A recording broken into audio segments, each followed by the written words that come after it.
Chapter 117. The further north the diplomatic mission traveled, the colder the weather became. Snow began to fall more frequently, even obscuring most of their vision. If not for the cold-resistant trees planted on both sides of the road, perhaps even the most elite scouts would get lost along the way. So, you don't know what kinds of spells there are, and what's special about them. Thales tightened the cloak he put on a day ago and covered his head and face tightly as he asked Ramon. This was the second time they set up camp and rested. The location was at the junction of Prestige Orchid Region and Reformation Tower in Ekstedt. After passing through Raymond Pass, they walked through a short hilly journey. After crossing the territory of the Archduke of Reformation Tower, they followed the direction of the hills and began to turn northwest. Soon, it would enter the territory of the Grand Duke of Prestige Orchid. Once they crossed Prestige Orchid Region, Nuven the Seventh's territory, Dragon Cloud City, would be right in front of them. I should say that I don't know the whole picture of magic. Ramon shook his head. It is said that there are all sorts of strange schools and types of magic. There will always be eccentric geniuses who will dig out new schools and research areas based on existing knowledge.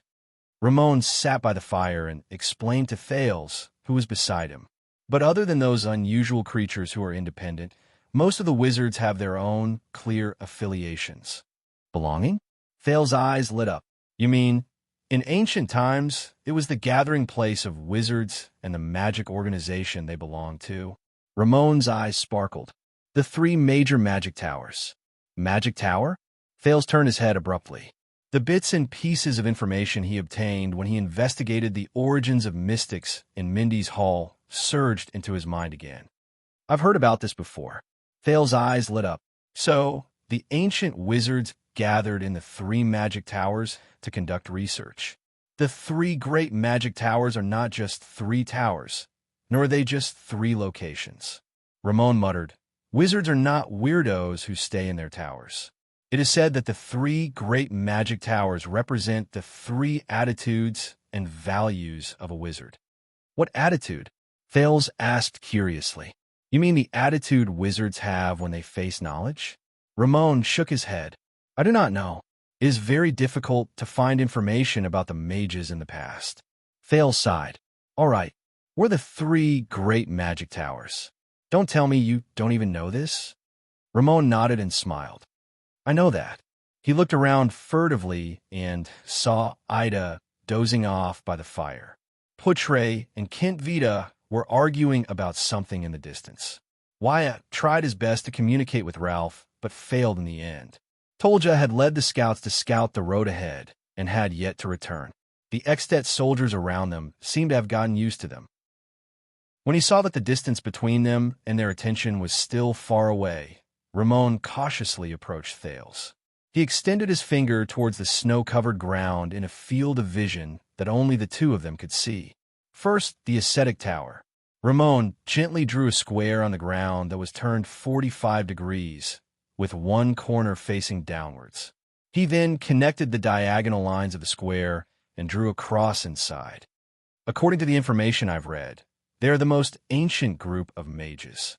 Even before the Holiness Exorcism campaign, the ascetic tower had appeared, but they are also the most mysterious. I don't know what they are doing.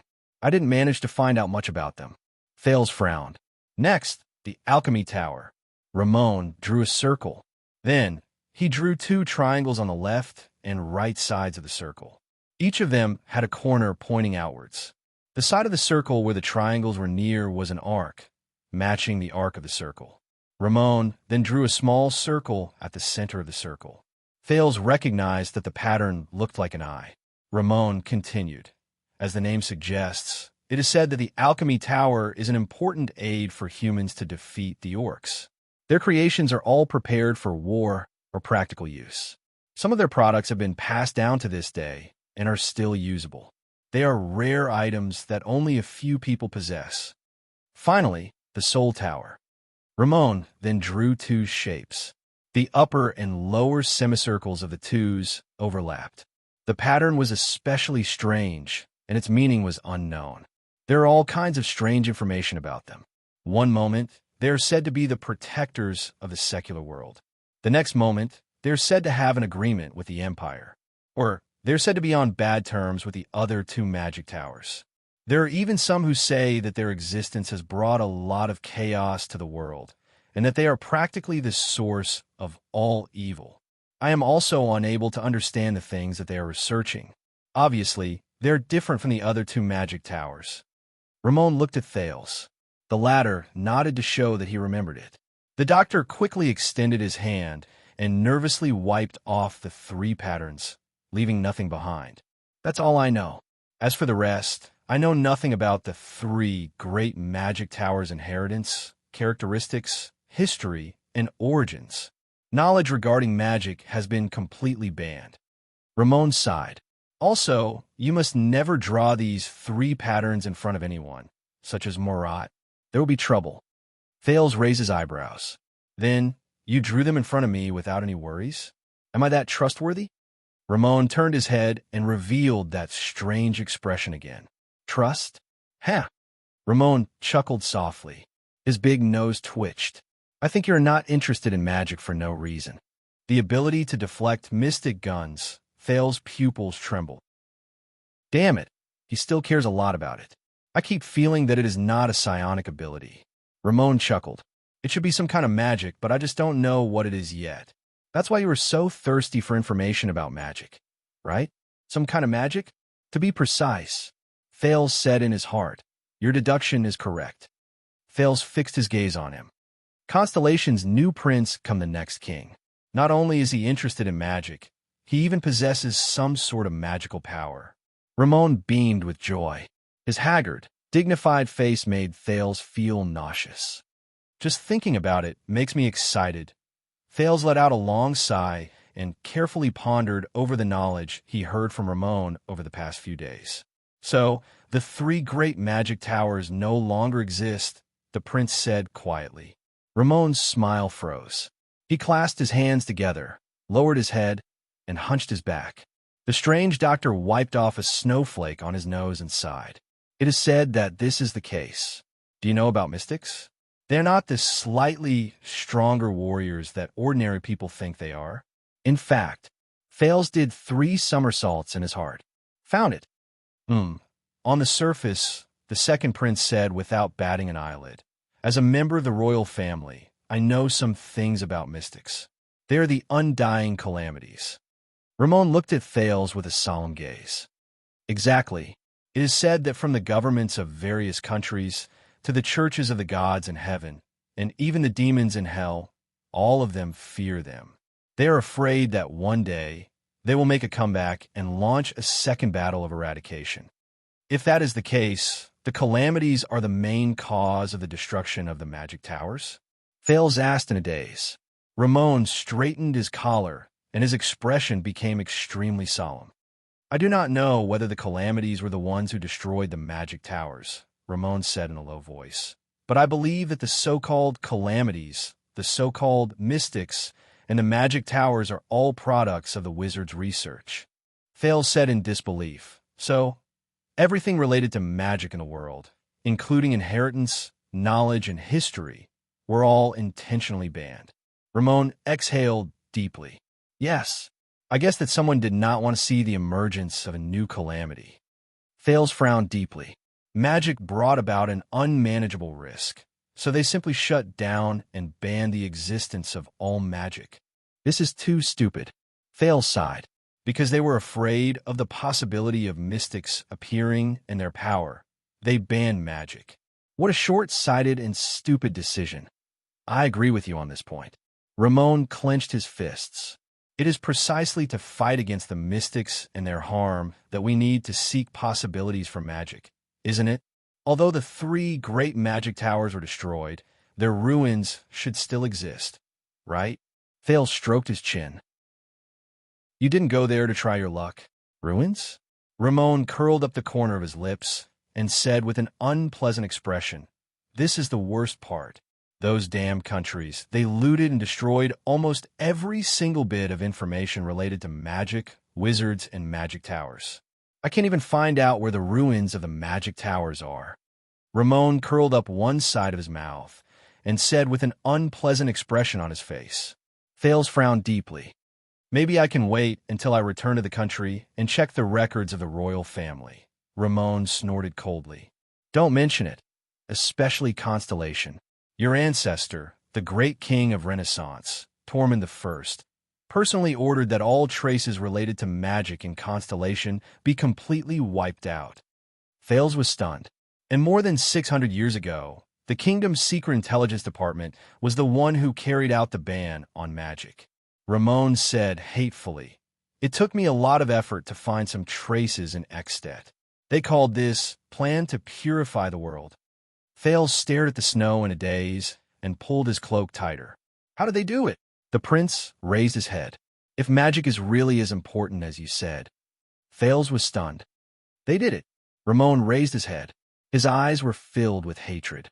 In the decades after the Battle of Eradication ended, the various countries imprisoned all the remaining wizards and plundered all the books, scrolls, records, and artifacts related to magic.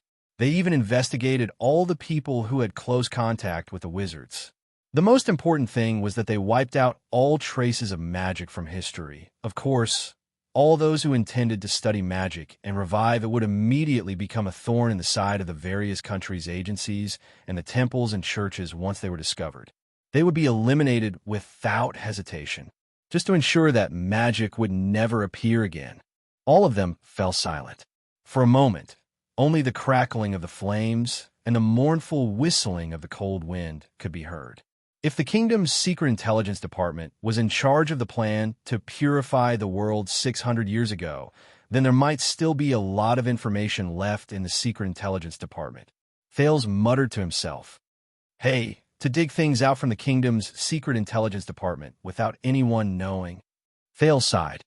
"It's even harder than breaching Broken Dragon Fortress."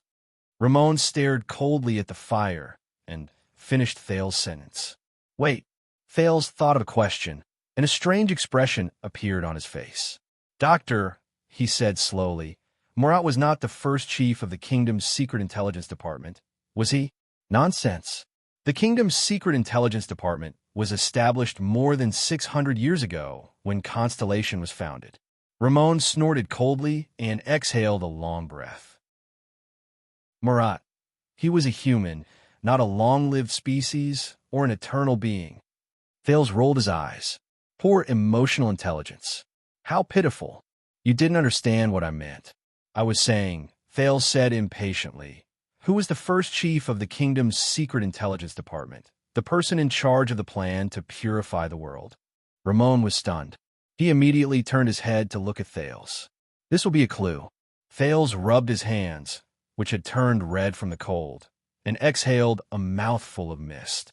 No matter how terrifying and mysterious the kingdom's secret intelligence department is, no matter how precise, efficient, and meticulous it is, as long as it's an organization, it must rely on its members, which is the behavior and psychology of humans.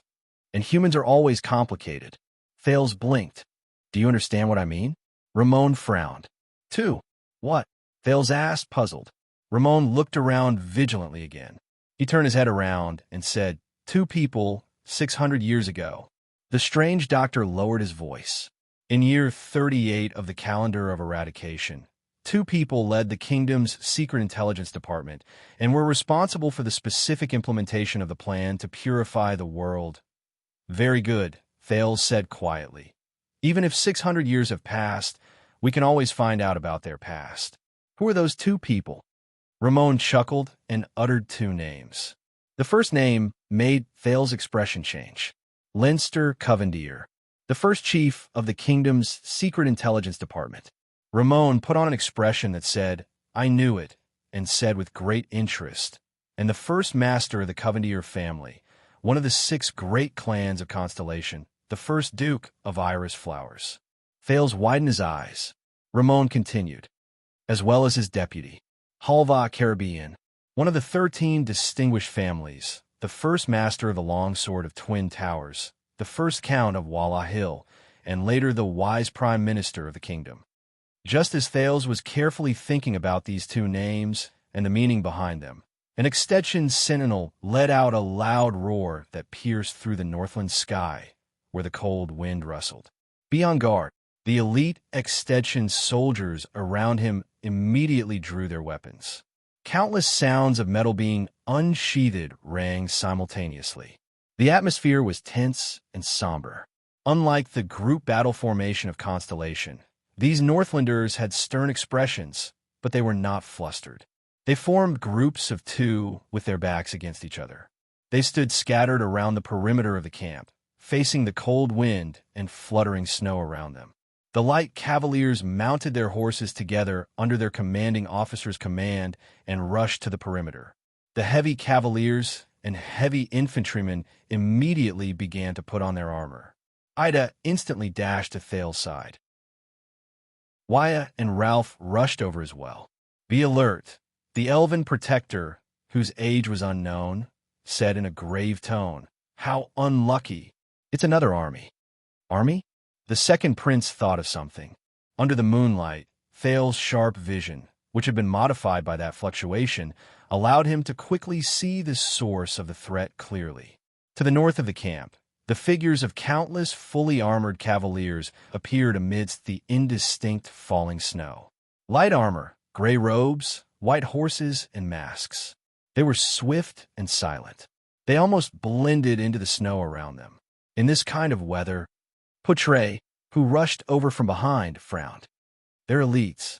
These cavaliers, who did not look like good people at first glance, suddenly dispersed when they were 100 meters in front of them. They moved towards them in a messy but orderly manner. Chapter 118. Beside his ears. Endless noise and uproar filled the air. Unknown roars and shouts erupted from the crowd. Before his eyes, the man flashed a warm smile, grabbed his shoulders, and leaned against his body while trembling. He moved his head to his ear and whispered gently, "Good job, don't worry. Good job, don't worry." In the deep darkness, he suddenly woke up from a nightmare. The wounds on his body seemed to have come alive in an instant.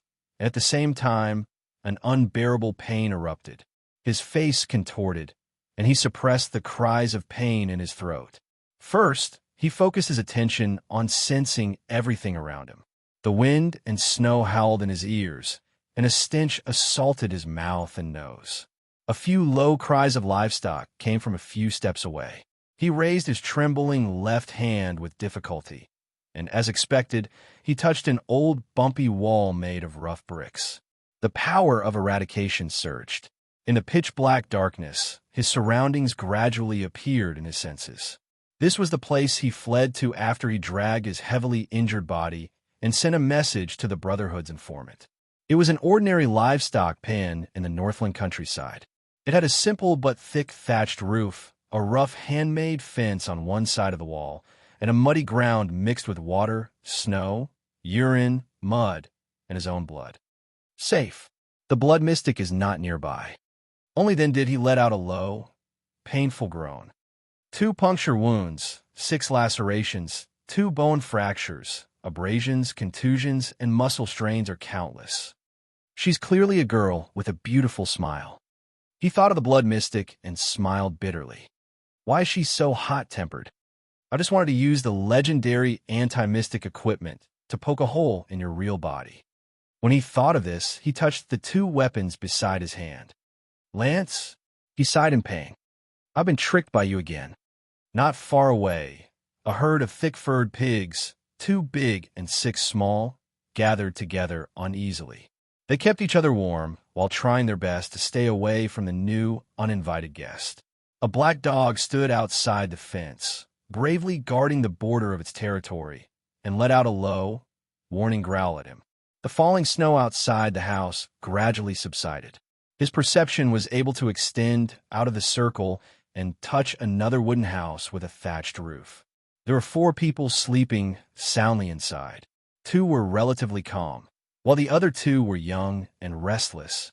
Next door was a stable, and inside it were 2 slightly different breaths. They should be 2 strong horses unique to the Northland. He smiled in the dark, thinking of the days when he was busy and had to live in different countries. Obviously, this was an ordinary northern family of 4. One of the horses was a plowing horse, and the other was a horse used for military service and hunting. They were probably rented from the feudal lord. Looking at the terrible environment around them, the pigs were probably not their own. Instead, they were reared for the feudal lord's dining table. God knows how the pigs, which looked carelessly reared, could survive in this kind of weather.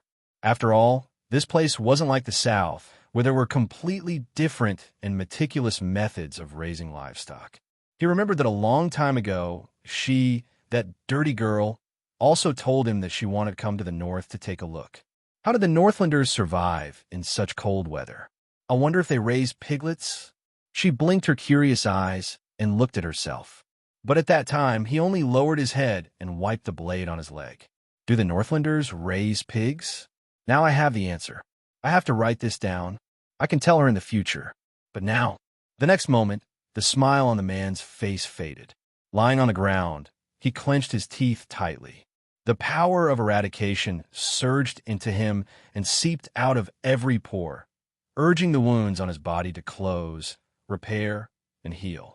However, this process was filled with even more terrifying waves of pain and an even more unbearable itch. It was just like the countless times he struggled in the past. But the man only trembled and broke out in cold sweat. The corners of his lips curled up slightly, revealing a bitter smile. It's all right. At least I don't have to endure Ramon's incessant chatter and mocking when he treated me. That big-nosed doctor's boring nagging is almost as lethal as a mystic's. The power of eradication surged into all his wounds like waves, forcing his nerves, his muscles, and his bones to speed up the recovery, self-healing, and reorganization. The surging pain and impact made him close his eyes while he trembled, and he could not stop breaking out in cold sweat. After a long while, he finally stopped trembling, and his entire body went limp on the ground. He clenched his teeth and sighed in relief. How long has it been since I've been so badly injured? He tried his best to turn over, and his mouth and nose rubbed against the filthy ground. Filthy, huh? In the darkness, he chuckled softly. I'm filthy. Now I no longer have the right to glare at her. That dirty girl. The man pressed his hands against the filthy ground, got up weakly, and sensed the condition of his body. I need some food to replenish my energy, preferably meat. He looked in the direction of the pigs. Mr. Thick Fur Pig's family instinctively sensed the man's killing intent. They trembled and whimpered softly. At the same time, the 4 breaths of the Northlanders, who were sound asleep, rang in the man's ears again. These pigs are probably one of their few sources of livelihood. He sighed. The man looked at the shivering Mr. Thick Fur Pig's family and flashed a smile that they definitely could not see or understand. Then he grabbed the 2 weapons beside him and flipped out of the pen. He remembered that the day before the bitter cold winter was almost here. Fortunately, this is Northland. Thank you, Master Mountains. Thank you for your gift, and I will always remember your generosity. Spear and shield bearers form the first line of defense on the gentle slope in front of us. Make them slow down no matter what. Kindvita looked at the attacking cavaliers with a solemn expression and ordered resolutely. Under his command, the Exted infantrymen of Black Sand region picked up the big iron shields unique to Northland without hesitation and jogged to the front of the camp to form a line of defense. Heavy infantry, 1 minute. You must be ready and follow the line of defense. 2-handed heavy, swords in front, aim at the horse's legs. Heavy armored axemen at the back. As long as it falls from the horse, whether it can move or not, smash it with your axes. Phil. Kindvita turned his head and shouted at the archers at the side of the camp. Have your men get ready. The enemy appeared too suddenly. There's no time to shoot. As his voice faded away, a short Extet soldier suddenly shouted at the archers who stood in 2 rows at the side of the camp. Knock the arrows, draw the bows, and prepare to shoot in unison. Cavaliers, get on your horses and look for an opportunity to attack from the side. Shoot the signal arrow, and at the same time, send light cavalier messengers to the campsite at the back. Have the rear guard quickly reinforce them. In comparison, the Constellatiates, who were heavily protected by the Black Sand region army, were much quieter. Bad weather, strong wind, difficult to control. This was Ralph's sign language.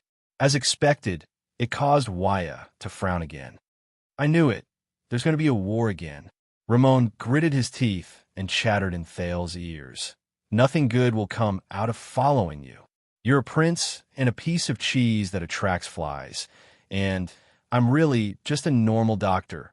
He tried his best to retreat to the back and stay away from Thales, but he did not leave the protection range of the main group.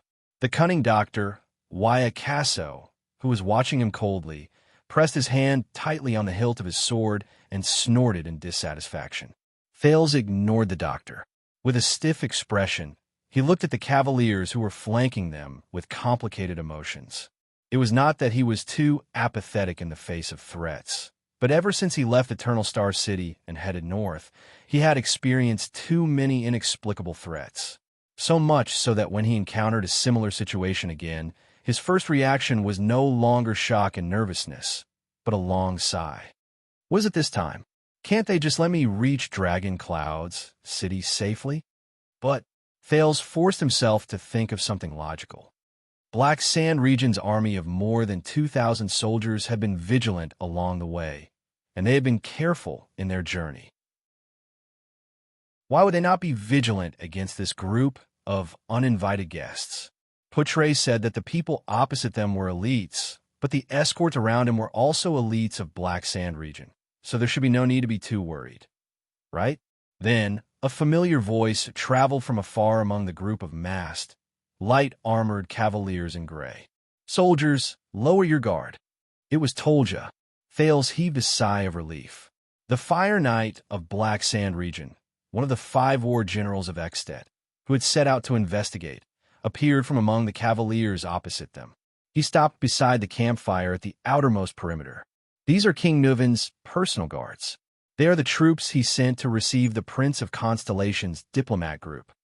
Old friend, it's not that I don't believe you, but nowadays it's never wrong to be more cautious. Viscount Kentvita drew his sword from his waist and walked to the front of the camp under the protection of a group of soldiers. Is there anyone from the king who can testify? Kentvita suppressed the unspoken words in his heart. There might even be traitors among the Archduke of Black Sand Region subordinates, right? The cavaliers in gray reined in their horses and stopped in front of the camp. Thales could not help but notice that their steeds were quiet and steady in the face of the cavaliers' rude reins. They did not even whinny a lot. These cavaliers lined up in a line and stood neatly in arrows throw away from the camp, displaying superior mobility and discipline. Elites, huh? A masked man with brown hair and a white cape rode out from among the cavaliers. Tolja followed behind him and rode all the way into Black Sand Region's camp. I've seen these people when I was traveling before. The vice diplomat beside Thales took a deep breath when he saw the figures of these elite cavaliers clearly. Based on their attire, they're indeed the king's personal guards of Extet. Thales rolled his eyes and breathed a sigh of relief. Fortunately, they should not be enemies for now. Beside him, the attendant from the Tower of Eradication, Waya, was obviously stunned. "You mean the White Blade Guards?" Waya whispered. The White Blade Guards, who are comparable to the elites of the Royal Guards of Constellation and are known as the Dragon's Imperial Guards. White Blade Guards, the King's personal guards, the Dragon's Imperial Guards. Thales stored this information in his heart and observed the development of the situation cautiously. The masked man rode in front of Kentvita.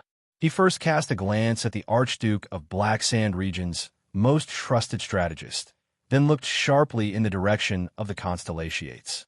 His gaze stopped on their double-crossed stars flag for a moment before he turned his head. As the captain of King Nuven's personal guards, I should be considered one of the king's men, right? The masked man pulled down his scarf, revealing a pale and well-defined face. There was a weapon of unknown shape on his back. The white handle protruded from the snow-white cape. "Nicholas, it's you." Kentvita saw the other person's face clearly, and his expression turned unpleasant. The pale-faced man in the cape snorted coldly. He nimbly dismounted from his horse in front of Kentvita and threw a scroll with wax seal into Kentvita's bosom. "I brought the White Blade Guards to welcome the Prince of Constellation. If you have any questions, go and see the king's warrant." With a frown, Kent Vita tore open the seal. I met them during my scouting, the White Blade Guards. The Fire Knight behind the cloaked man, Lord Tolja, immediately dismounted from his horse. With a tense expression, he said, "It seems like King Nuven really values this Constellation diplomat group." After Kent Vita finished reading the warrant, he sighed and sheathed his sword in his hand. At the same time, he gave an order to the army of Black Sand region. "Stand down. Let them in." The masked cavaliers in gray capes, the White Blade Guards, rode into their campsite as if there was no one else around. Even though their faces were hidden under their veils, their gazes were sharp and fierce. They glared fiercely at everyone in the campsite, whether it was the extensions from Black Sand region or the constellations at the center of the campsite, mobilizing an army of nearly 2,000 soldiers to protect this prince. The man in the white cloak walked towards the direction of the Constellation diplomat group. He looked at the situation around the campsite and snorted coldly. "Lampard is really a generous archduke." Hearing the sarcasm in his tone, Kent Vita and Tolja both frowned. "This is for the prince's safety, at least until he safely meets King Nuven," Kent Vita replied calmly.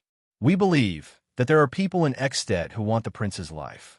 According to the information we received, Black Sand region surrounded and intercepted the prince in front of the fortress and shot him with mystic guns." The man tightened his cape. "That's right. It seems that they really want his life." Kent Vita was speechless for a moment. "We will take over here," the man in the white cape said bluntly. "As for your mission in Black Sand region, it has ended. Go back to where you should be. It's not a good idea to bring a few thousand people into another suzerain's land, especially when the day before the bitter cold winter is approaching. Lampard's ambition ends here. His Majesty will settle the score with him." Tolja replied coldly. "The Archduke's order is to protect the prince until he reaches Dragon Cloud City. Even if he leaves with you willingly, we must still follow him to Dragon Cloud City. It's up to you. If you want to follow, then follow. It's not my money that's going to be wasted anyway." The man knocked on the white handle behind him and said nonchalantly, "Next time, Tolja, let's spar again." Tolja snorted in dissatisfaction and subconsciously pressed his hand on the saber at his waist. The man in the white cape chuckled and continued walking towards Thales. By the order of King Nuven Walton, the great common-elected king of Ekstedt and the successor of Rikaru the hero, surrounded by his subordinates, the man in the white cloak ignored the rest of the people and walked straight to Thales' side. He lowered his head to size up the only 7-year-old boy in the military camp. There was not even a hint of a smile on his pale face. "You're Thales, Jade Star?" Putre's expression changed. He could sense the hostility in the man's tone. Thales also noticed the coldness in the man's gaze. He slowly furrowed his brows. Something's not quite right. But in the end, Thales only took a deep breath and flashed a smile that looked like a formula. Beside him, Putre frowned. He glanced at Kent Vita and Tolja, who had unpleasant expressions on their faces but did not say a word. He cleared his throat and said to the group of White Blade Guards, who had unpleasant expressions on their faces, "This is Thales Jade Star, the second prince of Constellation, by order of King Kessel." However, before Putre could finish, he was rudely interrupted by the man in the white cape. "My name is Nicholas, the commander of the White Blade Guards." The man named Nicholas shook his head expressionlessly and lowered his head to speak to Thales. "A long time ago, people used to say that the blood of the Empire's royal family came from the gods. That's why it's brilliant gold. When it flows out, it will even sparkle under the sun. So, is your blood golden as well? Will it sparkle?" Nicholas, Putre, and Wyatt seemed to have heard this name before. Both he and the attendant looked at each other in shock. Thales, on the other hand, mulled over Nicholas' words. He was a little confused. "Golden blood? What the hell?" "I don't know." Thales narrowed his smile. "After all, I don't really bleed. Or are you, King Nuven's personal guard, so eager to see me bleed?" The second prince rebutted Nicholas' words without flinching. As if, Nicholas chuckled. His expression immediately returned to being cold. "I also know a Jade Star. You're really too inferior compared to him." Portray took a deep breath. Wyatt quietly took a step closer to Thales. He gritted his teeth and stared at Nicholas. Thales turned to look at Portray's reaction. His heart was filled with doubt and wariness. Who was this man? And Thales pondered over his words and was slightly stunned. Too inferior? What does this mean? Jade Star, the second prince, furrowed his brows. He sized up Nicholas' attire and remembered his identity as the king's personal guard. He asked cautiously, "May I ask if you're talking about Midi or Jade Star? My eldest uncle." "No, I'm talking about the Sword of Reversing Light." Nicholas narrowed his eyes and extended his left hand to point at his right shoulder. His face was even paler. 12 years ago, he stabbed me in the shoulder and almost cut off my scapula. Thales' expression changed. Another person who personally experienced the war between Constellation and Extet during the Bloody Year. It seems like he suffered quite a lot under Horus Jadestar's hands. He glanced at Kent Vita and Tolja from the corner of his eyes, then at the extensions around him. From attacking the supply line, attacking the 3 archdukes of Extet's battle line, injuring Tolja, snatching the motionless bow, and in the end his soldiers even killed the former archduke of Black Sand region. The grudges between Horus and the extensions seemed a little too colorful. The Sword of Reversing Light, Horus Jadestar. Just how many similar legacies did his second uncle leave for me in Extet? Thales could only cough softly. He maintained his unchanging smile and nodded. It's a pity. Beside him, Portray furrowed his brows tightly. Thales also noticed that Tolja, who was behind Nicholas, exhaled softly. "No, there's nothing to be regretful about," Nicholas said flatly. "Anyway, we're even." Portray gritted his teeth and cast a sharp gaze at the man in front of him. This man is bringing this up the first time we meet? Is he preparing to intimidate me first? Thales, who did not know what was going on, thought of something. "We're even," he asked cautiously. "What do you mean?" Portray heaved a sigh. This made Thales feel that it was extremely ominous. Nicholas' eyes shone with a frightening cold glare. "I killed him on the battlefield at Raymond Pass." Thales' expression froze at this moment. "That's terrible," he thought to himself. "So we're even, me and Horus." The ghost of a smile appeared on Nicholas' pale face. He raised his right hand and tapped the left side of his chest. Just like this, a stab, then a twist, then a diagonal pull. You should have seen his expression before he died. Thales frowned and began to size up the commander of the White Blade Guards again. The person who killed Horus. The enemy of the Jadestar royal family. The final proof. Nicholas narrowed his eyes and exhaled softly. Even the Jadestar royal family, even the former royal family of the Empire, their blood is not golden. And when it spurts out, Nicholas licked the corners of his lips in a mesmerizing manner and flashed a cold smile. He looked down at Thales and said, slowly, "It's all bright red." Thales stared at the pale man with an unpleasant expression. The man's undisguised aggressive gaze made him uncomfortable. But now, as the Prince of Constellation, the best expression he could have was to be expressionless. Viscount Kent Vita let out a long sigh. He shook his head gently and took a step forward. "This is Lord Soroi Nicholas, one of Extet's famous 5 war generals." His Highness, the Prince of Constellation, shook his head slightly and took a step forward. "People call him." Kent Vita looked at the unpleasant expressions of the Constellatiates and raised his eyebrows in resignation. "Star Killer." Nicholas stared at Thales with a burning gaze. Like a hunter sizing up his prey, Thales felt a slight chill in his heart. "Star Killer? Let's save the meaningless pleasantries, citizen of the Empire," Nicholas said slowly. "From now on, we will escort you to Dragon Cloud City." Thales was stunned. "Of course." The second prince looked at Nicholas and nodded slightly with complicated thoughts. If this is King Nuven's wish. However, his heart was extremely perturbed. King Nuven actually sent such a person to welcome me. Thales suddenly had an ominous feeling about his future in Dragon Cloud City. Portray took a step forward sternly. "Wait. According to the rules and etiquette, The envoys from our side must meet with the extension welcoming party in a formal manner that is befitting of their status. You talk too much.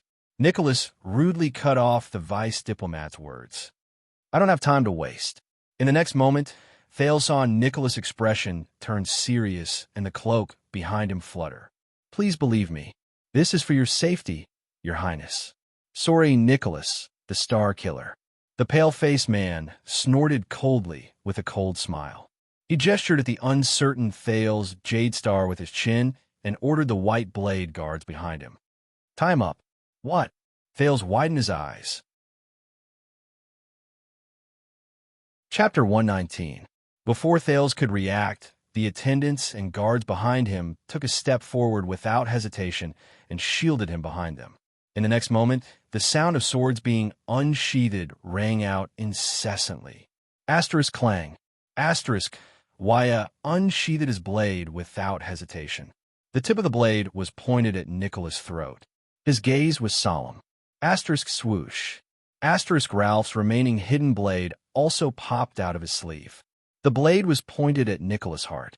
The upper half of his face, which was not covered by the silver mask, had an unpleasant expression. Asterisk clang. Clang. Asterisk clang. Asterisk. These were the white blade guards behind Nicholas. These tall and sturdy masked Northland elites were equipped with lightweight iron-colored arm shields in their left hands, and with their right hands, they pulled out specially shaped swords from their waists. The hilts were snow-white and slender, and could be held with both hands. The blades shone brightly, and their curves were beautiful. They did not look like the rough and forceful Northland style. Their movements of pulling out their swords were orderly and heavy. Their gazes beyond their masks were murderous. At some point in time, they had spread out in a semicircle and surrounded the Constellation diplomat group from three sides. The remaining dozen or so soldiers of Constellation, such as Janet and Willow, pulled out their weapons without hesitation and stood at the front line to confront the white blade guards. Judging by their movements and the look in their eyes, these are true elites.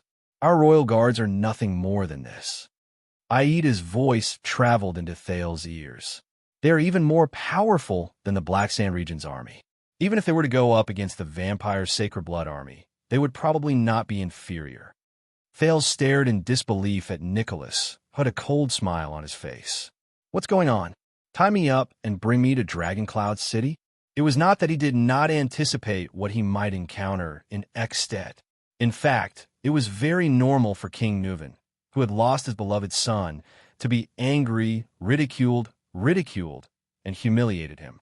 Even if the Jadestar royal family and the Walton family had the same interests when it came to avoiding a war between the two kingdoms and restraining Black Sand Region's ambitions. But Thales did not expect that this humiliating welcome would begin before he even reached Dragoncloud City. Do I really have to let them tie me up and bring me to Dragoncloud City? If we refuse, under the moonlight, Thales felt his skin crawl as he looked at the white blade guards, shining white swords, and estimated the difference in strength between them and the enemy. What will happen? How absurd! Putre's stern and angry voice rang out. He anxiously thought about the situation before him and said in a flustered and exasperated manner, "Tie me up? Never before had an envoy from one country been treated like this." This was an insult to King Nuven VII's reputation and the honor of the kingdom of Ekstedt. This will not bring any glory to your king. If he was King Nuven's man, he would have to be mindful of Ekstedt's reputation and dignity as the common elected king, unless around them, the extensions from Black Sand Region watched everything in the field with puzzled expressions. The dozens of white blade guards and the dozen or so Constellation diplomat group faced off against each other with their weapons drawn. Humph! The corners of Nicholas' lips curled up to reveal an ominous, cold smile. This will indeed not bring any glory to his majesty, but it can make him happy. That will be enough. Putre tightened his grip on the long sword in his hand. Thales could not help but frown. In the next moment, without any instructions or orders, the eyes of the masked soldiers of the white blade guards turned cold, and they took a step forward together. Asterisk thud. Asterisk their heavy footsteps on the snow-covered ground were like a heavy hammer that struck the hearts of the constellations. Willow Kin, who was watching the enemy tensely, shook his shoulders and was about to thrust his spears forward. Asterisk slap. Asterisk a strong hand reached out from the side and grasped the young spearman's right hand tightly, stopping the tip of his spear from thrusting forward. Willow was shocked. He turned his head and found that it was the veteran Janet. "Steady yourself. Ignore their footsteps. Pay attention to their shoulders," he said calmly. After the tragic and bloody battle with the Blood Clan in the Birch Tree Forest, the private soldiers suffered heavy casualties. The heavily injured leader, Cora, stayed in the fortress. The veteran Janet, who was once the Duke's personal guard, relied on his experience on the battlefield and the skills he gradually regained to become the leader of this small group of Jadestar private soldiers, veterans of the fortress, and recruits from the Northern Territory. However, in the face of the extremely tense atmosphere before him, the veteran could not help but break out in cold sweat. "Is this King Nuvin's will and order?" Thales tried his best to speak calmly. "Oh, of course it is." Nicholas ignored the two halves of the blades that were pointed at his throat and heart. He said darkly. He just didn't say it out loud. A second later, Nicholas moved. He suddenly took a step forward and walked towards Thales. Thales was shocked. Wyatt and Ralph gritted their teeth and brought out the weapons in their hands in an attempt to force Nicholas to retreat. But in the next moment, a cold glare flashed on Nicholas' face, and his body moved. In the blink of an eye, the pale-faced star killer instantly moved sideways and into the gap between the two swords. Asterisk clang. Asterisk Wyatt's single-edged sword, which was aimed at his throat, struck the white hilt that extended from behind Nicholas' shoulder. Sparks flew. Asterisk clang. Asterisk Nicholas' right hand flicked his finger nimbly and hit Ralph's hidden blade, which was aimed at his heart. At that moment, under Wyatt and Ralph's indignant gazes, Nicholas broke through their defense without changing his expression. He squeezed into the gap between them and extended his left hand towards Thales. "Damn it!" Thales gritted his teeth and quickly took a step back to avoid Nicholas' hand. At the same time, he pulled his left hand up and touched the dagger at his waist with his right hand. He put on the Northland military sword style's iron body style. But he was surprised to see that the moment he retreated, Nicholas' hand changed direction at the same time, as if he had foreseen it. He extended his hand towards the direction where he dodged.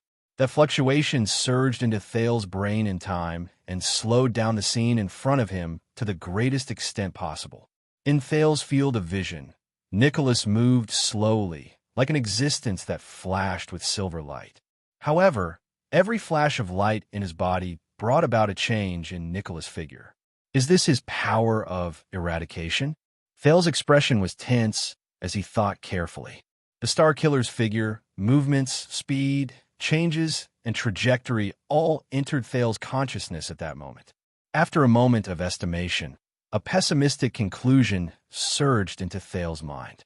No matter how I dodge, I can't avoid Nicholas' grasp. Fortunately, I still have her. Thales felt the change in the aura of the cloaked person behind him. Asterisk clack. Asterisk when Nicholas' hand was halfway to Thales. A short and small figure in a cloak grabbed his wrist. "Be polite, boy." Ida grabbed Nicholas' wrist tightly and said coldly, "At least say hello, or please." Thales exhaled deeply. Only then did Wyatt and Ralph's swords catch up with him in a hurry and press against the Star Killer's neck. Oh, Nicholas seemed to be a little surprised, but he still did not care about the two swords that were pressed against his vitals. Instead, he frowned and looked at his wrists that were being grabbed. He then said to Ida with great interest, "A woman saw through my actions?" The dozens of white blade guards around Nicholas did not seem to be worried about their leader, who was in danger. Their gazes were still cold, and their killing intent overflowed as they continued to oppress the constellations. "What is the meaning of this, Lord Nicholas? This is not in line with convention, nor is it King Nuvin's order." Putre's face was livid. "Your private action is almost no different from assassination." "Assassination? Assassination?" Nicholas muttered the word in a low voice. He raised his head, and his expression became extremely terrifying. Are you talking about what you Constellations did to our Prince Mariah in your country? Assassination? Nicholas glared at Thales with eyes burning with anger. He enunciated each word clearly. What you did to His Majesty's only son, to the Prince of Exted, to the heir of Dragon Cloud City, to my student. That kind of cowardly action? Poutre was stunned at first. Then he came to his senses and said without hesitation, "That should be King Nuvin's decision. Damn it."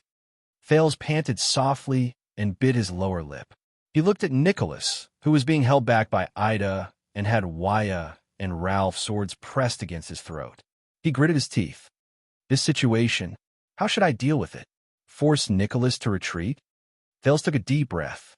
He raised his hands at the pale man, indicating that he was a harmless little boy. Nicholas, on the other hand, sneered maliciously. Your Excellency, Viscount Kentvita and Lord Tolja. The second Prince of Constellation turned his head and shouted at the army of Black Sand Region. Your mission of escorting me to Dragon Cloud City is almost complete. I believe that people will praise the Archduke of Black Sand Region's loyalty to King Nuvin, and King Nuvin will also be satisfied with your loyalty. At the same time, I'm also very grateful for your escort. You can leave now. Thales' voice faded away. Poutre raised his eyebrows, while Nicholas was slightly stunned. Viscount Kentvita, who was watching everything with a frown in the distance, sighed deeply. However, in the end, Kentvita only nodded at Tolja, who was frowning deeply, and strode forward. This child, what is he saying? Your mission of escorting me to Dragon Cloud City is almost complete. Before I reach Dragon Cloud City, Black Sand Region is in charge of my safety, but I have yet to reach Dragon Cloud City. I believe that people will praise the Archduke of Black Sand Region's loyalty to King Nuvin. Everyone will know that King Nuvin kidnapped the Prince of Constellation from the army of Black Sand Region, as if no one else was around. And King Nuvin will also be satisfied with your loyalty. No matter how obedient you are, the relationship between King Nuvin and the Archduke of Black Sand Region will not get any better. Dragon Cloud City will still view Black Sand Region as a thorn in its side. At the same time, I am also very grateful for your escort. A chance to win the friendship of the Prince of Constellation is right before your eyes. You can leave now. Hurry up and help us out. Lord Nicholas. While Viscount Kentvita spoke, he reevaluated whether Poutre had taught the second prince these words. This is, after all, the camp of Black Sand Region's army. The Archduke has given us the mission to protect Prince Thales' safety, and your actions now are undoubtedly very unwise. Nicholas flung Aida's hand away, still ignoring the blade on his neck. He said coldly to Kentvita, I thought that you were also Extensions. Of course we are Extensions, but we are also Northlanders. And Northlanders cherish their reputation, just like how snow eagles cherish their wings. Kentvita walked in front of Nicholas and looked at the two parties who were at each other's throats. His gaze paused for a moment on Thales and Poutre. Your Grace, I believe that King Nuvin did not give you the order to kidnap the prince and bring him to Dragon Cloud City. Behind him, under Tolja's signal, the soldiers of Black Sand Region slowly surrounded them. Nicholas fixed his gaze on Kentvita. Then he flashed a faint, cold smile. What if I say no? The man's face turned even paler. What will you do? The Viscount of Black Sand Region? Will you let your army get rid of us, His Majesty's personal guards? Is that so, warriors of Black Sand Region? Nicholas swept his gaze across the surroundings. He glanced at the elite regular army that the Archduke of Black Sand Region had specially allocated and smiled softly. Thales' heart sank. This is bad. Looks like even 2,000 soldiers of Black Sand Region can't intimidate Nicholas and his White Blade guards. There are less than 50 of you. Tolja walked out from behind Kentvita. Staring at the white weapon behind Nicholas, his expression was solemn. Even with the severing soul's blade, you can only hold on for a few more minutes. You're not a rack of merch, and you don't have his motionless bow. Kentvita fixed his gaze on Nicholas' face. Of course, We definitely don't want to be enemies with the famous White Blade Guards, especially when we fought together 12 years ago. The face-changing game of good guys and bad guys is no longer popular, Nicholas said nonchalantly. I've said it before, His Majesty will get even with Lampard. Before that, you won't want to provoke his personal guard captain. Thales thought of something. White Blade Guards. He remembered what Poutre had told him about Castellan's identity. Castellan retired 20 years ago, so, Thales said slowly, attracting everyone's attention. We just passed by Castellan's Hero Tavern a few days ago. Thales noticed that the moment he finished speaking, Nicholas' expression suddenly changed. Even the eyes of the White Blade Guards around them, who were confronting them, sparkled. Castellan, looks like that old man means something to them. Thales nodded in his heart. Castellan treated me to a glass of rye wine, the limited edition kind, Thales continued to say calmly. He's a wise and open-minded old man, but I don't think you know him, Lord Nicholas. A complicated expression appeared in Nicholas' eyes. Because, Thales sighed, the White Blade Guards led by someone like him must be different from you. Nicholas stared at him without saying a word. In the next moment, Thales first gritted his teeth, as though he had made up his mind. Then, under everyone's shocked gazes, the second prince shouted, Constellations, put down your weapons. Wyatt and Ralph looked at Thales in shock. Even Ida let out a surprised gasp on the cloak. The Constellations looked at the White Blade Guards around them, who were glaring at them fiercely. They looked at each other in bewilderment, not daring to believe the prince's order. Only Poutre looked pensive. Kent Vita and Tolja frowned at the same time. Nicholas stared at him with an indecipherable expression. This is an order from your second prince, the heir to the throne of Constellation. Thales repeated with a firm expression. Poutre was the first to sheathe his sword and take a step back.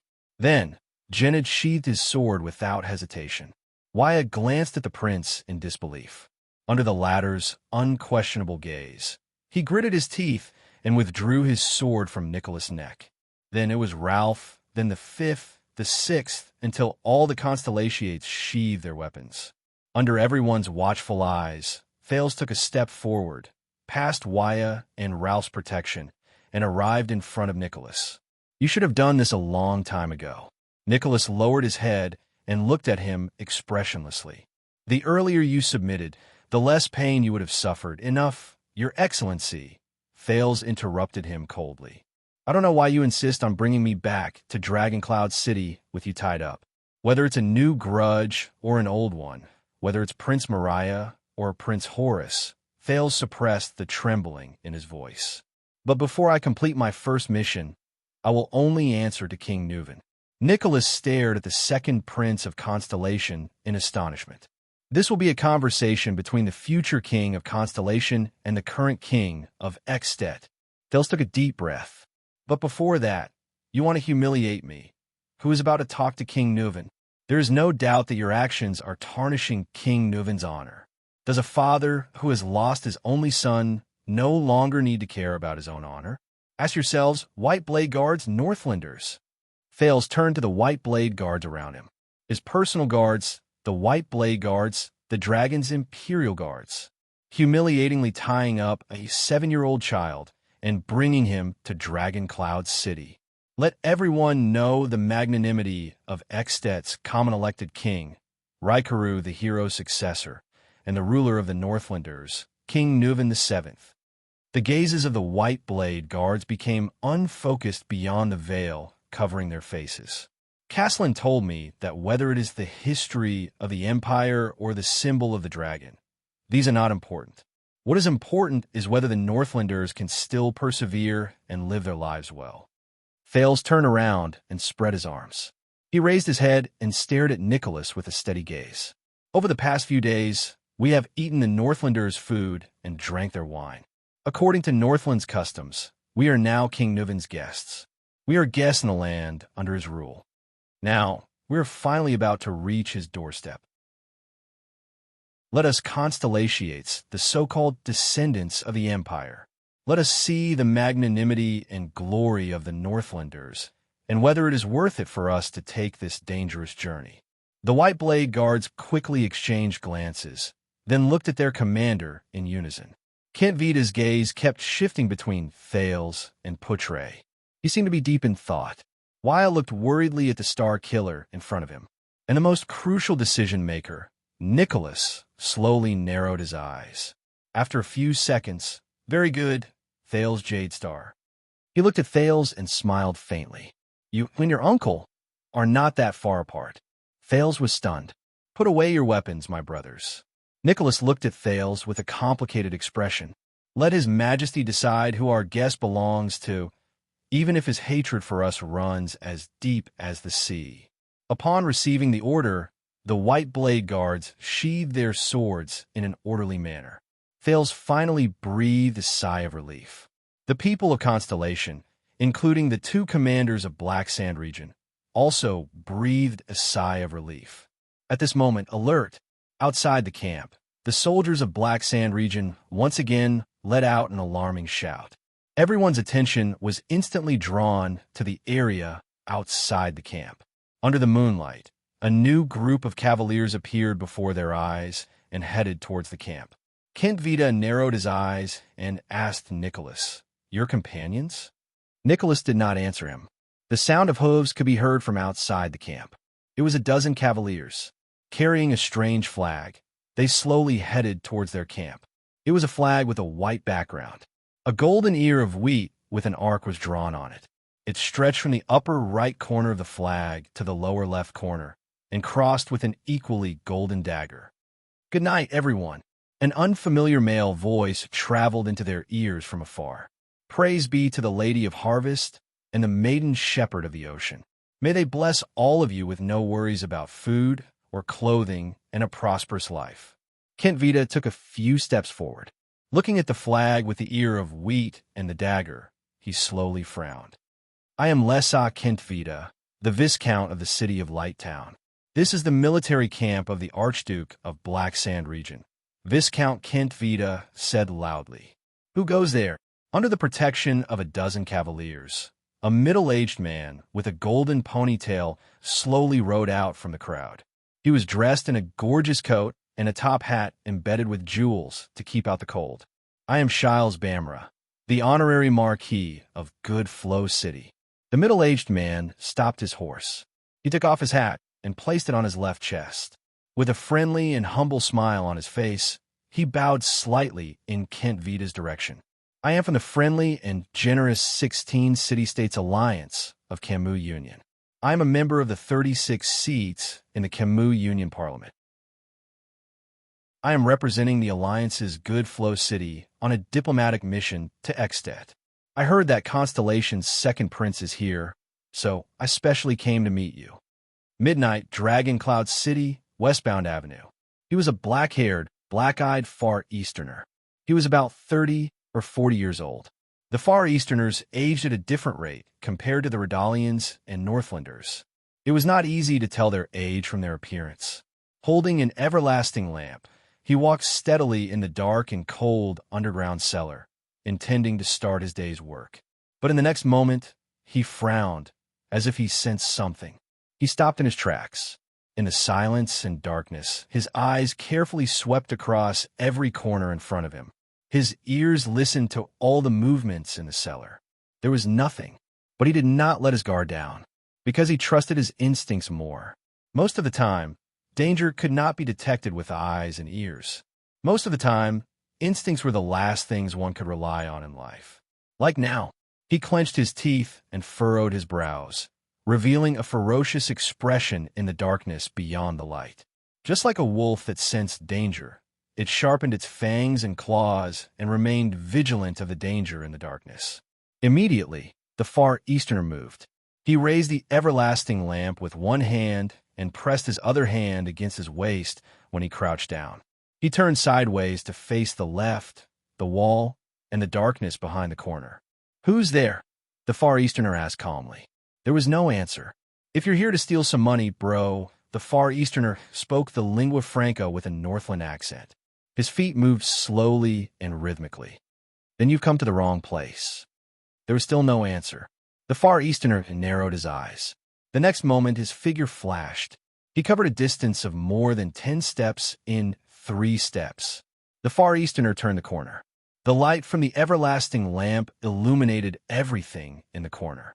But the Far Easterner let out a surprised "huh." There was no one around the corner in front of him. A few seconds later, the Far Easterner breathed a sigh of relief. Am I being too paranoid? The Far Easterner carefully checked the corner and confirmed that there were no traces left behind by anyone. He shook his head, shrugged, and patted his head. It seems so. It's an old habit that I can't get rid of. In the end, I'm still paranoid even when I'm sleeping. The wolf doesn't sleep because it's vigilant. This was the first lesson his master had taught him a long, long time ago, when he had left him on the northern plains and let him live alone for 3 days. He sighed. I really hope that one day I can sleep well. Forget all the past. The Far Easterner laughed at himself, then turned around and walked back the way he came. The light also turned with him. It illuminated another person behind him. A person who suddenly appeared. The Far Easterner's pupils shrank. He instinctively raised his hand at his waist. Asterisk thud. Asterisk the Far Easterner was shocked to find that his right hand, which was holding the dagger, was firmly grasped by the uninvited guest who suddenly appeared. He could not move. Long time no see, the other party said slowly. The Far Easterner suppressed the shock in his heart, the trembling of his body, and the instinctive urge to activate his power of eradication to break free. He stared at the man who suddenly appeared. The ordinary-looking man. Yes, long time no see. The Far Easterner, Goo, replied bitterly. Black Sword. Black Sword let go of Goo's wrist. Lance asked me to look for you. The man known as Black Sword said coldly and briefly. Still the same as before. Goo put the dagger back at his waist and frowned. Simple and direct. It chilled his heart. Yes. Goo took a deep breath, got rid of all unnecessary emotions and memories, and said seriously, I found him. Black Sword did not speak. After a few seconds, Black Sword slowly said, Are you sure? Goo exhaled deeply. Although I've never met him directly, it should be him. I can't be wrong. Black Sword was silent. Strange. Goo thought to himself, why is he so calm? Shouldn't he be? I'll look for you again tonight to ask about the details. Black Sword turned around and said flatly, I still have some matters to attend to. Look for me again? Goo could not help but frown as he recalled the other party's elusive figure. All right. Goo recalled his past memories and only felt a wave of irritation and panic. He said helplessly, I have to do business first anyway. Business? Black Sword furrowed his brows as he recalled Goo's notorious past. His figure once again disappeared into the darkness beyond the light. What other business can you do? What business? Goo Shuang exhaled unhappily. He walked to the side of the table and fiercely lifted the layer of oilcloth on it, revealing a boning knife and a chopping board. Then he said angrily, This is my butcher shop. Chapter 120. In the Cold Wind. A group of people with a complicated and strange composition formed a long procession on the road to Dragon Cloud City. Even though they avoided the misfortune of being kidnapped to Dragon Cloud City, the next day, the White Blade Guards under Nicholas Still invited the Constellation Diplomat Group out of Black Sand Region's escorting area without any explanation. They were then escorted to Dragon Cloud City by the White Blade Guards. The army of Black Sand Region followed slowly and orderly on both sides and behind them. Kent Vita and Tolja still dutifully sent out scouts to ensure the safety of the surrounding roads. As for the White Blade Guards, these masked elite soldiers were cold, taciturn, rude, and unreasonable. There were a few times when they almost got into a fight with Constellation soldiers because of pushing and shoving. The middle-aged Marquis, with a blonde ponytail, rode elegantly on his horse.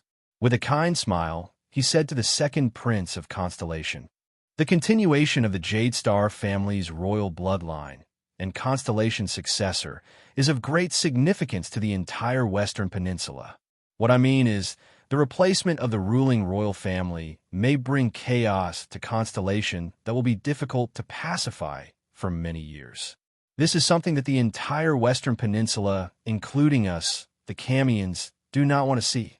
Thank you very much for your concern, Marquis Shiles of Goodflow City.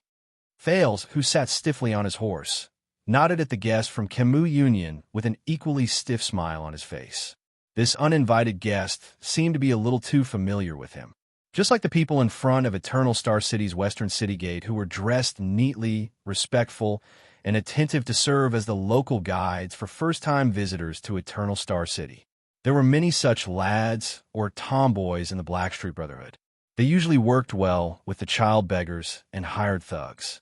When they saw suitable goods, they would act decisively.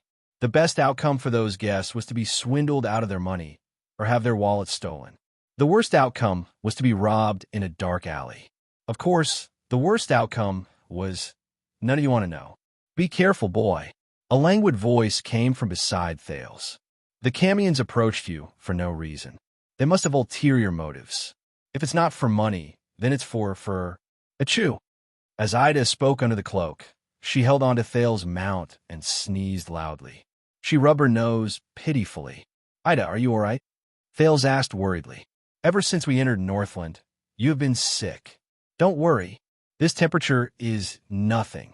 The elf fiercely waved her hand 45 degrees to the left, not caring about the rudeness of this action. Back in the day, I carried a broadsword on my shoulder and roamed the wild, boundless mountain.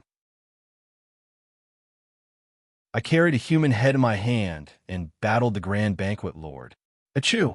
Hey, Thales sighed. I'll add another bonfire for you tonight. This lady who hides her beauty under a cloak must have misunderstood something. Marquis Shiles laughed without a care. Although the Camus Union is famous for its trade and commerce, we are not short-sighted people who deliberately flatter others for the sake of immediate benefits. We strive for long-term benefits and a win-win situation that is mutually beneficial. Only then can we continue doing business. So, if there is anything I'm plotting, then I'm definitely plotting your friendship, Your Highness.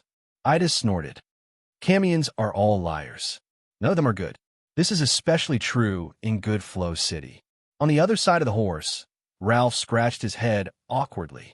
On the horse, Marquis Shiles smiled without saying a word. What you said might be too biased. He held the reins of Thales' horse tightly to prevent it from going berserk. Hey, I must have been cast with the enemy of horses' halo, the second prince's crazy ramblings. Wyatt shook his head and said, there are some Camions in the Tower of Eradication as well. Even though most of them come from poor backgrounds in Camus Union, when it comes to their abilities and personalities, I think they are about the same as us and Extet's apprentices. Thank you for speaking up for justice. Marquis Shiles smiled and said, Attendant Casso, that's because you haven't, achoo, seen the worst among them. Ida sneezed again and put her hands on her hips in annoyance. I guarantee that you will have a deep impression of them. So, have you met such a Camion before? Ida, Thales asked curiously. Yes, Ida spat fiercely. Evil liars, pompous fellows. A glib talker, an opportunist. Achoo. The elf wiped her snot and curled up. Thales shrugged. Looks like I was deceived by the Camions. And I was deceived quite badly. He cast his gaze on the person in front of him again. Marquis Shiles Bamra, who came from Goodflow City in the west of the peninsula and belonged to the Camus Union. I heard that Camus Union is a kingdom of merchants, Your Grace, Thales asked slowly. I wonder if this is true? Of course, many people understand it this way, and I can't say that this kind of description is completely wrong. When he heard the prince's question, Shiles seemed to have been suddenly motivated. He spoke cheerfully, but everything is dictated by history, Your Highness. History? History? I heard that Camus Union was formed by a few city-states after the Battle of Eradication. Thales' interest in research and exploration had also been piqued. A kingdom that relied on the start of commerce? So this forged your tradition and foundation? To be precise, we are not a kingdom, at least not a traditional kingdom. Marquis Shiles looked at Thales' expression and smiled slowly. After the Battle of Eradication, the four cities in the west of the Western Peninsula formed an alliance. They helped each other in the chaotic world and managed to protect themselves. Among them was Good Flow City, which was located southwest of Ekstedt and northwest of the Great Desert. This was the origin of Camus Union. We lacked resources and heritage, and were sandwiched between a few great powers. Camus Union could only seek survival in the form of commerce. We used a free environment and a relaxed tax policy to support our merchants to go out and work hard. We also acted as the transporters of goods and resources for the various great powers. We struggled to survive as a middleman. From this perspective, we are indeed a kingdom of merchants. However, Marquis Shiles changed the topic. Even though these cities belong to Camus Union, they operate independently and govern themselves. Other than the Union public law, each city has its own laws and regulations, their own ruling families, their own customs, and of course, each has its own characteristics. For example, this time, I am representing Good Flow City in the Union as an envoy to Ekstedt. In this regard, we are not like a kingdom, but more like a group of merchants helping each other. But you are called an alliance, right? Thales could not hold back his interest and asked, "You should at least look like an alliance, right? For example, a supreme authority that each city obeys?" Of course. Shiles chuckled. The so-called Camus Union's Supreme Joint Parliament is in charge of allocating resources within the Union and coordinating the relationship between the city-states. At least in name. Many people also think so, but reality is always stranger than what they imagine, much stranger. Shiles shook his head and sneered in a self-deprecating manner. But I still heard that Camus Union's power is not to be underestimated. Thales mobilized the knowledge in his head. Most of it was what Gilbert had taught him in a short month. Camus Union is rich and fertile. You are the Western Peninsula's purse. Some people put you together with Constellation and Ekstedt as the three strongest forces in the Western Peninsula. Purse? Shiles smiled bitterly. Do you really think that is a good nickname? Thales shrugged. All right. This is indeed not a good nickname, just like how no one would be happy to be called a fat sheep. We have spent a lot of energy just to protect ourselves between countries over the past few hundred years. And a power that is not to be underestimated? It would be better to say that it is a broad business route. Marquis Shiles shook his head. Like I said just now, the Alliance's business has grown bigger and bigger, and its routes have also expanded. So, the 4 small cities have become 4 city-states, and new cities have gradually joined our alliance. Now, Camus Union has 16 independent business city-states, and our trade routes have spread throughout the entire Western Peninsula. The entire Western Peninsula? How did you do it? Thales asked curiously. Can you explain it to me in detail? It is not as exaggerated as you think. These are the routes that the 16 city-states have opened up. Marquis Shiles was all smiles as he pulled out a gentleman's cane from the saddle and drew several routes in the air. From Ekstedt City of Faraway Prayers and Prestige Orchid Region in the north, to Thornland's Alumbia Kingdom and Dragon Kiss Lands and Linzo Dukedom in the south, to White Mountain and the Alliance of Freedom in the east, and even to the western edge of the Great Desert. These are the direct routes for our land merchant caravans. Along the way, we can visit a small half of the Western Peninsula, and even the entire left half of the continent is within our reach. The Marquis continued to speak with delight. And our western port near the Demon Sea extends Camus Union's business even further. To the west are the 3 Devil Islands, the Alumbia Kingdom, and the Turundi Shared Governance, which are the kingdoms on the west coast. As for the south, after crossing the Sea of Despair to the Sea of Long Corridors, there are the kingdoms on the south coast, such as Norton Dukedom and Linzo Dukedom, Long Corridors Archipelago, and Sarah Dukedom. If there are fleets with more trade ambitions, they will continue to the east, sail out of the Sea of Long Corridors, cross the Mystery Sea and the Fog Sea, and reach the wealthy Evergreen Island, which is ruled by the Sucator family, one of the 13 distinguished families of Constellation. They will sail all the way to the east, past Crystal Jade City, which is built on Crystal Jade Island by the merfolk of the Western Sea, and follow Constellation's sea trade route to the Sea of Eradication, or even the Eastern Peninsula. This way, the right half of the continent will also be included in the Alliance's trade route. It sounds amazing. Thales furrowed his brows and said with a serious expression, "Your forces of influence are all over the continent. It is not an exaggeration to say that." On the contrary, Marquis Shiles shook his head and said, "Camus Union only has the city defense teams that belong to the major cities. They do not have a unified military force, and it is absolutely impossible for them to start a war. The wrangling in the United Parliament alone can last for 3 years. Since we rely on trade to survive, even as nobles, we must go out to develop and trade. While I was 13 years old, I followed my father to Olumbia Kingdom for the first time. Our family's merchant fleet was detained there. Ralph, who was riding on the side of his horse, walked on the snow-covered ground with his fists slightly clenched. So, you can understand now, right? I am happy from the bottom of my heart about the reappointment of the Prince of Constellation. This means that Constellation, a big country in the Western Peninsula, is stable and without worry." The Marquis shook his head. Even in Ekstedt, where the system of choosing a king has become the norm, once the throne passes to a new Archduke's family. For example, from Dragon Cloud City's Walton family to Beacon Illumination City's Poffert family, or to Prestige Orchid Region's Alceus family, it will be quite a shock. Our established trade routes and long-term business agreements will have to be reconsidered or even completely overturned according to the ruling order and habits of different families, much less a hereditary royal family like Constellation. Just like this, our business is often troubled by the constantly changing situations in various countries. Shiles sighed deeply. If there is a place where the nobles live a harder life than the commoners, remember to vote for Camus Union. Serves them right. Ida snorted coldly. Wanting to earn money and be comfortable at the same time, how can there be such a good thing? What you said is really wise, madam. Marquis Shiles sighed and stuffed the gentleman's cane back into the saddle. So, you see, at the age of 38, I still have to go out and work hard.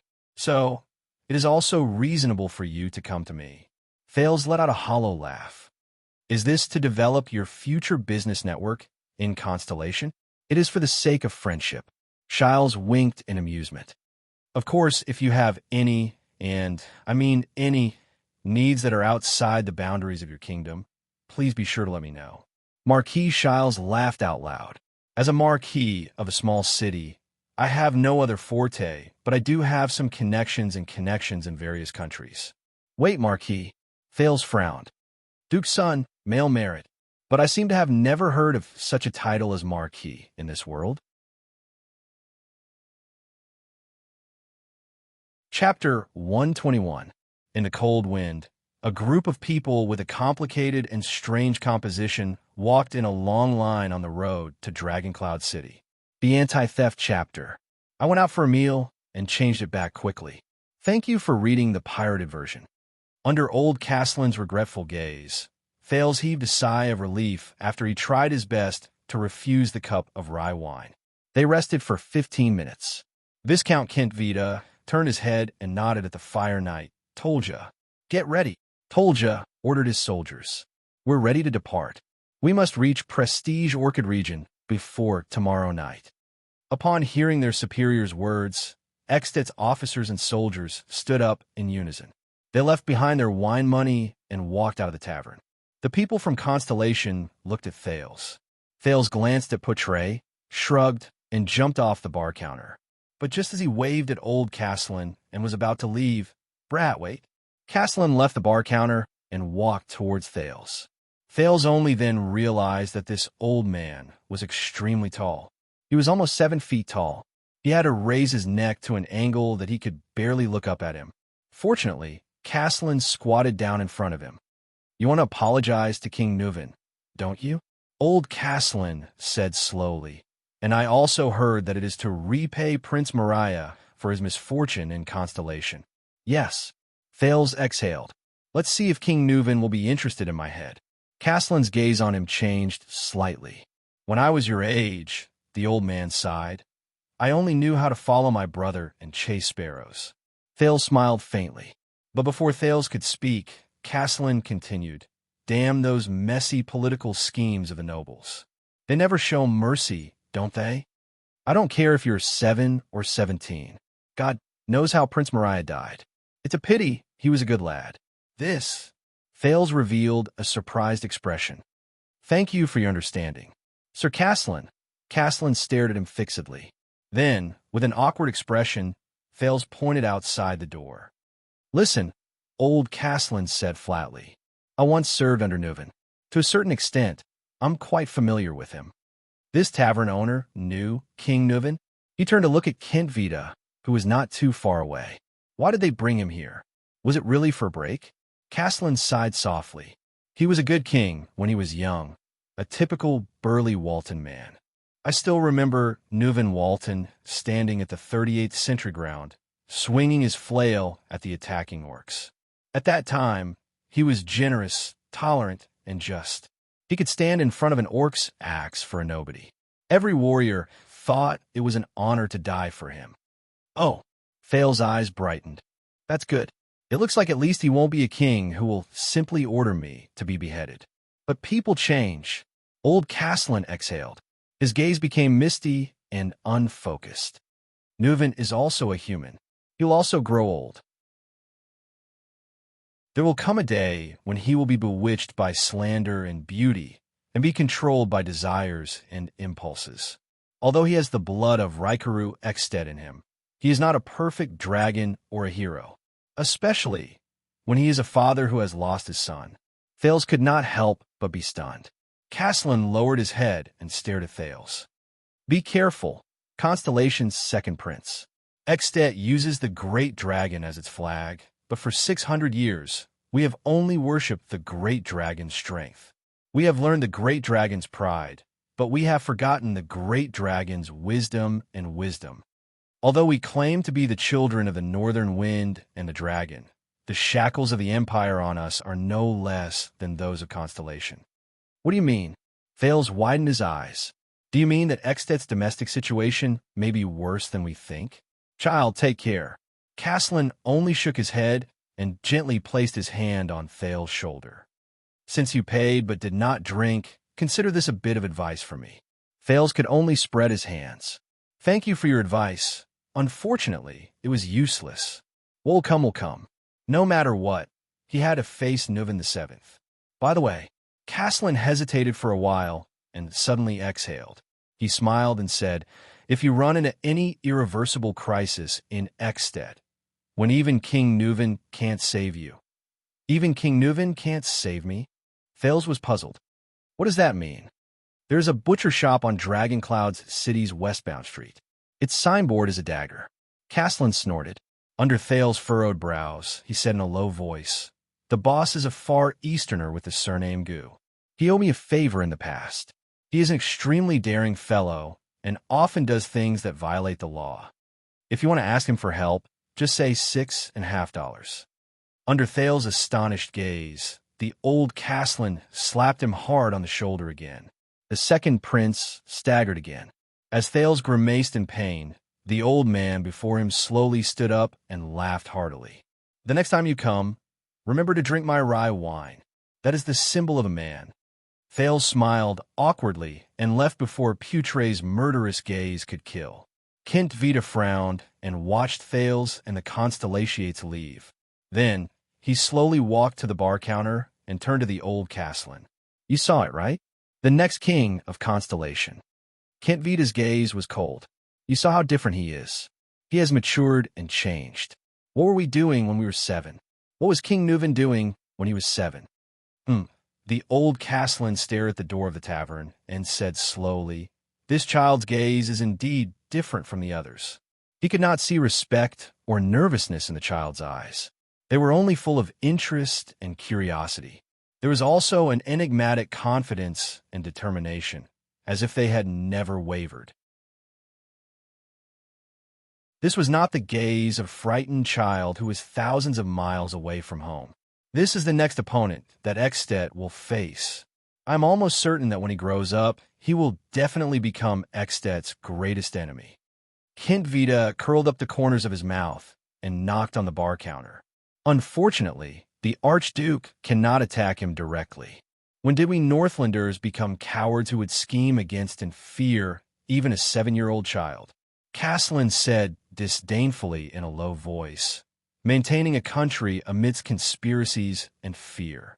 This is something that only a shaky empire would do.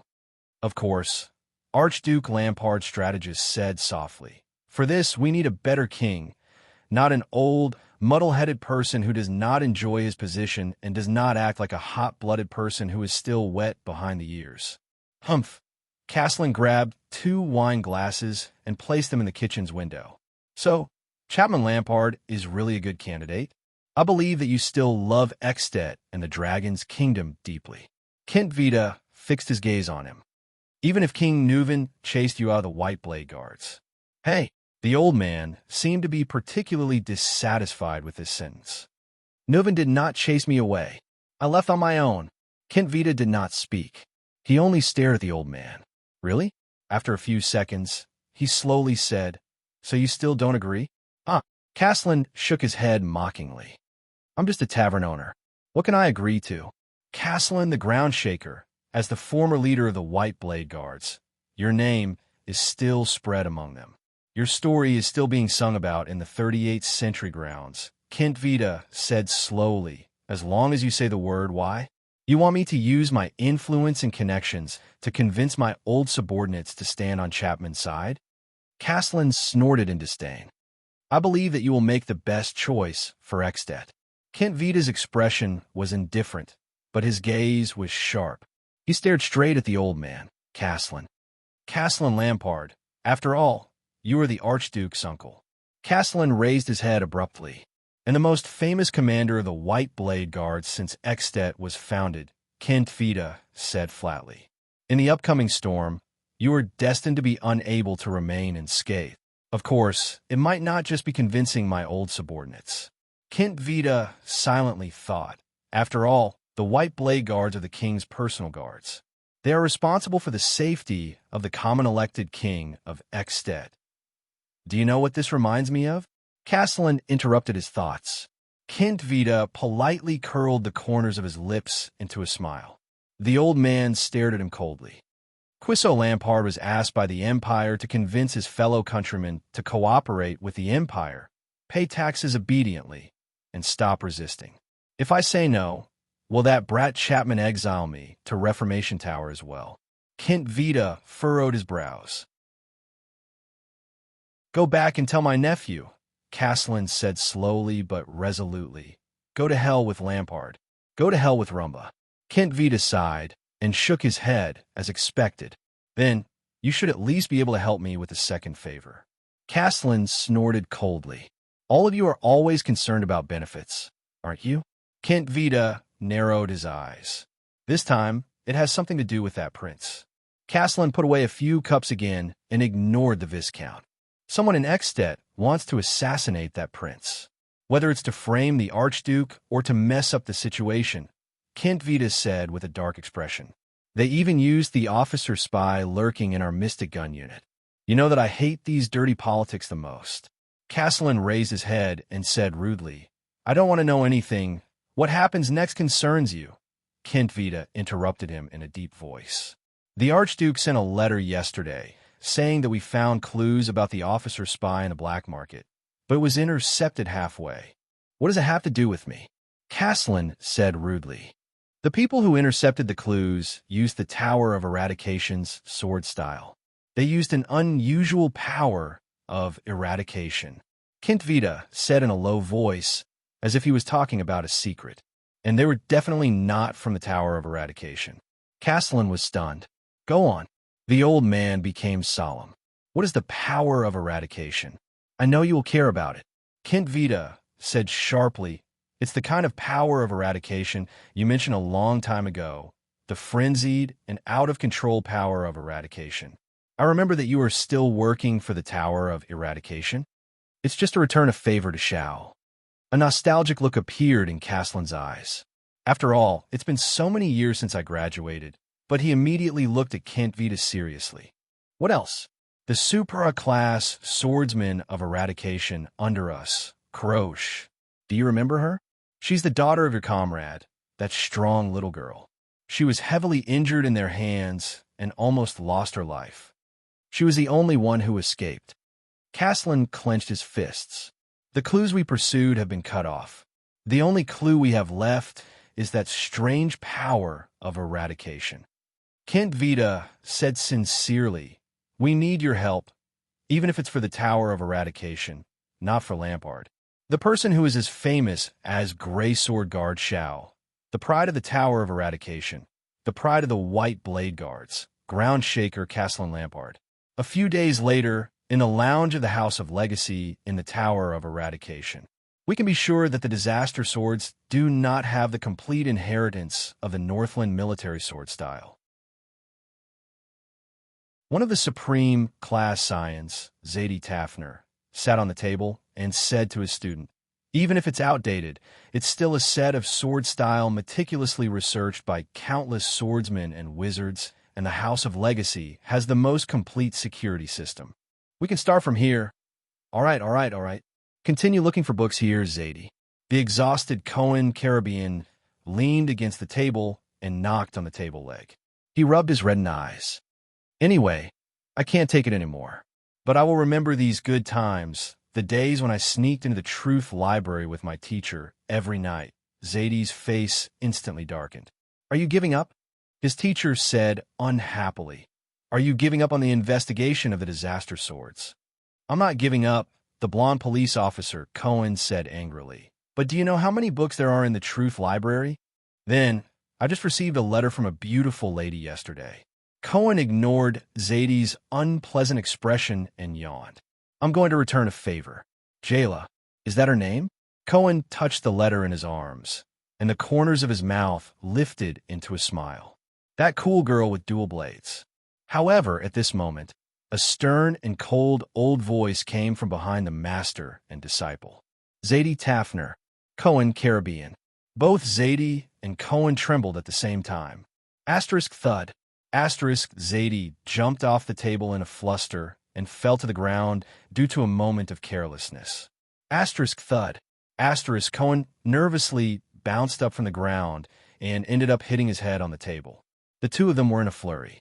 One of them rubbed his knees with a twisted expression, while the other touched his scalp and grimaced in pain. They stood up with difficulty and tried their best to stand straight.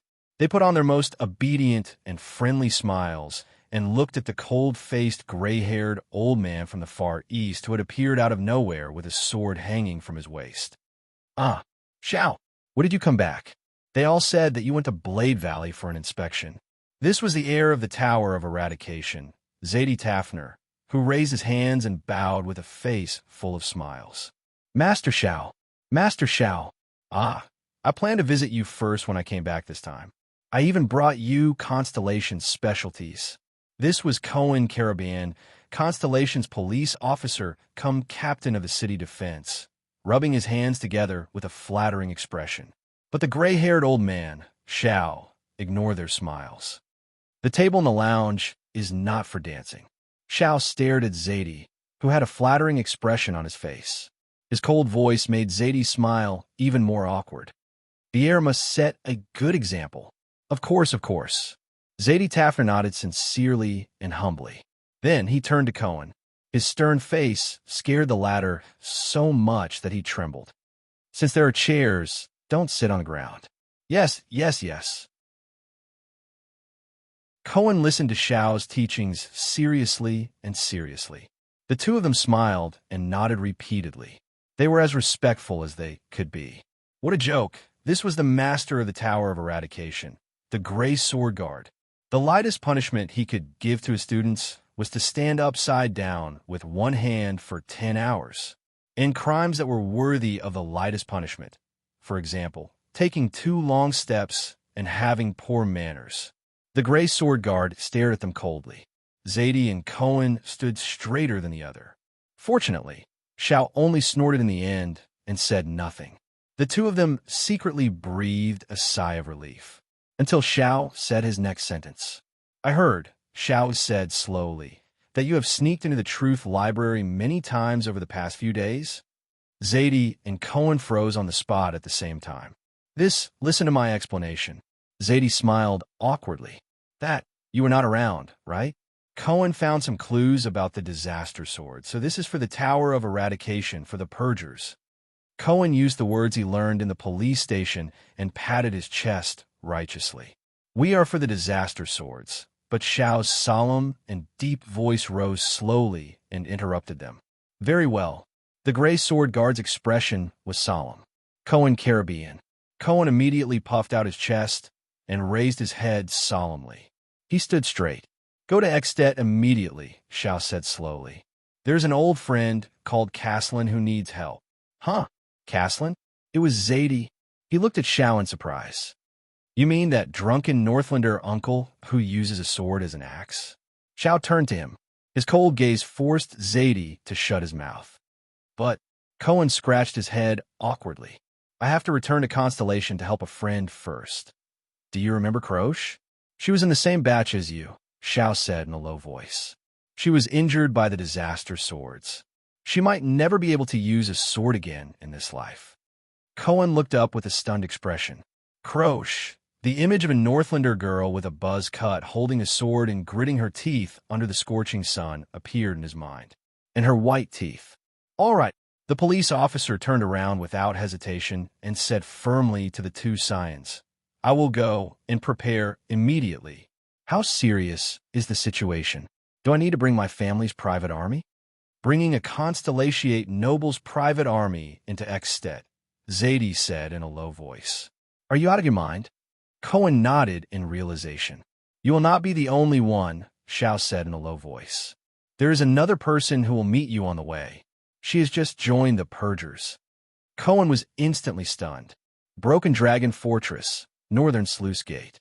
Be careful on the way. Although Lampard has retreated and the war has not started, it is still Extet. Sonia Cecile, the fortress flower, looked at Miranda Arund, who was ready to go. She chuckled and said, although I really want to suggest that you bring the Arund family's private army. This is the border between the two countries, Miranda said softly. It is impossible to cross the border with the army. Moreover, Arund, Miranda clenched the white eagle emblem on her cuff. The fortress flower looked at her subordinate and sighed. It is good to go out and hide.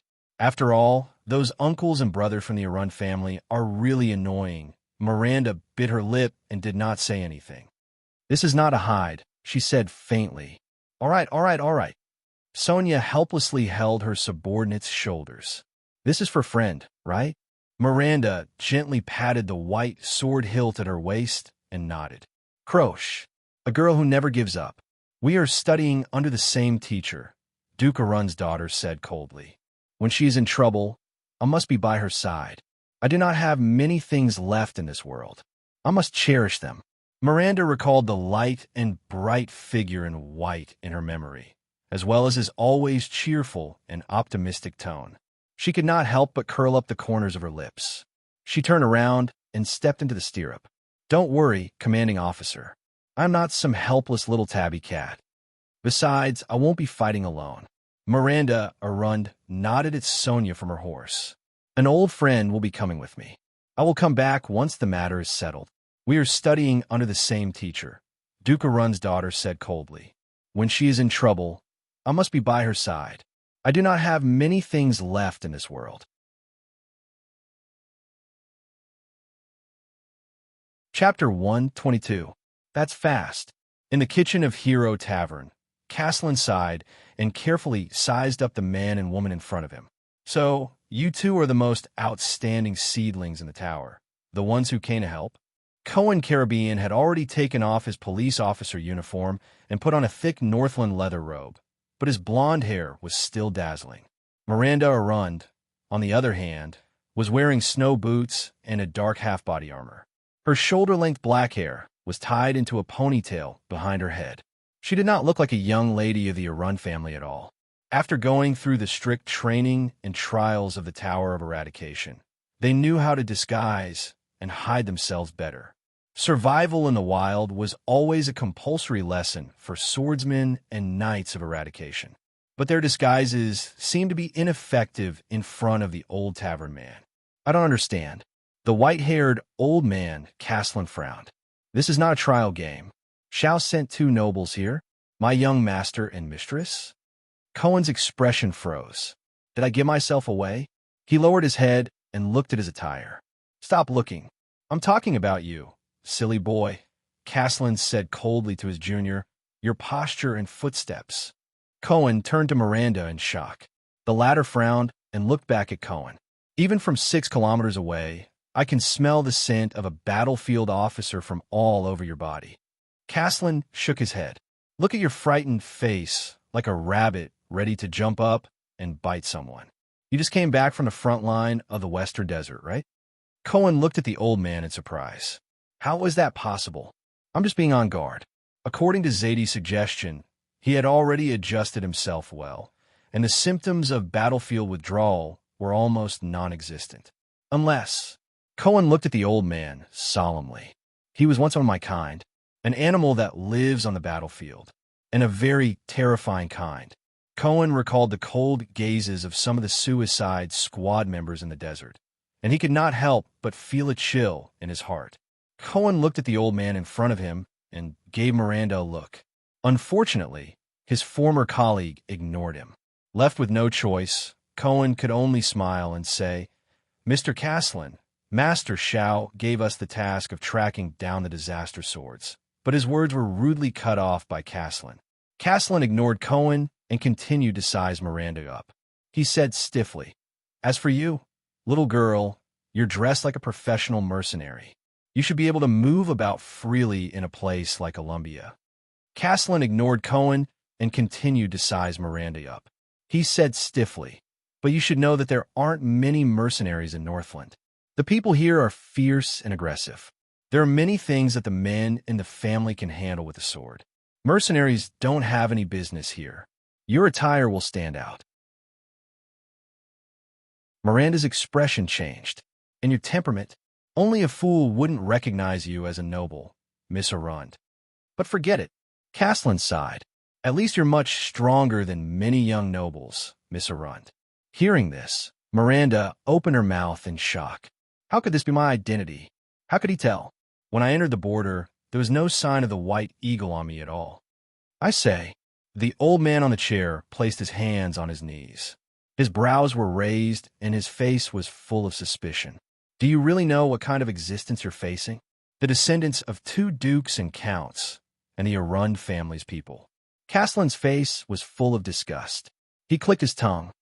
The young masters and ladies of great noble families. Write a letter immediately and ask Shao to send more people here. It would be best if there's a supreme class elite. Cohen furrowed his brows. *T. The contact doesn't like us? What should we do? At this moment, the lady from the Arund family suddenly took a step forward and glared at Caslin angrily. Listen, old man, Miss Miranda Arund said with a hostile expression. You do your job, and we do ours. This is the ideal situation. As for our abilities, we know what kind of danger we're facing, and we're not some pampered young master or lady. Miranda's expression was solemn as she enunciated each word clearly. Cohen is my peer. He's an awakened from the glory of the stars. I know him. He has spent many years at the front lines of the Western Desert, and he knows everything there is to know about battles and wars. He is an outstanding warrior and military officer. On the battlefield, his usefulness will not be any less than that of an old Lemeter who has not moved for decades, Miss Arund said plainly. Cohen looked at Miranda in surprise. He stared at his peer who refused to budge at all. My God, when was the last time she praised me? Does a woman's temper really become better after breaking up? Caslin revealed an amused expression as he looked at the little girl before him. An old body that hasn't moved for decades? Interesting. How energetic. If I were 30 years younger, I serve under the Fortress Flower. I led Constellation's army in Cold Castle, Lonely Old Tower, Overwatch City, and the border between the 2 kingdoms countless times. I also fought against the Lampard family countless times. Miranda stared at Caslin with a sharp gaze. I know how to fight, old man. We're not those inexperienced newbies. Of course, from your outdated perspective, only supreme-class elites like Master Chartier and Master Zadie can deal with such a situation. But Sir Caslin, Anyone can look down on our experience and abilities just because we're young masters and ladies of noble families. Only you don't have the right to say that. Caslin narrowed his eyes. The first time I heard your name, Sir Caslin. Miranda slowly placed her hand on the sword at her waist. It wasn't because of your reputation as the Earthshaker, but because of your family name, Caslin Lampard. Caslin raised his eyebrows. Yes, every member of the Arun family must know the situation of their enemy's family like the back of their hand, the swordswoman said calmly and slowly. So, Caslin narrowed his eyes again. Miranda stared at Caslin. So, if you have a problem with the Arun family name because you're a member of the Lampard family, you can just say it. Miranda narrowed her eyes and observed every flaw on the old man's body. She tightened her grip on the hilt of her sword and said coldly, "We'll settle our differences with swords, old man." Caslin looked at Miranda's sword and smiled in disdain. Of course, or perhaps you're just trying to provoke us and want to see our strength for yourself. Miranda said meaningfully, "If that's the case, then let's hurry up and end this quickly. Then we can continue with our mission instead of wasting our time here, talking nonsense with an old man." Caslin stared at Miranda. His smile disappeared, and he returned to his cold, expressionless face. Looking at the impending conflict, Cohen was so anxious that he scratched his ears and cheeks. Miranda, shouldn't we? At this moment. Huh. Caslin laughed angrily and interrupted Cohen again. Caslin slammed the table and stood up abruptly from his chair. Even though he was in his 60s, he was nearly 7 feet tall, and his muscles did not seem to have regressed. He still looked very oppressive, but Miranda's sharp gaze did not waver. She only bent her body slightly and adjusted the angle of her attack. "Interesting, young lady." Caslin suddenly laughed. "You look like a little female leopard when you're angry." "All right, that's the end of the test." Miranda clenched her teeth. "And it? This old man, young Croce, was right." Caslin's gaze was sharp. He revealed his yellowish teeth and said slowly, "Miranda's observation skills are outstanding. She's resolute and decisive when she encounters problems. She doesn't procrastinate, but she's a little too arrogant." Miranda was stunned. "Croce?" Cohen pounded his palms excitedly. "So, Uncle, you know Croce. What did she say about me?" "Yes," she said. Caslin did not mind that Cohen's way of addressing him had changed from Mr. to Uncle. He recalled for a moment and turned his head, revealing a strange expression. "Cohen Caribbean isn't a bad person, but he's a slow idiot. That's all." Cohen was stunned for a moment. Then he scratched his head awkwardly and laughed. He wailed endlessly in his heart. "Is my image so bad?" Caslin looked at Cohen and chuckled. "Brat. You know, my wife used to call me a slow idiot." Cohen was stunned for a full 3 seconds. "Go for it, brat." Caslin laughed loudly and slapped Cohen's shoulder. Caslin secretly applauded when he saw Cohen's unwavering posture. "Enough." Miranda interrupted them with a frown. "Can we get down to business now?" Cohen shrugged helplessly, indicating to Caslin that she was like this. "Hey."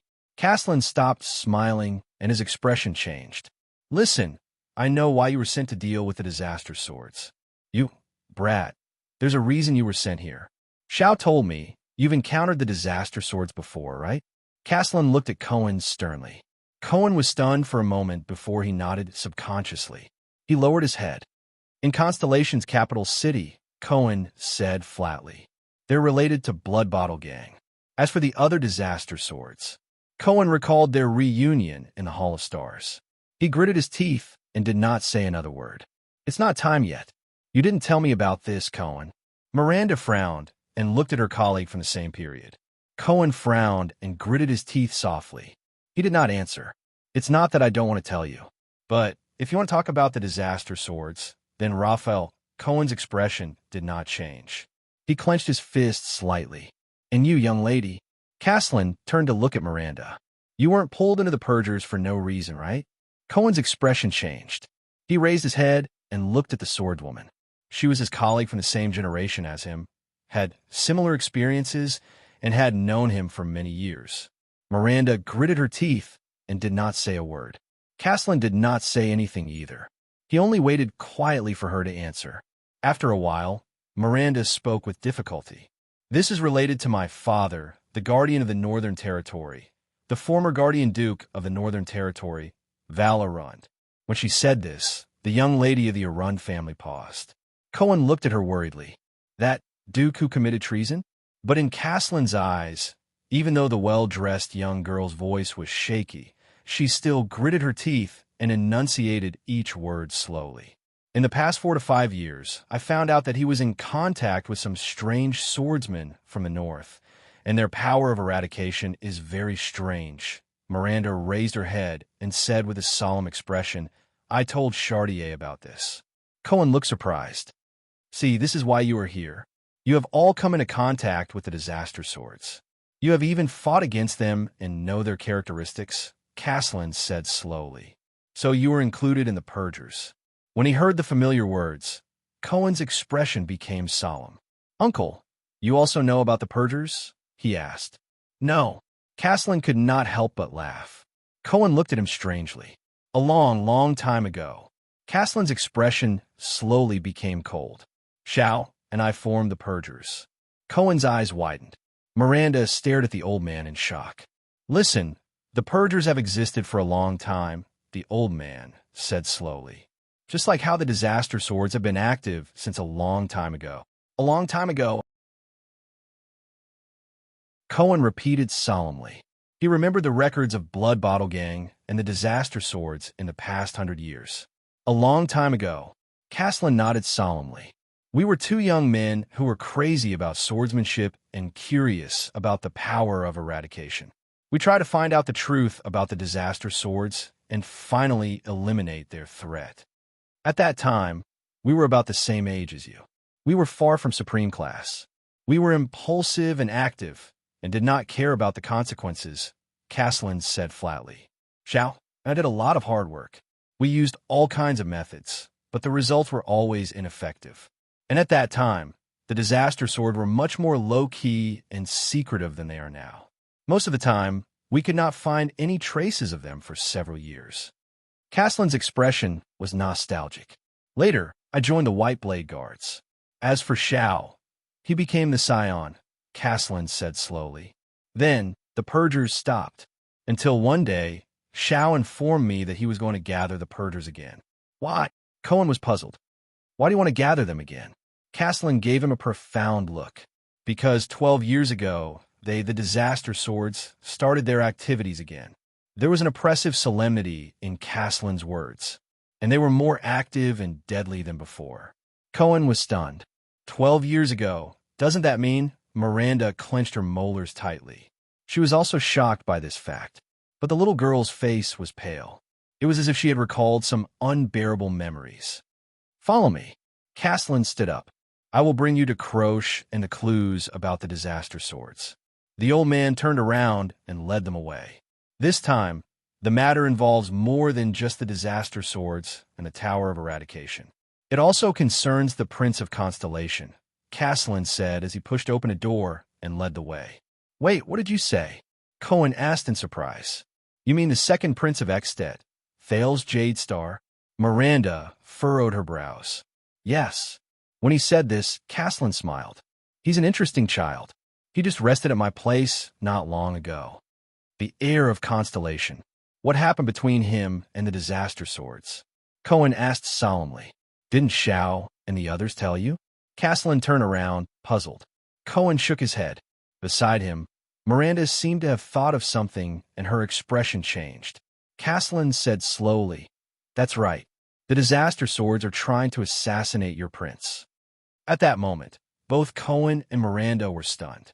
A few seconds later, disaster sword? Cohen asked anxiously. Why? Why did they assassinate the prince and heir of Constellation? I thought their target was just us and the Tower of Eradication. Listen, you don't understand the disaster swords, and neither do I. Caslin's tone changed. He stopped and turned around. But based on my earlier experiences, Caslin's expression was solemn. Their goal is definitely not as simple as defeating the Tower of Eradication and replacing it. As for the prince, who knows? Maybe he's involved with some northern lords who want his life? Impossible. Miranda said calmly. King Kessel used the oath related to the throne to restrain those who wanted to harm him. The prince will be very safe in Ekstedt. No one will dare to lay their hands on him. Really? Castellan laughed. After his laughter disappeared, he looked at the young man in front of him with a complicated gaze. The oath made by your prince, and that king of yours, turned him into those precious ancient alchemy balls. Once they are destroyed, they will explode and hurt people, Castellan said flatly. Indeed, in Northland, no one dares to lay their hands on him. They don't dare to let him explode in their own hands. At this point, Castellan lowered his head and his gaze darkened, but they all hope that he explodes in someone else's hands. Thale stared at Nicholas and Marquis Shiles in a daze, thinking about King Nuven's invitation, or rather, request, which they brought. Wait a minute, judging for what you're saying, Thales had an ominous premonition. King Nuven hasn't found his enemy. Archduke Lampard's collaborator? See, this is why we came to you, your highness. Marquis Shiles nodded slightly and flashed a polite smile. Why must it be me? Thales said gloomily. I'm just a 7-year-old child. I can't play such a high-end game. You're not just a 7-year-old child. You're also a 7-year-old genius, Shiles added with a wink. Thales closed his eyes, feeling a terrible headache. Hey, as you said, Prince of Constellation, you're the one who should bear King Nuven's wrath, Nicholas said slowly. His tone was filled with a faint threat. But now, there's a chance for you to get rid of the pain you shouldn't have to bear. Whether or not it's up to you, kid. Thales heaved a long sigh. What do you know about Archduke Lampard's collaborator? The diplomat group's vice diplomat, Putre, had already realized how things would go. He asked solemnly, what do you know now? We have a very obvious target now. Nicholas answered with a pale face. When you were still under Broken Dragon Fortress, Lampard once besieged your diplomat group in order to take down the fortress. He tried to lure the garrison of the fortress to attack. Yes. Thinking of Araka and his Fury Guards, Thales took a deep breath. There was such a thing. It's definitely not a happy memory. The Mystic Gun unit in Lampard's army tried to assassinate you under the orders of a spy officer, Nicholas continued while riding on his horse. And based on the information we in the secret room have, we're almost certain that the mastermind behind that spy officer is our target. Thales remembered the bombardment from the Mystic Gun. He stared at the snow-covered ground in a daze. Fear lingered in his heart. As far as I know, Lampard is also investigating this matter. When we arrived at Lord Castellan's Hero Tavern, they seem to have made some progress in their investigation. Putre frowned. In that case, the mastermind who sent a spy in Lampard's army to kill Prince Thales and frame Lampard was coincidentally Lampard's collaborator when he planned to murder Prince Mariah? It sounds very disappointing, doesn't it? Marquis Shiles shook his head gently. His gaze was profound. He and Archduke Lampard worked together to murder their own prince, but immediately betrayed Archduke Lampard in the murder of another prince from a foreign country. The nobles are like white mountain vultures fighting for rotten meat. They deceive each other and plot against each other. Ida suddenly said under the cloak. Northland and the Northlanders, even the nobles and suzerains, were not like this in the past. Without the Empire, all of you have fallen even faster. The group of people who were marching forward fell silent for a moment. Northlanders. Nicholas seemed to have been triggered. He stared at a flag with a red border and a black background with a crimson dragon. He nodded slowly and said, one day, we will regain our pride as the dragon's children. In short, Archduke Lampard still does not know that the person who tried to frame him is his collaborator. Marquis Shiles coughed. And we confirmed this from the progress of Lampard's investigation. Thales raised his head. Archduke Lampard definitely knows the identity of his collaborator.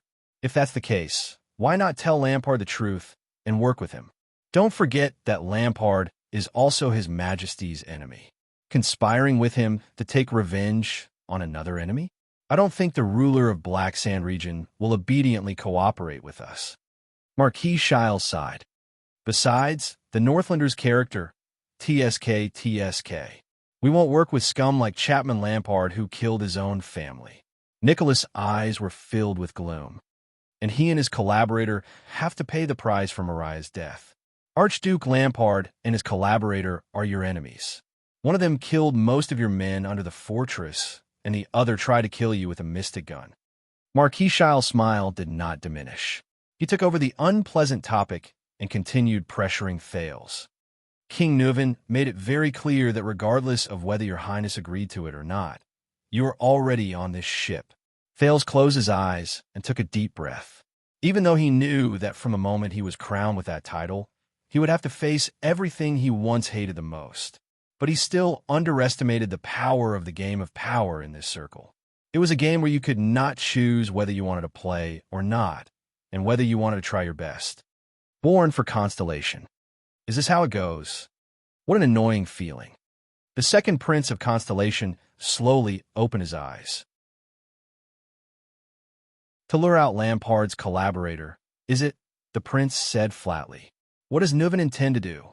Nicholas was about to reply, but he was interrupted by the prince in a completely different tone. Thales raised his head. His gaze was as bright and sharp as a sharpened blade. Also, if I cooperate with his revenge plan, what benefits is Nuven willing to give me?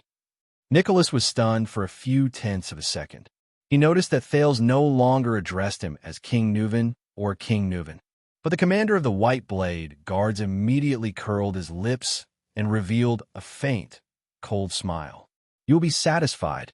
The Star Killer looked at the second prince and said slowly, the Walton Dragonspear family is never stingy. One more question. Thales raised his head. His gaze was burning. You said that from Lampard's investigation, his collaborator is the mastermind behind my murder using the mystic gun. That's right. Nicholas frowned. Is there a problem? Where did you get the details of Lampard's investigation, and how did you ascertain it? Thales asked in a deep voice. This is our business. Nicholas shook his head. You don't have to, but Thales immediately cut him off. This is my business. Thales' expression was resolute. He emphasized his insistence, especially when Nuven wants me to risk my life to play such a revenge game with him. I should have enough information to ascertain whether his plan is feasible. Nicholas stared at Thales. His gaze was cold. As for what he was thinking, Thales had no way of guessing, until Shiles coughed softly at the side. Lampard has been tracking down the spy officer who commanded the Mystic Gun unit. His men have efficiently found clues in the black market. Nicholas finally spoke slowly, but just as he was about to discover the truth, a group of strange swordsmen suddenly appeared. They used a strange power of eradication and almost wiped out all of Lampard's investigators, cutting off the clues. Strange swordsmen? A strange power of eradication? Nicholas nodded. This is not within Lampard's knowledge, so he sought help from a professional. And that professional, the Star Killer, lowered his head and looked at his White Blade Guard uniform. He is our old acquaintance. And those strange swordsmen? Thales asked. Nicholas gave him a profound look.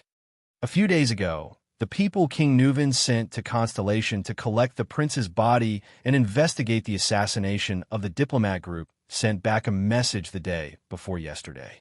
Nicholas revealed the crux of the information in detail. The prince's last bodyguard used the Walton family's secret method to leave behind an important clue. Among the assassins who attacked Prince Mariah, there were also a few strange swordsmen. Their power of eradication was very strange. Thales figured out. Are you saying that the swordsman who assassinated Prince Mariah and the swordsman who cut off Lampard's investigation are the same group of people? Nicholas nodded slightly. Who are they? According to the information, they are a group of traitors from the Tower of Eradication. They're like flies that seek personal gain, people who hide their heads and show their tails. Nicholas looked at each person. The Tower of Eradication has a very special name for them. The Star Killer's expression was profound. He slowly said Disaster Swords.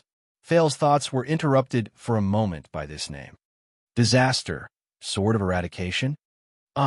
Waya, who was listening, suddenly exclaimed softly as he remembered something. Speaking of which, when I was in the Tower of Eradication, I seem to have inadvertently heard a few signs talking about this name. Waya felt everyone looking at him, and he said a little nervously, but that has always been a legend. Disaster swords. It is said that they are a group of traitors who want to replace the Tower of Eradication. Thales furrowed his brows. Let's find some time to talk, Waya, the second prince said, about the power of eradication and the Tower of Eradication. Waya nodded. No matter what, this group of so-called disaster swords participated in the assassination of Mariah and the betrayal of Lampard at the same time. They must have a close relationship with Lampard's collaborator. That's why they listened to his orders and let him do whatever he wanted. Nicholas stared at the snowfield in the distance and frowned. We also connected these two incidents and caught them. I understand. Thales nodded solemnly and said, when will Nuven's plan begin? Prestige Orchid Snowfield is right in front of us. Once we pass through it, we will reach Dragon Cloud City, Nicholas said slowly as he cast his gaze at the snowfield in the distance, which was almost in line with the horizon. The 5 archdukes should have arrived in Dragon Cloud City. The first obstacle you have to face is to meet them in King Nuven. Be prepared, Your Highness. Marquis Shiles rubbed his gloves. His eyes were filled with the excitement of the start of a great show. In public, King Nuven will show a tough attitude towards you. He might be a little rough. Rough? Perfect, it's been a long time. Thales stared at the horizon with a spirited gaze. He touched his neck gently and recalled the feeling of being strangled. He said in a powerful voice, I like rough the most. Shiles' smile became even brighter. A strange light shone in Nicholas' eyes. Portray took a deep puff from his pipe. Ida continued to lower her head under the cloak without saying a word. Waya and Ralph just stared at each other in a daze. Noon arrived. The sun hung high in the sky above the snowfield. But everyone who had stayed in Northland for many days knew.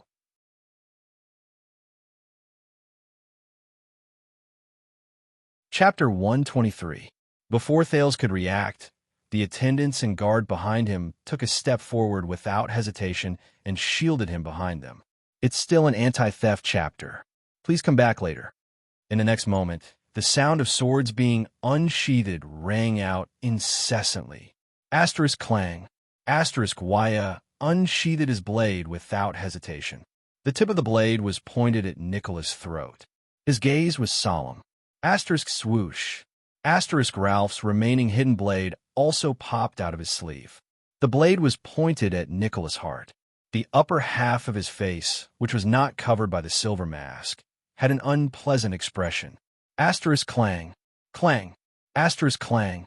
Asterisk, these were the white blade guards behind Nicholas. These tall and sturdy masked Northland elites were equipped with lightweight iron-colored arm shields in their left hands, and with their right hands, they pulled out the uniquely shaped sabers from their waists. The hilts were snow-white and slender, and could be held with both hands. The blades shone brightly, and their curves were beautiful. They did not look like the crude and forceful Northland style. The way they pulled out their blades was neat and heavy. Their gazes beyond their masks were murderous. At some point in time, they had formed a semicircle and surrounded the Constellation Diplomat Group from 3 sides. The remaining dozen or so soldiers of Constellation, such as Janet and Willow, pulled out their weapons without hesitation and stood at the front line to confront the white blade guards. Judging by their movements and the look in their eyes, these are true elites. Our royal guards are nothing more than this. Aida's voice traveled into Thales' ears. They are even more powerful than the Black Sand Region's army. Even if they were to go up against the Vampire's Sacred Blood army, they would probably not be inferior. Thales stared in disbelief at Nicholas, who had a cold smile on his face. What's going on? Tie me up and bring me to Dragon Cloud City? It was not that he did not anticipate what he might encounter in Ekstedt. In fact, it was very normal for King Nuven, who had lost his beloved son, to be angry, ridiculed, and humiliated him. Even if the Jadestar royal family and the Walton family had the same interests when it came to avoiding war between the 2 kingdoms and restraining Black Sand Region's ambitions. But Thales did not expect that this humiliating welcome would begin before he even reached Dragon Cloud City. Do I really have to let them kidnap me and bring me to Dragon Cloud City? If we refuse, under the moonlight, Thales felt his skin crawl as he looked at the white blade guards' gleaming white sabers. He estimated the difference in strength between us and the enemy.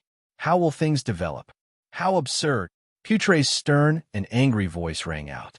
He anxiously thought about the situation before him and said in a flustered and exasperated manner, "Tie me up." Never before had an envoy from one country been treated like this. This was an insult to King Nuvan VII's reputation and the honor of the kingdom of Extet. This will not bring any glory to your king. If he was King Nuvan's man, he would have to be mindful of Extet's reputation and dignity as the common elected king.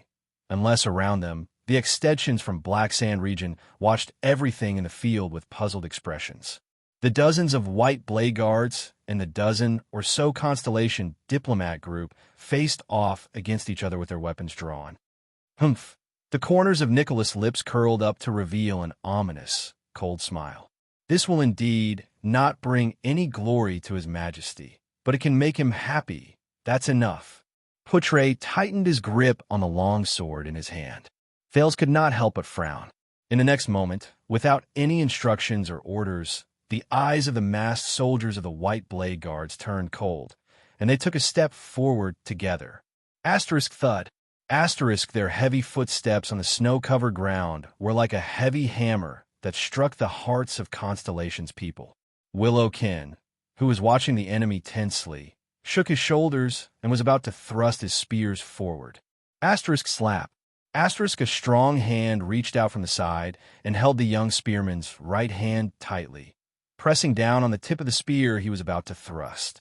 Willow was shocked. He turned his head and found that it was the veteran Janet. "Steady. Ignore their footsteps. Pay attention to their shoulders," he said calmly. After the tragic and bloody battle with the Blood Clan in the Birch Tree Forest, the private soldiers suffered heavy casualties. The heavily injured leader, Cora, stayed in the fortress. The veteran Janet, who was once the Duke's personal guard, relied on his experience on the battlefield and the skills he gradually regained to become the leader of the small number of Jadestar private soldiers, veterans of the fortress, and recruits from the Northern Territory. However, in the face of the extremely tense atmosphere before him, the veteran could not help but break out in a cold sweat. "Is this King Nuvan's will and order?" Thales tried his best to speak calmly. "Oh, of course it is." Nicholas ignored the two parts of the blades that were pointed at his throat and heart. He said gloomily. He just didn't say it out loud. A second later, Nicholas moved. He suddenly took a step forward and walked towards Thales.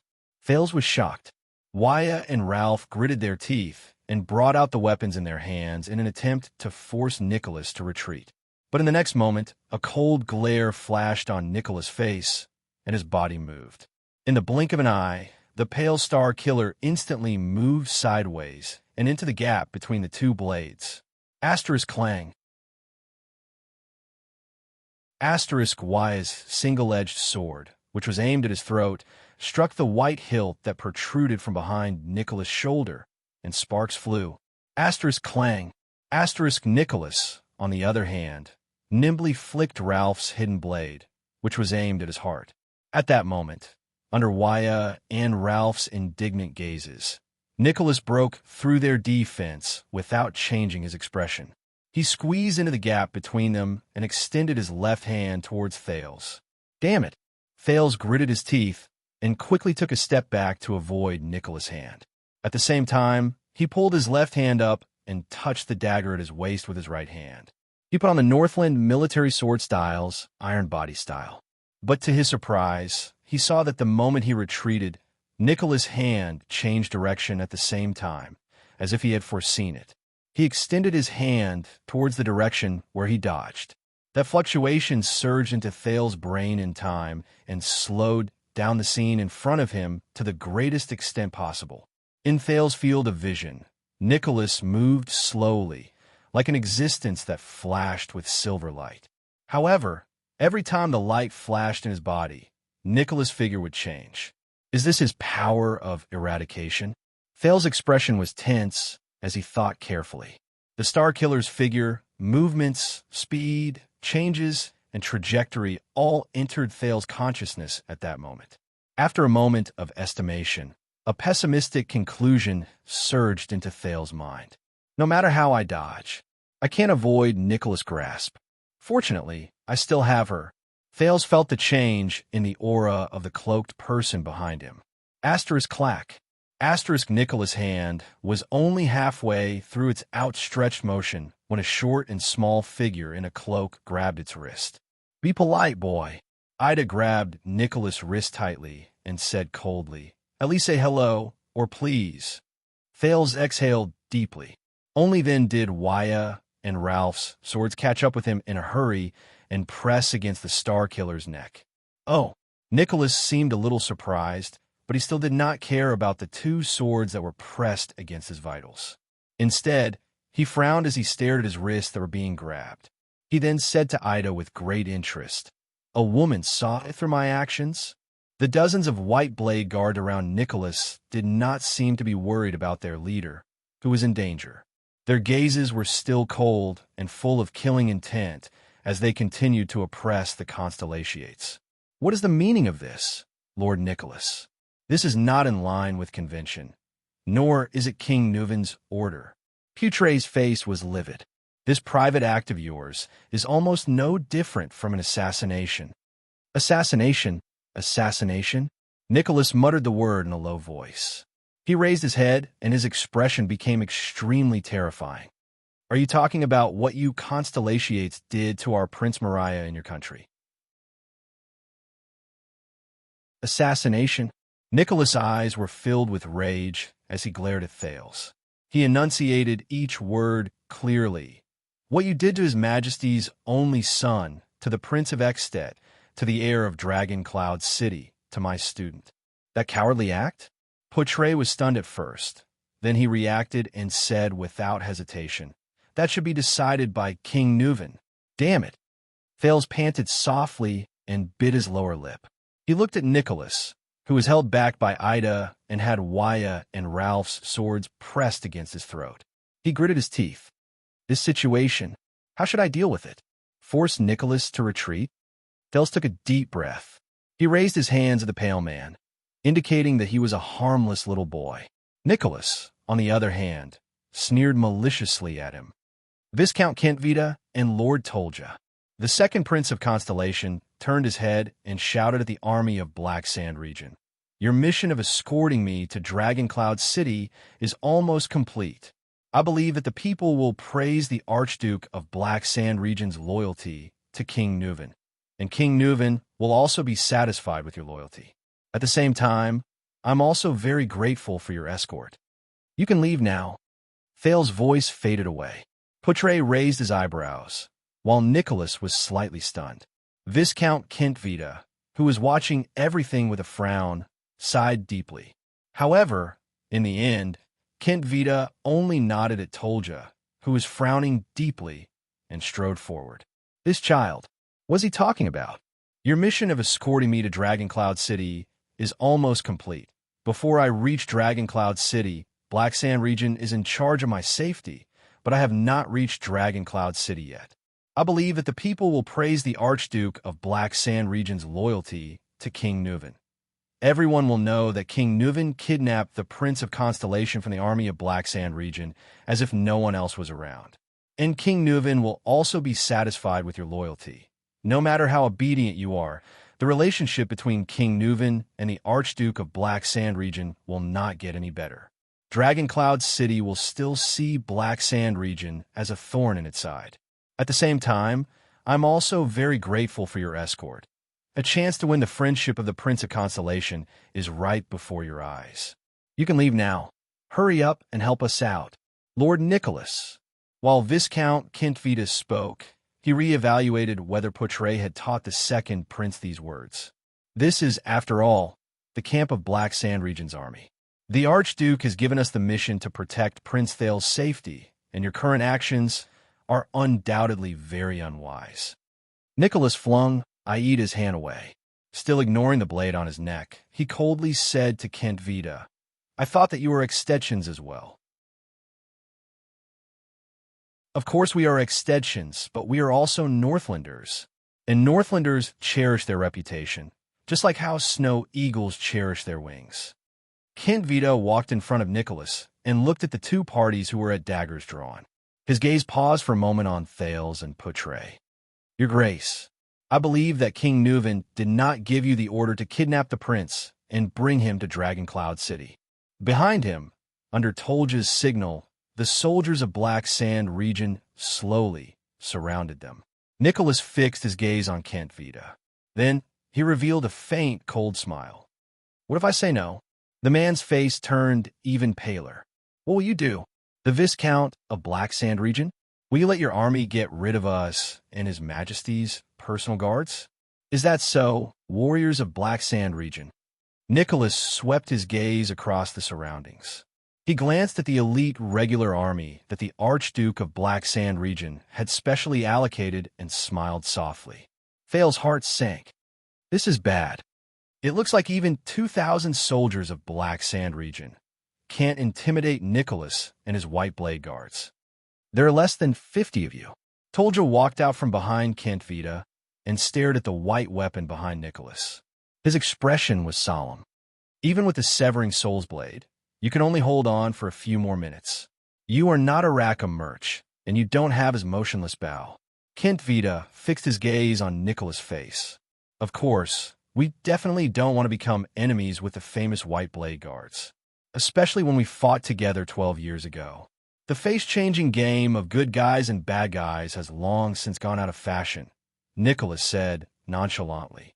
I've said it before, His Majesty will get even with Lampard. Before that, you won't want to provoke his personal guard captain. Thales thought of something. White Blade Guards. He remembered what Poutre had told him about Castellan's identity. Castellan retired 20 years ago, so, Thales said slowly, attracting everyone's attention. We just passed by Castellan's Hero Tavern a few days ago. Thales noticed that the moment he finished speaking, Nicholas' expression suddenly changed. Even the eyes of the White Blade Guards around them, who were confronting them, sparkled. Castellan, it looks like that old man means something to them. Thales nodded in his heart. Castellan treated me to a glass of rye wine, the limited edition kind, Thales continued to say calmly. He's a wise and open-minded old man. But I don't think you know him, Lord Nicholas? A complicated expression appeared in Nicholas' eyes. Because, Thales sighed, the White Blade Guards, led by someone like him, must be different from you. Nicholas stared at him without saying a word. In the next moment, Thales first gritted his teeth, as if he had made up his mind about something. Then, under everyone's shocked gazes, the second prince shouted, Constellations, put down your weapons. Waya and Ralph looked at Thales in shock. Even Ida made a sound of surprise under her cloak. The Constellations looked at the White Blade Guards around them, who were glaring at them fiercely. They looked at each other in bewilderment, not daring to believe the prince's order. Only Poutre looked pensive. Kent Vito and Tolja frowned at the same time. Nicholas stared at him with an indecipherable expression. This is an order from your second prince, the heir to the throne of Constellation. Thales repeated with a firm expression. Poutre was the first to sheath his sword and take a step back. Then, Genid sheathed his sword without hesitation. Wyatt glanced at the prince in disbelief. Under the latter's unquestionable gaze, he gritted his teeth and withdrew his sword from Nicholas' neck. Then it was Ralph, then the fifth, the sixth, until all the Constellations sheathed their weapons. Under everyone's watchful eyes, Thales took a step forward, past Waya and Ralph's protection, and arrived in front of Nicholas. You should have done this a long time ago. Nicholas lowered his head and looked at him expressionlessly. The earlier you submitted, the less painful it would have been. Enough, Your Excellency. Thales interrupted him coldly. I don't know why you insist on bringing me back to Dragoncloud City with you tied up. Be it new hatred or old hatred, Prince Mariah or Prince Horace, Thales suppressed the trembling in his voice. But before I complete my first mission, I will only answer to King Nuven. Nicholas stared at the second prince of Constellation in astonishment. This will be a conversation between the future king of Constellation and the current king of Ekstedt. Thales took a deep breath. But before that, You want to humiliate me, who is about to talk to King Nuven? Without a doubt, your actions are tarnishing King Nuven's honor. Does a father who has lost his only son no longer care about his own honor? Ask yourselves, White Blade Guards, Northlanders. Thales turned to the White Blade Guards around him. His personal guards, the White Blade Guards, the dragon's imperial guards, humiliatingly tying up a 7-year-old child and bringing him to Dragon Cloud City. Let everyone know the magnanimity of Ekstet's common-elected king, Raikaru, the hero's successor, and the ruler of the Northlanders, King Nuven VII. The gazes of the White Blade Guards became unfocused beyond the veil covering their faces. Castellan told me before, whether it is the history of the Empire or the symbol of the dragon, these are not important. What is important is whether the Northlanders can still persevere and live their lives well. Thales turned around and spread his arms. He raised his head and stared at Nicholas with a steady gaze. Over the past few days, we have eaten the Northlanders' food and drank their wine. According to Northland's customs, we are now King Nuven's guests. We are guests in the land under his rule. Now, we are finally about to reach his doorstep. Let us constellations, the so-called descendants of the Empire. Let's see whether the magnanimity and glory of the Northlanders are worth it for us to take this dangerous journey. The White Blade Guards quickly exchanged glances, then looked at their commander in unison. Kentvita's gaze kept shifting between Thales and Putre. He seemed to be deep in thought. Waya, on the other hand, looked worried as he stared at the Star Killer in front of him. And the most crucial decision-maker, Nicholas, slowly narrowed his eyes. After a few seconds, very good, Thales Jadestar. He looked at Thales and smiled faintly. You and your uncle are not that far apart. Thales was stunned. Put away your weapons, my brothers. Nicholas looked at Thales with a complicated expression. Let his majesty decide who our guest belongs to, even if his hatred for us runs as deep as the sea. Upon receiving the order, the White Blade Guards sheathed their swords in an orderly manner. Thales finally breathed a sigh of relief.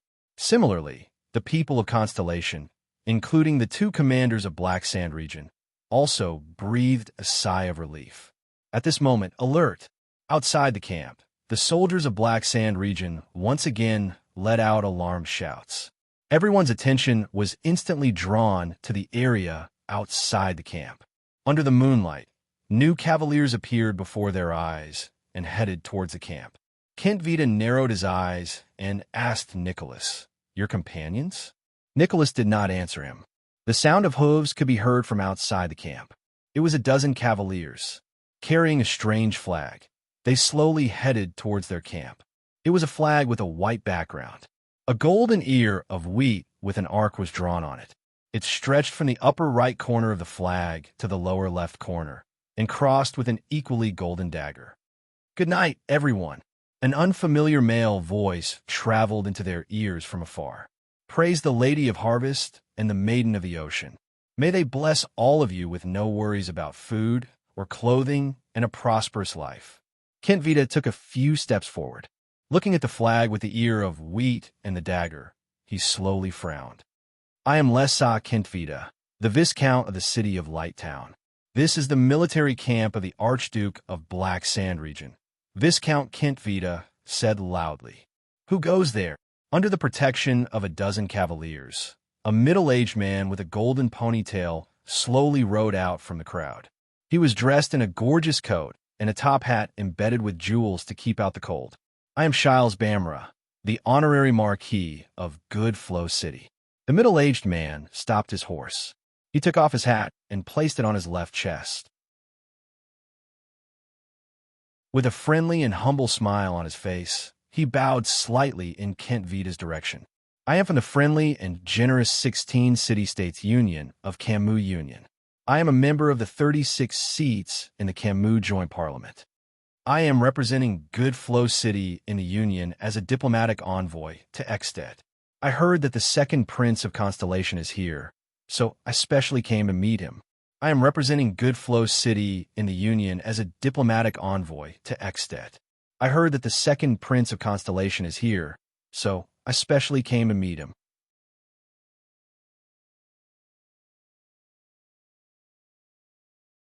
Chapter 124. That was 300 years ago, the vice diplomat said flatly.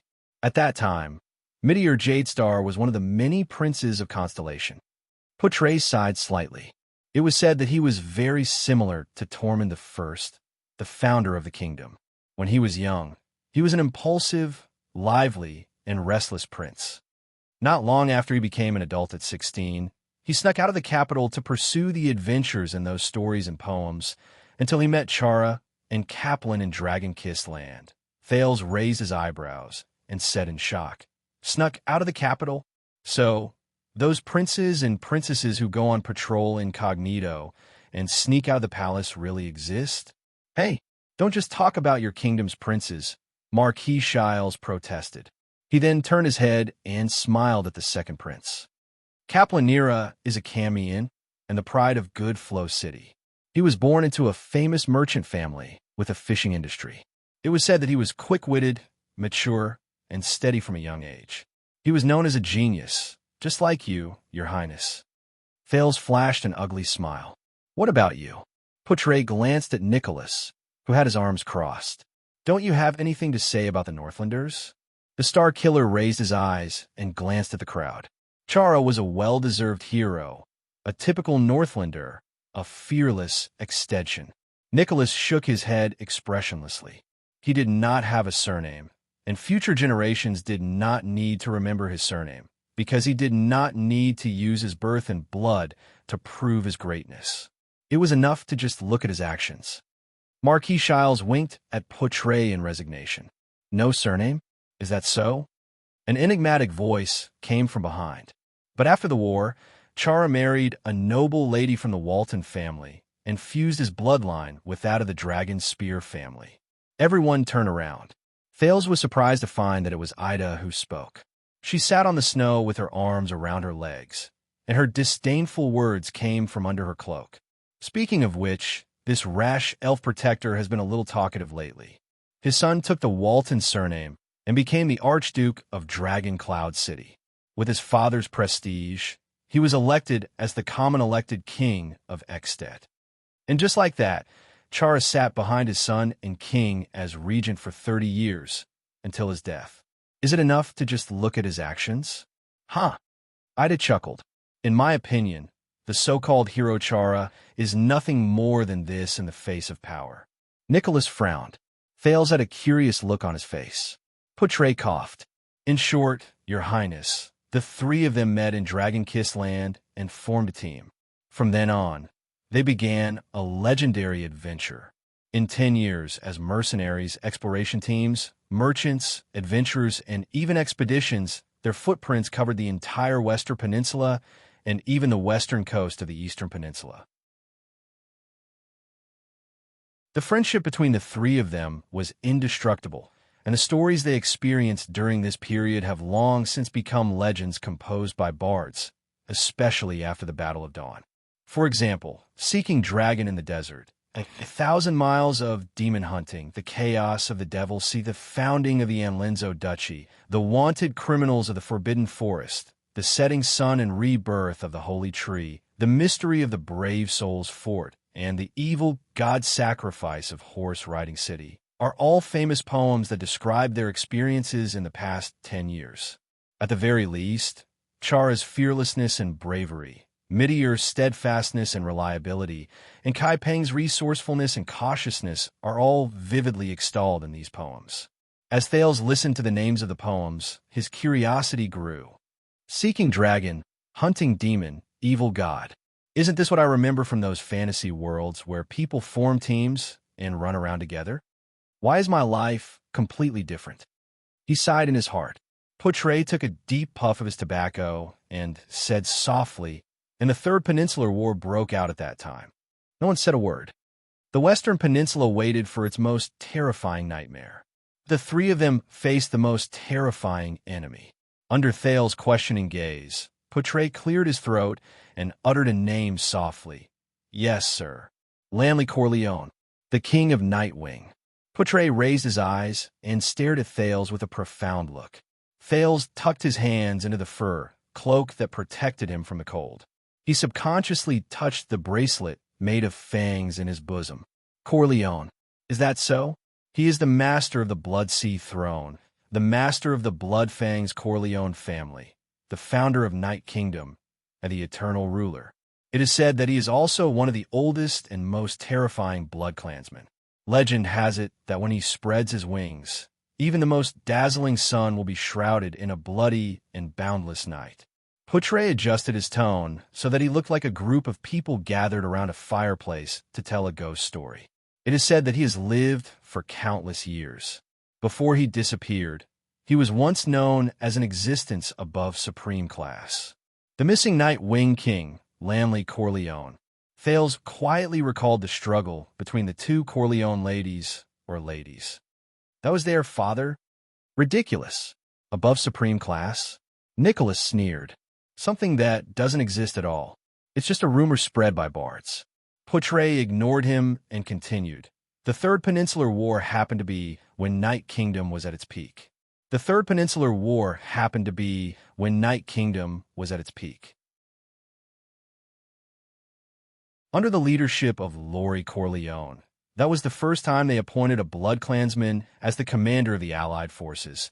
A small number of elites suddenly landed on Ekstet's eastern sea cliff, which was the most dangerous and impossible place to land on. Based on the experience of the previous two wars, everyone thought that the people from the Eastern Peninsula would land on Constellation. They expected the Western Peninsula's shield to once again stubbornly hold back the Eastern Peninsula's attack until Ekstet's brave and powerful troops and other countries' reinforcements arrived. Thales listened with rapt attention.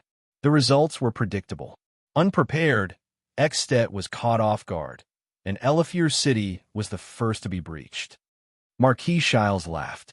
After that, Archduke Gedro of Elefir City had to purchase a large number of city defense equipment from Steel City every year to defend against the Eastern Sea. Goodflow City was in charge of the transportation. Poutre continued. The enemy's army continuously surged in through this opening at the edge of the sea cliff. They were like a hot knife through butter in Ekstet's empty inland, and they marched to Dragoncloud City. Your Highness, you can find the specific records of the battle in various historical records. Poutre sighed. In short, after a few devastating battles, the Night Wing King's awe-inspiring name was once again recognized. It was the most disastrous series of defeats that Ekstet, which prides itself on its warriors and army, experienced since its founding. Poutre sighed. As for the reinforcements from other countries who came north, even Constellation's expeditionary army was defeated without warning. The armies of other small countries were even more powerless to resist. It was said that less than 1 in 10 survived. Even the king of Ekstet at that time died in battle under Dragoncloud City. Thales was stunned. He turned to look at the current commander of the White Blade Guards. That was also an important page recorded in the legend of the White Blade Guards, Nicholas suddenly said. His gaze was complicated as he said, since the age of the Empire, the White Blade Guard were destroyed for the 10th time, and the 3rd, White Blade's disgrace. The king died under our heavy protection. Since the age of the Empire? Thales thought to himself. The White Blade Guards have such a long history, even before Ekstet was founded. Poutre shook his head. No one could resist the Night Wing King's invincible army, as well as his strange, ever-changing, and unpredictable military tactics.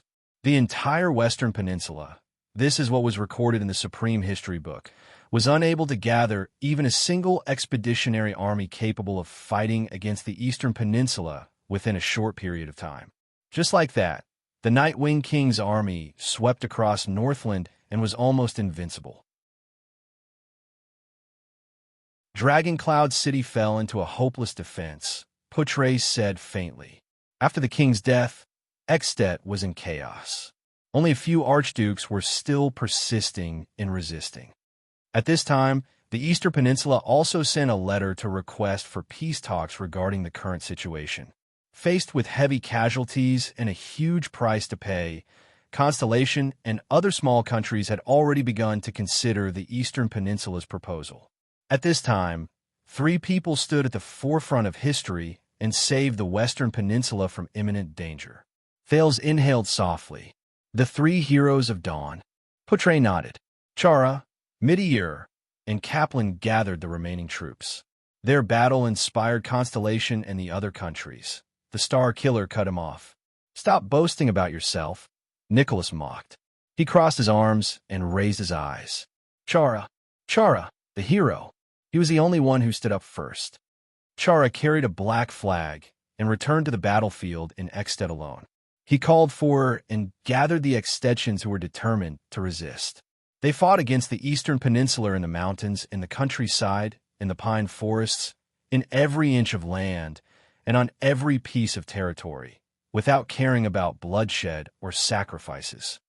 Thale spoke with a deep voice. He was alone and helpless. He was outnumbered, and he even suffered defeats in the beginning. But Char never gave up. That's how heroes are made. They are forged with courage and perseverance through blood. That was the agreement between the three of them. Putre retorted coldly. Midir returned to Constellation. Kaplan returned to Camus Union, and they worked hard to convince their country to fight one last time. This did not mean that the other two were weak. I'm not talking about Midir. I'm talking about all of you, Constellation's reinforcements, Nicholas said sarcastically. Midir brought 20 reinforcements. The bards remember this number very clearly. 20 people? Thales looked at Putre curiously and waited for his reply. Putre frowned.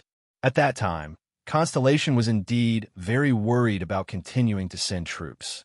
After all, the Nightwing King's army was at the forefront, and Midir was just a prince who had been away for many years. Once he returned, he asked for military power. Not only that, as a prince, Midir was ordered not to participate in Ekstedt's war. Putre's eyes burned. But Midir did not give in. In the face of such an order, he threw away the 9-pointed star emblem that symbolized the Jade Star royal family in front of all the courtiers. This meant that he gave up his right to inherit the throne. Putre said softly. Thales widened his eyes slightly. Do not forget that Constellation is founded on oaths. This was what Midir, said in front of the entire furious Constellation Palace. The Oath Keeper. So that's how it is. Just like that, the Oath Keeper walked out of Renaissance Palace alone. He brought along 20 brave warriors who were still willing to follow him and headed north to Ekstedt to help Chara, who was fighting alone. This is why we only admire the Oath Keeper. Nicholas chuckled. When all of Constellation became cowards, he was one of the few Empire people with guts. Even the Camians are stronger than all of you. Putre did not speak. Regarding this question, I have to say that the prophet Kai Peng actually... Shiles coughed softly and interrupted. This is also the reason why we Camians admire him. From proposing the proposal to gathering a consensus and passing the resolution, Kai Peng Nira was the only person in history who managed to convince the Supreme United Parliament of Camus Union to send troops within 86 days. At that time, the 14 cities unanimously agreed to hand over all their troops, supplies, money, and the last of their assets to Kai Peng, a young man in his 30s, so that he could lead them to the battlefield in Ekstedt. If you have some understanding of the efficiency of the United Parliament's discussions, and know a thing or two about the greed and stinginess of the councillors. Marquis Shiles sighed. God knows how Kai Peng did it. That's your history. Putre narrowed his eyes. It's not ours. In the end, it was still Constellation's reinforcements who saved the battlefield, wasn't it? Thales raised his head and looked at the three of them. But Kai Peng's action of leading troops to provide reinforcements was obviously very effective. Camus Union status in the international arena rose by quite a lot. Shiles spread his hands. Just like that, the three of them reunited on the battlefield and fought against the Eastern Peninsula's army. The three of them learned their previous lesson, and the war this time lasted for more than a year. In the end, in Prestige Orchid region, which is also the place where we stand on this Prestige Orchid snowfield, Hero Chara, Prophet Kai Peng Nira, and Oath Keeper Midir Jadestar led the final Allied forces determined to launch a counterattack and intercepted the Eastern Peninsula's main central force. Here, they engaged in the final battle against the famous Night Wing King Laurie Corleone, who was invincible after invading the Western Peninsula, and the countless fierce troops under his command. Thales lowered his head and touched the cold snow under his feet. Prestige, Orchid Snowfield. 300 years ago, on this land, the tragic battle began at dawn. It was said that blood covered the snowfield that night, and the reflected light made the moon look incomparably scarlet. Portray continued to display his specialty as a bard. Both sides suffered heavy casualties. The blood that converged into a warm river even melted the snow in advance. Midir fought until his armor was completely shattered. Commander-in-Chief Chara was once in a dangerous situation. Even Prophet Kai hung himself, sacrificed himself in that heroic battle. Until dawn arrived, the moment the sun rose. The vice diplomat paused for a moment. Thales listened quietly. No one interrupted him. Even Nicholas lowered his head and did not speak. In the silence where no one spoke, Portray said softly, "They won." The cold wind whistled past the bonfire, making the crackling flames burn even more fiercely. This was the Battle of Dawn. Together with the Holiness Exorcism campaign during the Age of Kings, the Battle of Reverse Coldwind during the Battle of Eradication, and the Battle of Glory during the Fourth Peninsular War, it is known as the four major battles in history. Of course, this is what we call it in the Western Peninsula. The countries in the Eastern Peninsula obviously have different opinions on this. Portray concluded slowly. The hero, prophet, and Oathkeeper were known as the West's three Dawn heroes. Thales took a deep breath. The Battle of Dawn, the story of the three heroes, and his unique and easygoing ancestor, who was willing to abandon the throne for the sake of friendship and keeping his promise. In a corner where no one noticed, a cloaked figure listened to the poem and story from beginning to end. He stared at the bonfire quietly and did not move. The second prince raised his head and asked, "Even though Midir lost the Jade Star royal family emblem, he still inherited the throne and became the king of the Oathkeeper, right?" Portray nodded. Yes. After the Battle of Dawn, his prestige was unparalleled. He was also the best successor to the throne, King Midir IV. As for Chara, he married the daughter of the Walton family. Their descendant became the new king of Extet. As for Kaplan Naira, Shile said with a smile, Goodflow City built a huge bronze statue for him and erected it in the city center to commemorate this prophet who shone with the light of wisdom, his sacrifice, and his contribution to Goodflow City and Camus Union's position in the Western Peninsula. That's not right, Thales thought to himself. In the portraits of the three Constellation Kings, the portraits of the three kings should have been set against the background of their respective representative achievements. For example, Tormund I's portrait was set against the background of the Battle of Eradication. However, Thales clearly remembered that the background of Midir IV's sword and shield was a towering tree.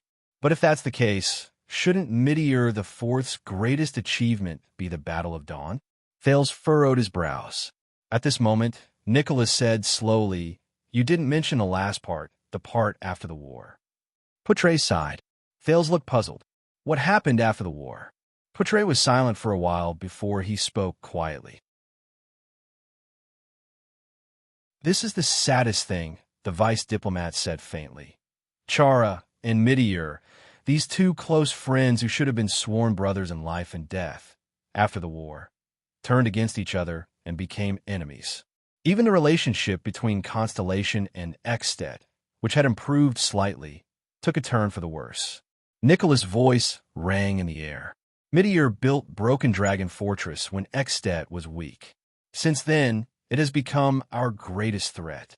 A huge fortress that can withstand the day before the bitter cold winter, stand tall at the border, is easy to defend and difficult to attack, has countless garrisons, monitors our every move, and can be used as an outpost to march north at any time." Nicholas stared straight at Thales and said, "If it wasn't because the Battle of Dawn had just ended and Chara, who had severely injured the Nightwing King, was too famous, I have no doubt that Constellation would have directly attacked Extet at that time. Young Prince, why do you think we care so much about that stupid fortress of yours?" Thales was completely stunned. Broken Dragon Fortress. the meritorious fortress that guards Constellation's northern territory, the Iron Curtain city wall, and the fortress that stops the great dragon from advancing south. So this is how the Extensions view it? The bridgehead for Constellation's northern invasion? And he lowered his head. Chara and Midia, a pair of comrades who have been through danger for 10 years and entrusted their lives to me, turn against each other? Why? Thales clenched his teeth and raised his head to ask. Why did Chara and Midia turn against each other? Poutre sighed and shook his head. I don't know. You don't know? Nicholas said with a displeased expression. I do know a theory. That is just an unconfirmed rumor. Poutre said in disdain. At least it is a theory. Nicholas interrupted him rudely. Marquis Shiles watched the two men argue with great interest. The Star Killer's voice drowned out the vice diplomat of Constellation. There is nothing to hide. Nicholas ignored Poutre's expression and sneered faintly. The two most outstanding people in the Battle of Dawn broke up because of a woman. What? Thales opened his mouth in surprise. A woman? Poutre exhaled.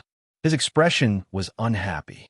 If you insist on saying this, then you are belittling the friendship between the hero and the Oath Keeper. You are tarnishing their former glory and shared legend. And you have also insulted Queen Ixora's honor. You have also offended Constellation's Jadestar family and Sacred Tree Kingdom's Fallen Leaf family. Queen Ixora?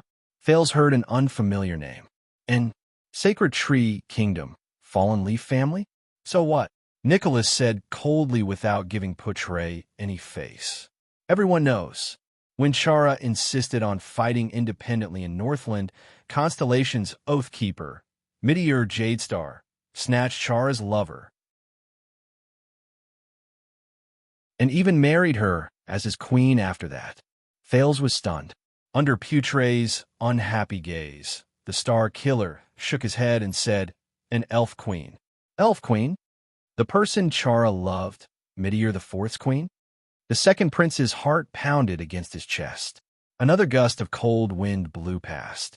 Thales suddenly noticed that Ida, who was behind him, had disappeared at some point.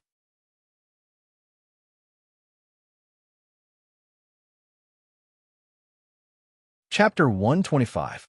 Kid, I know what you're thinking, but if you continue to look at me with that strange gaze. Ida rode beside Thales' steed. She clenched her fists, the knuckle of her index finger sticking out. Her tone was extremely impatient. You know what will happen. All right. Thales, who was bursting with curiosity, stuck out his tongue and turned his head. Forget it if you don't want to answer. The prince sighed softly in his heart. Ida exhaled softly and sealed the memories of the past in her heart again. Jadestar. Damn Jadestar. Speaking of which, Ida, how did you become a secret protector of the Jadestar royal family? Thales looked at the blurry mountain range that was gradually becoming visible in front of him and asked faintly, how could an elf be employed by the human constellation? I heard that they are all extremely arrogant, and that they're the only ones who serve humans. Ida lowered her head a little. Hey kid, the elf's voice sounded a little awkward. I've said it before, I'm not your family's protector. And Ida crossed her arms and said disdainfully, as a brat, how much do you know about the elves? Thales could only stick out his tongue and shake his head helplessly. This elf with many suspicious points, this elf who may have lived for hundreds of years and met the former virtuous King Mindes and Prince Kira, must have a rich and colorful story. But her personality, after the group crossed a snow-covered hill, Poutre rode his steed to Thales' side. The thin vice diplomat had a solemn expression as he raised his finger and pointed in the direction they were heading. We're here. Thales reacted and quickly raised his head to look down the hill. In his blurry vision, filled with snow, a silver-black giant appeared in front of the mountains. No, it's not a giant. Its silhouette in the snow appeared hazily in the distance. It was a majestic city built against the mountains. A red and black flag could be vaguely seen fluttering above the city. Its grayish-black walls were dotted with silver-white snow. The highest point of the city was at the peak of the mountains. From afar, it looked like a giant leaning against a snowy mountain, surrounded by many villages and small towns, standing tall in the northern land. Thales gestured for Waya to stop his restless steed. He took a deep breath of the cold wind unique to the north and quietly looked at the majestic and powerful city in the distance. A little excitement surged in his heart. This is the great dragon of the north, the capital of Extet. Unknowingly, they had already crossed the prestige orchid snowfield and entered a new territory. It's the first time you've seen such a grand sight, right? Nicholas rode to their side. The corners of his lips curled up, and his face was filled with nostalgia and reverence. A huge city with mountains on its back. It's the biggest, most majestic, most beautiful city in Northland. It's also the city with the longest history. The Holy Land in the Northlanders' hearts. Dragon Cloud City. At this moment, an untimely snort came from the side. It was originally not called Dragon Cloud City. Nicholas cast his gaze at the guest from Constellation who interrupted him. It was established during the age of ancient kings, and it was one of the human settlements in the north. During the era of the ancient empire, it was the central provincial capital of the original Northland province of the empire. Putre continued Nicholas' words expressionlessly. That fortress built against the mountain was originally known as Arun Castle. It was the residence of the Arun family, who ruled Northland under the emperor's orders for generations. After the empire collapsed, this place sank into 300 years of chaos and alternation of power. Until one day, Raikaru and Tormund's armies met nearby and won the first victory in the Battle of Eradication. It was Raikaru who led the army and rushed to the aid of Tormund, who was in imminent danger. Nicholas shook his head nonchalantly and used his own understanding to correct the Constellation's words. That's why that battle was called Reverse Cold Wind. It was said that in an empty space near here, Raikaru's troops marched at lightning speed, as if they had descended from the sky, and defeated the enemy from the rear. Thales pursed his lips in resignation. All right, it's another small difference of opinion between Extensions and Constellationates, Northlanders and the Empire. Besides, even though we're both Northlanders, Nicholas seems to be more stubborn than Kent Vita. As expected, Putre exhaled with a disapproving expression. So, how did this place become Extet's capital? Thales immediately spoke at the perfect timing, interrupting the two men's intense discussion that was about to begin again. Nicholas gestured for them to continue moving forward. The commander of the White Blade Guards started to act like a real receptionist while he rode on his horse. This piece of land with Dragon Cloud City as its center belongs to the Walton family, the family from which Nuvan VII was born. It is also Extet's richest and most famous ruling family. The title of Archduke of Dragon Cloud City has been passed down for generations. The hero of mankind, Raikaru Extet, became the suzerain of this place more than 600 years ago. He formed an alliance with the Nine Knights here and swore that in the chaos after the Battle of Eradication, they would guard Northland and their homeland together and regain the pride of Northlanders. From then on, the proud Northlanders called the new kingdom Extet, and the Extet Alliance was born. The following year, the Nine Knights, who had expanded the territory with an irresistible force, returned to this place.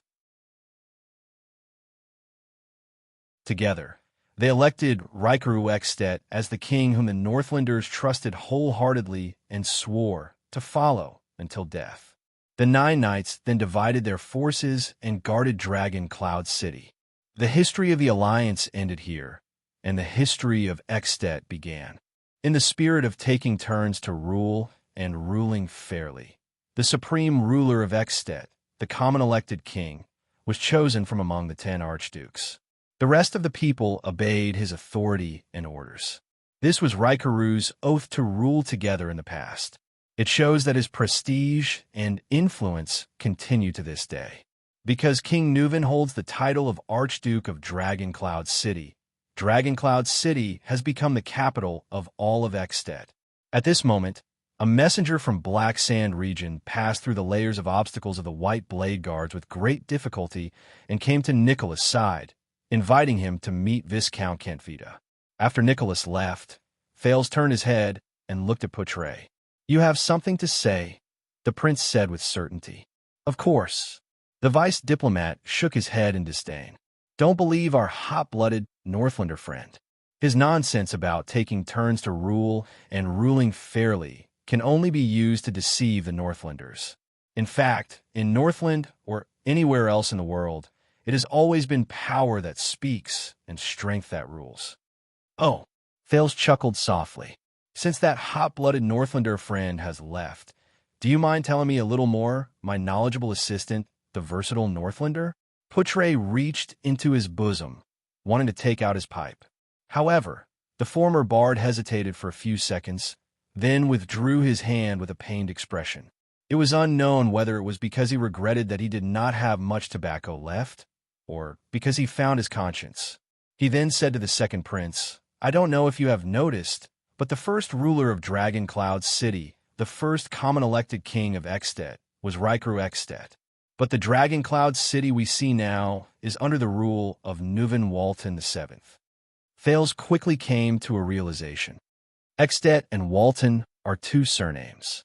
In other words, after Rikaru's death, the one who inherited his title was not his direct blood relative. Poutre raised his eyebrows and nodded. The real history, or rather, the history recorded in the records that Constellation can find, is that Rikaru died young and did not give birth to any children. After he passed away, the suzerain position of Dragon Cloud City that he left behind was inherited by his nephew, Nuvan Walton. That was the first Nuvan after the Walton family became the suzerain of Dragon Cloud City. From then on, the Walton family, marked by the Cloud Dragon Spear, entered this land and this city and has been ruling it ever since. But Nuvan I's bloodline caused the suzerains to question his legitimacy, and also evoked the suzerain's desire for the common-elected king's throne. No matter how many times he emphasized that his mother was Rikaru's older sister, and that Nuvan himself was the legitimate heir closest to the late king, Rikaru, he could not extinguish the ambition of the 9 suzerains, even though they were all model knights who were loyal to Rikaru in the past. Thales furrowed his eyebrows slightly. At this moment, what he thought of was not Rikaru and his 9 knights, but the huge portrait in the center of Mindy's hall. Under the setting sun on the battlefield, a young knight covered in scars charged fearlessly under the accompaniment of 6 people. Constellation's king of Renaissance, Tormund Jadestar I, and the 6 knights beside him. They were the illustrious duke families and the 6 great clans of today. Arund of the White Base Eagle, Cullen of the Sun Sword and Shield, Covendier of the Tricolor Iris Flower, Fakenhaz of the Four-Eyed Skull, Nanchester of the Great Deer Horn, and Tabark of the Blood Moon. They, and even the ancestors of the 13 distinguished families, fought by Tormund's side in the past.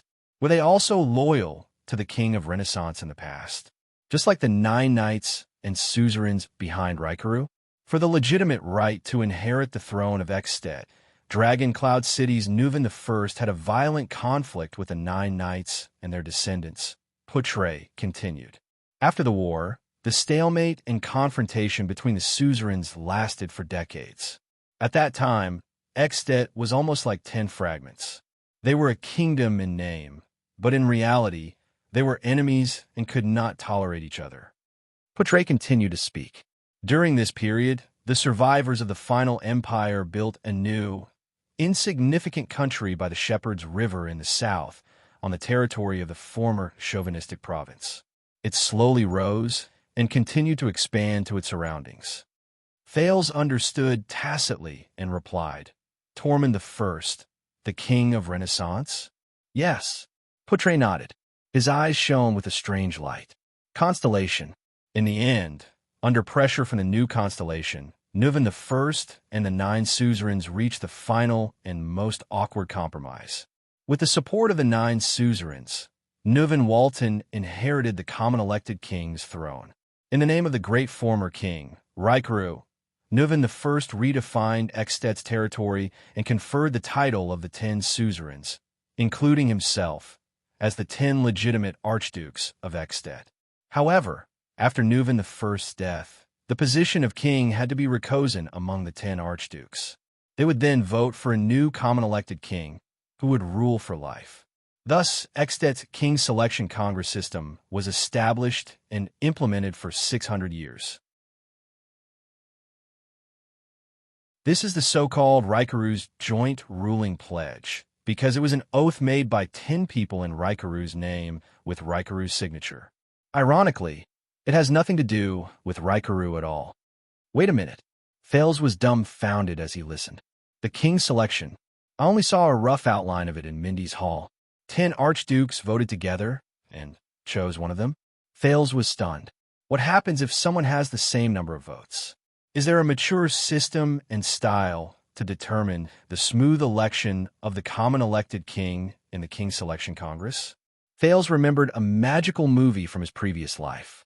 In the movie, pirates elected a pirate king, but in the end, every candidate voted for themselves. Yes, and it's simple, direct, effective, full of the romance of Northlanders, Putre said in a low voice. It's a custom inherited from the Empire and the Knight's glorious era. It continues to be used in Eksted to determine who the king belongs to when the archdukes are in a dilemma. A custom inherited from the Empire to determine who the king belongs to? Fales gripped the reins tightly. He remembered what he heard in Castellan's Hero Tavern and could not help but be shocked. You mean? Yes. Putre nodded. With a complicated look in his eyes, he softly uttered a rather forceful word. Duel. Fales was stunned. When the Sacred King Selection Congress is unable to make the final decision, the king candidates with the same number of votes, regardless of age or status, must prove themselves in the duel. They must prove that they have the bravery worthy of being the common elected king, the boldness to lead the Northlanders, the fearlessness to face life and death in the duel, and the final victory in the duel. When he heard this, Fales suddenly thought of the Archduke of Black Sand region, Chapman Lampard's flickering face in the firelight, and the old, worn sword on his table. They are Northlanders, after all. Fales suddenly realized that even though he had set foot in Eksted's territory in the north, his understanding of them was still at a rudimentary stage. The Northland, a country known for its toughness and blood, was much more complicated and peculiar than he had imagined, and he was about to face them. Continue. Fales frowned solemnly. Before I meet them, I want to understand the archdukes of Eksted. For example, their relationship with the common elected king. Putre only paused for a moment before he nodded and continued. The archdukes of Eksted have absolute autonomy in their own territories. They only have the obligation to obey the common elected king and send troops during times of war, but they do not have to pay taxes to the common elected king. Territorial affairs are purely up to themselves. As for whether to accept and implement the king's orders throughout the territory, it is entirely up to the archdukes themselves. Isn't the power of the Archduke of Eksted a little too much? Fales was surprised. He inhaled slightly as he walked. Can it be said that it is a miracle that Eksted has not been divided until now? Yes, this is why they are called archdukes and not dukes, as they were during the age of the Empire. Putre sighed. To a certain extent, Eksted, which was born from compromise, is even more divided than Constellation. Putre sighed. They have much more autonomy in their own territories than the dukes of Constellation. At least, no matter how stingy and unwilling Duke Cullen is, he must allocate a sum of money from Eastern Sea Hill every year to pay a sufficient amount of taxes to Eternal Star City and His Majesty. The appointment and dismissal of Constellation's important officials and the demotion and demotion of nobles must comply with the Holy Constellation Covenant. They must even be reviewed by the Supreme King's Warrant. Therefore, if the dukes want to interfere with the kingdom's politics, the fastest way is to interfere with the Central Department of Eternal Star City, or use the influence of their territories to infiltrate the local officials of the kingdom. Fales shook his head. Then what is the meaning of the common elected king's existence? If he cannot even restrain the archdukes under him, why does he still want to become the common elected king? Putre thought for a moment and answered him seriously. For the sake of high prestige, the suzerain's obedience, and the name of orthodoxy. Fales frowned again. This stuff is much more useful in Northland than in Constellation. No matter how uncultured a Northlander is, he would know that the common elected king's authority is inviolable, and Rikaru's oath is inviolable. Poutre recalled his own knowledge and continued. In history, the archdukes of Extet rebelled 3 times because they were dissatisfied with the common elected king, but each time they failed. Because no matter how the archdukes who raised their flags against the common elected king tried to justify themselves, once they openly flouted Rikaru's oath, they would lose the hearts of their people. Even the most greedy Northlanders were unwilling to fight for them. Some archduchy families even withdrew from Extet's ruling history because of this. Thales gazed at Dragon Cloud's city in the distance. He slowly exhaled a breath of hot air between his cold hands and thought carefully. High prestige, the name of orthodoxy, the people's loyalty, Northland's traditional culture? It's too simple, Thales said faintly after a few seconds. Poutre revealed a puzzled expression. Attributing the power to maintain Extet's stability and unity to Rikaru's prestige and the Northlanders' character and tradition. This attribution is too simple. Thales lowered his head and thought carefully. Human behavior and the structure of social power always affect each other. It is impossible to have a situation where one's behavior strengthens the structure while the social structure has no effect on human behavior. No matter how noble the Northlanders are, how they revere their ancestors, and how they revere their traditions, they cannot maintain such a state system. A power structure that is destined to split and collapse will only bring the same effect to the Northlanders. They're destined to be under different suzerains, different interests, and different institutional structures. As generations of people die and are born, and as society changes, they evolve behaviors and motivations that fit the structure of the times. Under Extet's strange split system, it is very difficult for the Northlanders not to be enemies and kill each other, right? Thales nodded secretly. This was the society he knew. But Extet, do you have more ideas? Poutre narrowed his eyes and thought about Thales' words carefully. He asked, "Why don't you tell me?" The second prince pondered for a moment before he said, "Constellation." Thales raised his head and said with certainty, "Constellation." Poutre's gaze flickered as he waited for the prince's answer. As you said just now, Constellation's expansion and strength should have contributed to Extet's stability and unity to a certain extent. Thales patted the steed under his crotch, causing a commotion among the horses that had always been at odds with him. Waya controlled his steed in a flurry. Thales gave him an apologetic smile. Thales turned his head and continued. With such a behemoth in the south, it is impossible for any archduke or suzerain of Extet to face it alone. They must sit down, coordinate their own conflicts, and unite to face the enemy. This is a good perspective. Poutre nodded approvingly. Indeed, Constellation's existence has largely restrained and diverted the conflict between the common elected king and the archdukes. Thales took a deep breath. On the other hand, isn't Extet's existence and threat an external cause for the convergence of Constellation's internal power? No, Thales looked at the city that was getting closer and clearer. He lowered his head slightly. The mutual influence between Constellation and Extet? Even such an analysis is not enough. This is not the main reason why Extet has been able to maintain its stability until now, nor is it the reason why the common elected king's power is so stable. What kind of power is it that keeps Extet, which is supposed to be in a state of disunity, going on until now, stable and powerful? Thales stared at the red and black flag in the distance and narrowed his eyes. They encountered the first sentry post of Dragon Cloud City in front of them. The White Blade Guards were negotiating with the other party. At this moment, Thales welcomed his escort for the past few days. "This is the furthest we can send you, Your Highness." Viscount Kentvita of Black Sand region was gathering his troops. He looked at Dragon Cloud City, which was close at hand, and sighed. Fortunately, the journey was safe and sound. Thank you for escorting us along the way, even though we did not ask for it. Poutre sighed. His expression was cold. Thank you for the welcoming ceremony. Kent Vita did not mind Putre's attitude, nor did he care about the hostile gazes of the white blade guards nearby. Kent Vita nodded at Tolja, who was behind him, indicating that he was ready to leave. Then he turned around and said to Thales, "Then we shall part ways here. I wish you all the best in Dragon Cloud City from now on."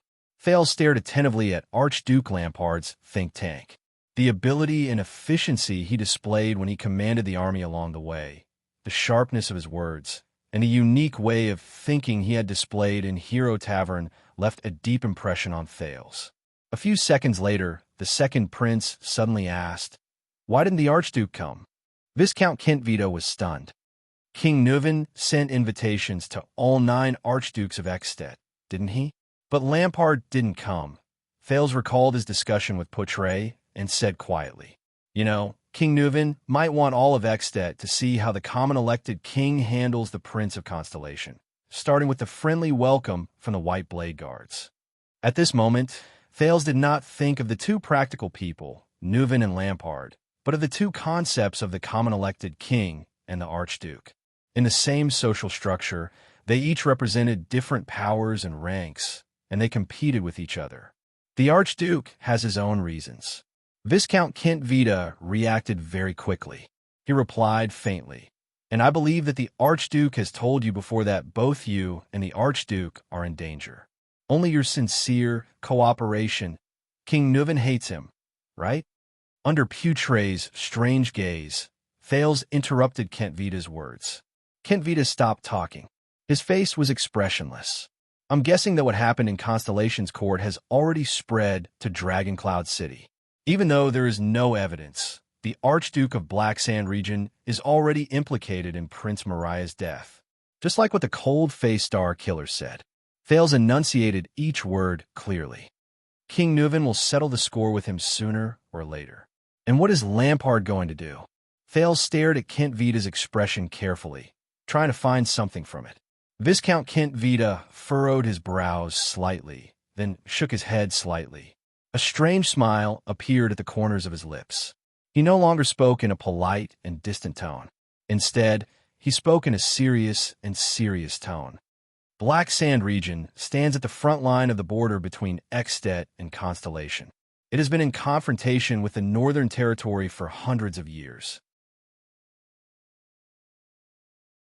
"It is not as weak as you think," the Viscount said meaningfully. "And King Neuven and the Walton family's power cannot extend into Black Sand region. Moreover, Ekstedt has a king selection system." Kent Vita flashed a strange smile. "The Archduke is still very young, and King Neuven." Thales' gaze flickered slightly. "How confident?" Chapman Lampard.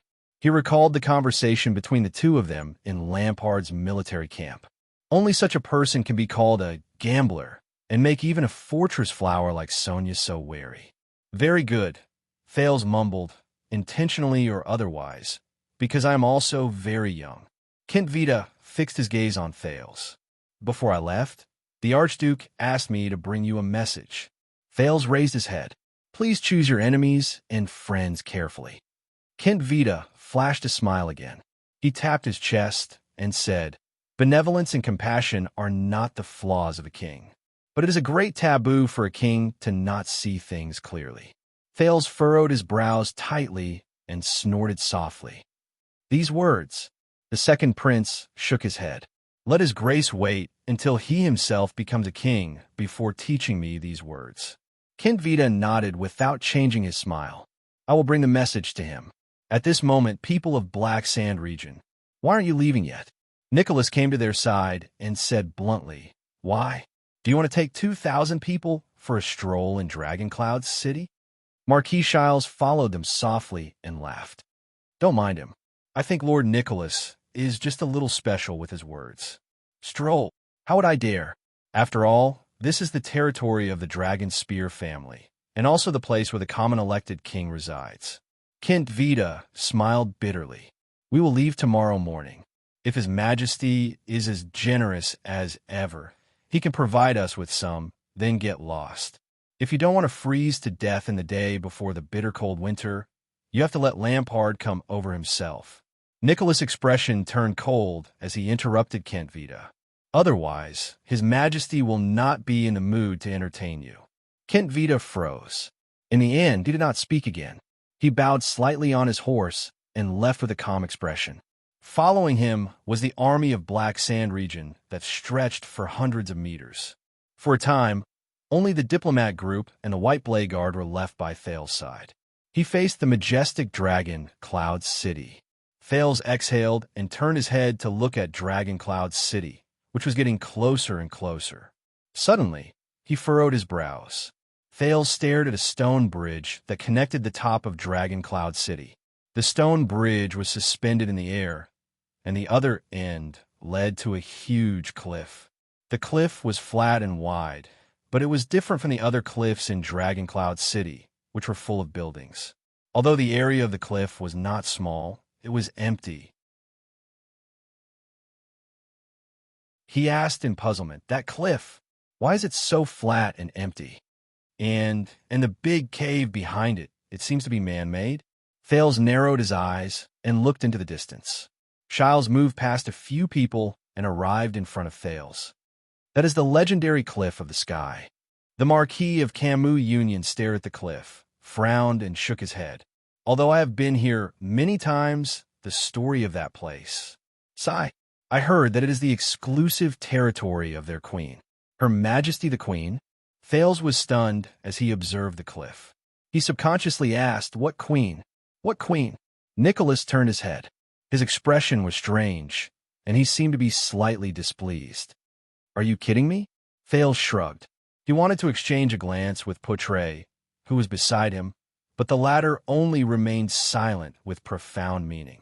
At this moment, the attendant, Waya, who had been silent for a long time, suddenly said, "I have heard a little about this.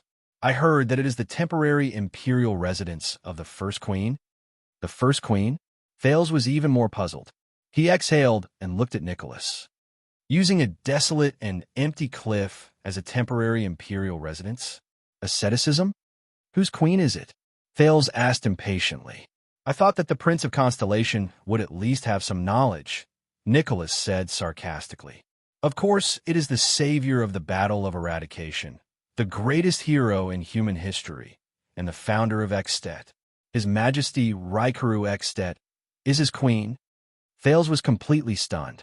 "Raikaru's queen?" Thales frowned slightly. He raised his head and looked at the cliff of the sky. "Wait, the queen from 600 years ago?" "Yes." Nicholas nodded. His expression was solemn and respectful. "The legendary first queen of Extet.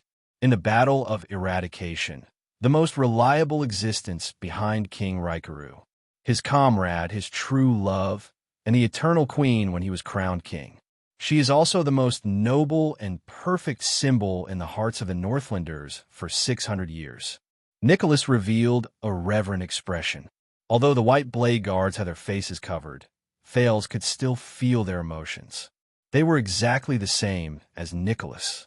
The leader of the White Blade Guards said faintly, "Even though she left quietly after King Raikaru passed away and disappeared without a trace, her legend and myth will forever be enshrined in the hearts of every extension." Nicholas said softly, "The legend of the crimson-winged blue flames battlefield in the Battle of Eradication. The Queen of the Sky, Her Majesty Chlorosis." Thales furrowed his brows. "Why the sky? Could it be that this queen can fly?" "Wait." Thales stared at the huge cliff and opened his mouth wide. "Can fly? Did you just say the crimson-winged blue flame?" Thales turned his head with a ghastly expression and stared at Nicholas, dumbfounded. "The Queen of the Sky, that means she is a—" "Ah, that's right." Nicholas grinned, which was rare. This usually cold, serious, and pale man was now filled with glory and pride. "The great hero of the Battle of Eradication, King Raikaru Extet." Nicholas raised his hand proudly and pointed at the extension flag fluttering in the air in the distance. "Is a knight." Thales turned his head and stared blankly at the black flag. On it was a huge crimson dragon, baring its fangs and brandishing its claws against the wind. The one who soared in the sky and fought side by side with his true love, the queen of the sky. Nicholas' words rang in his ears.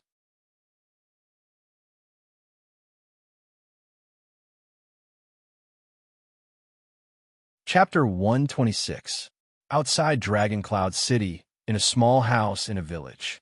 It's been 5 years, Cohen and my dear Miranda. Did Tower send you here? In the dim room, the short-haired girl on the wooden bed, Crochmerk flashed them a complicated but peaceful smile. It's the best comfort to see you now. Thank you, Uncle Caslin. The short-haired girl expressionlessly thanked Caslin, who was beside her. Miranda furrowed her brows tightly. Even someone as careless as Cohen could not help but notice that the Northland girl, Croch, had changed drastically in the past. Compared to the high-spirited Crochmerk when they parted at the Tower of Eradication 5 years ago, she was much thinner and duller. The determination that used to be engraved on her round face like a seal had turned into bitterness and disappointment at some point in time. Cohen's gaze shifted to her hand, and his breath caught in his throat. This girl, who had a determined expression on her face, trained hard, and never gave up easily in the tower.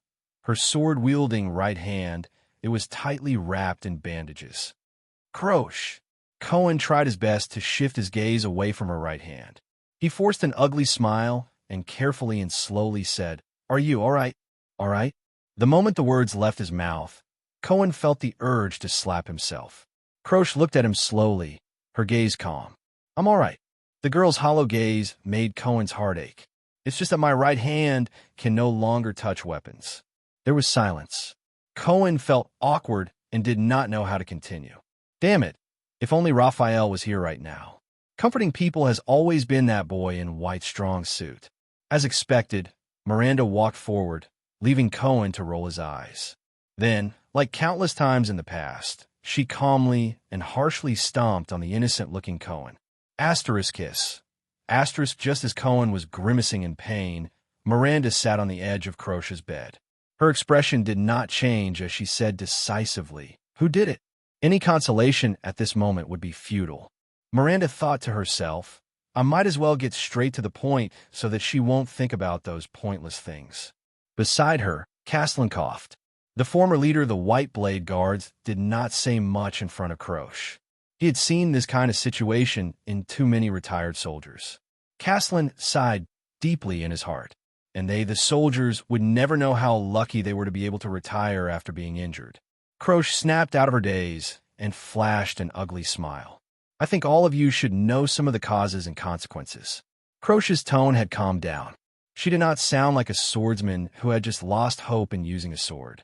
A military officer named Hardy was lurking in Black Sand Region's army and almost assassinated your prince with a mystic gun under the fortress. Cohen nodded. I saw that scene on Broken Dragon Fortress, but I didn't see it clearly. I thought it was just a test shot to demonstrate, Miranda replied quietly. By the way, Miranda, you are now in Constellation, a capable general under the Fortress Flower, right? Croch smiled at her former classmate, then glanced at her right hand. Her expression darkened, and she spat out a few words. Congratulations. Miranda's expression was calm. She did not speak. She only quietly extended her hand and held Croch's left hand tightly. Feeling the warmth from Miranda's hand, Croch trembled slightly.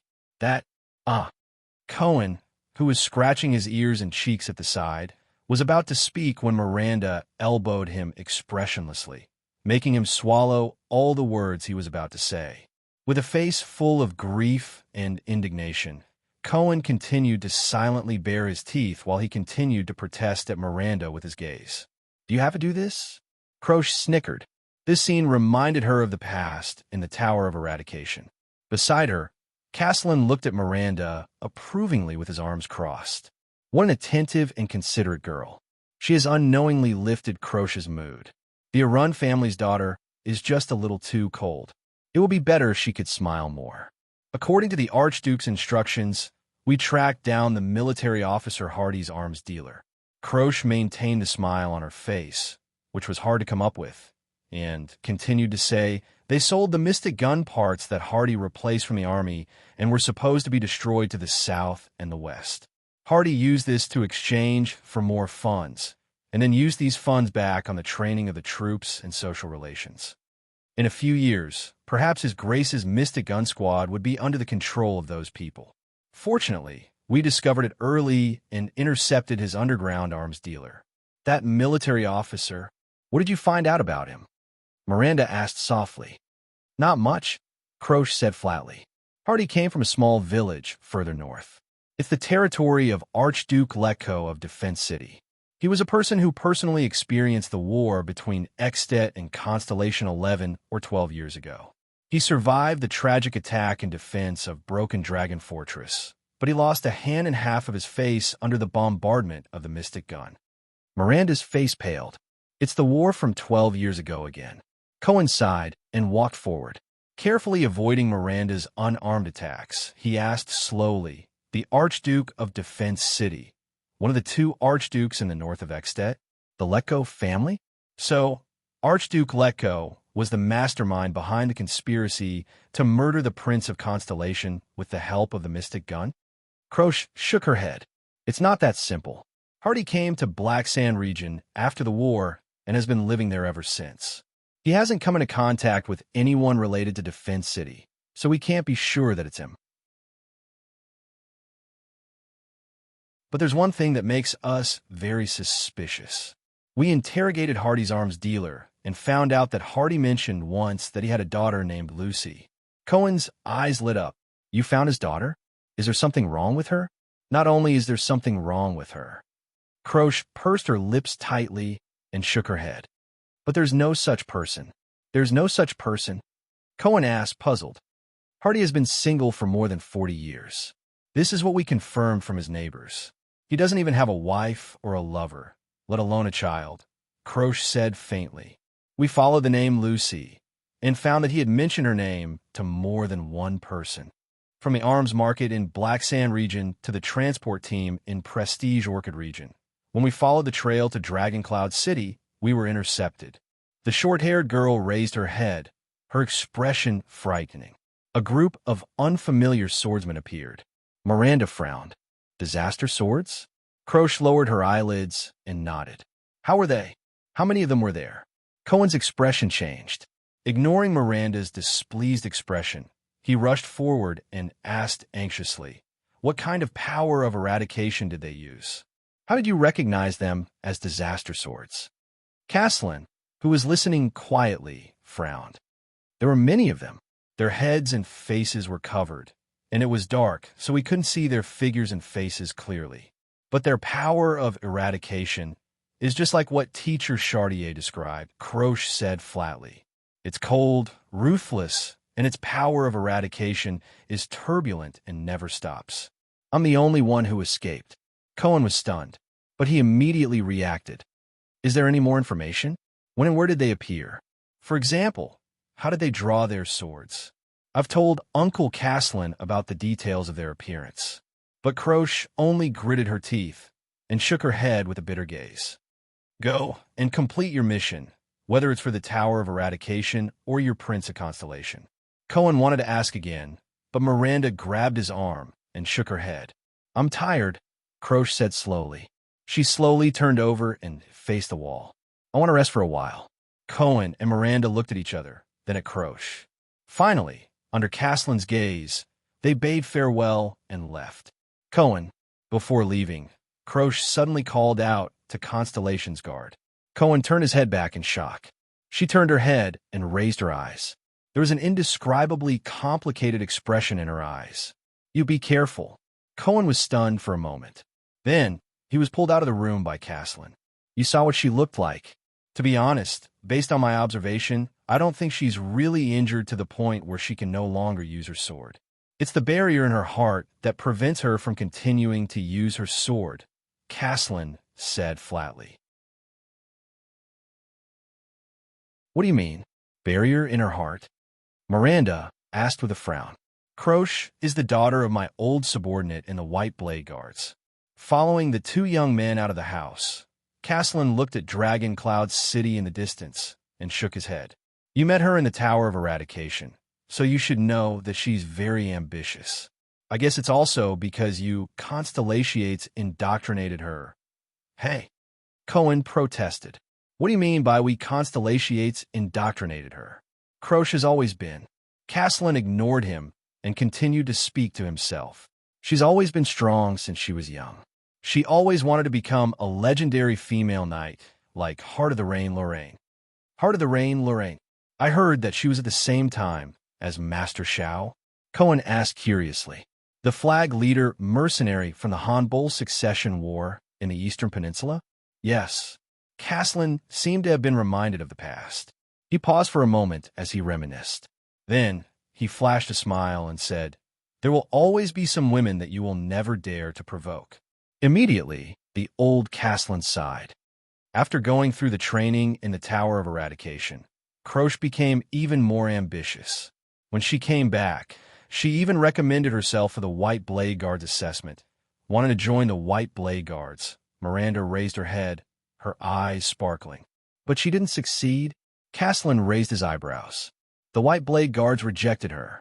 It was a huge blow to her. Miranda looked puzzled. Blow? As far as I know, the White Blade Guards have very high selection standards. What struck her was not the rejection. Caslin interrupted her and turned his head. It was the reason she was rejected. The reason she was rejected? Miranda stared at him. What is it? Caslin inhaled and did not answer. I know. Just as Miranda was about to say something, Cohen answered from the side. The police officer's side.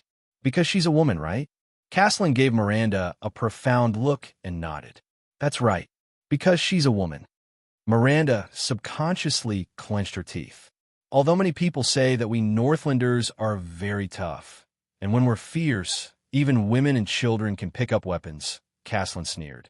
But according to my wife, most Northlanders still believe that territories, politics, wars, and aristocratic inheritance are all men's matters. Women should stay at home and wait for their husbands to return. Just like that, Croce brought her sword and went to various suzerains, but she ran into walls everywhere.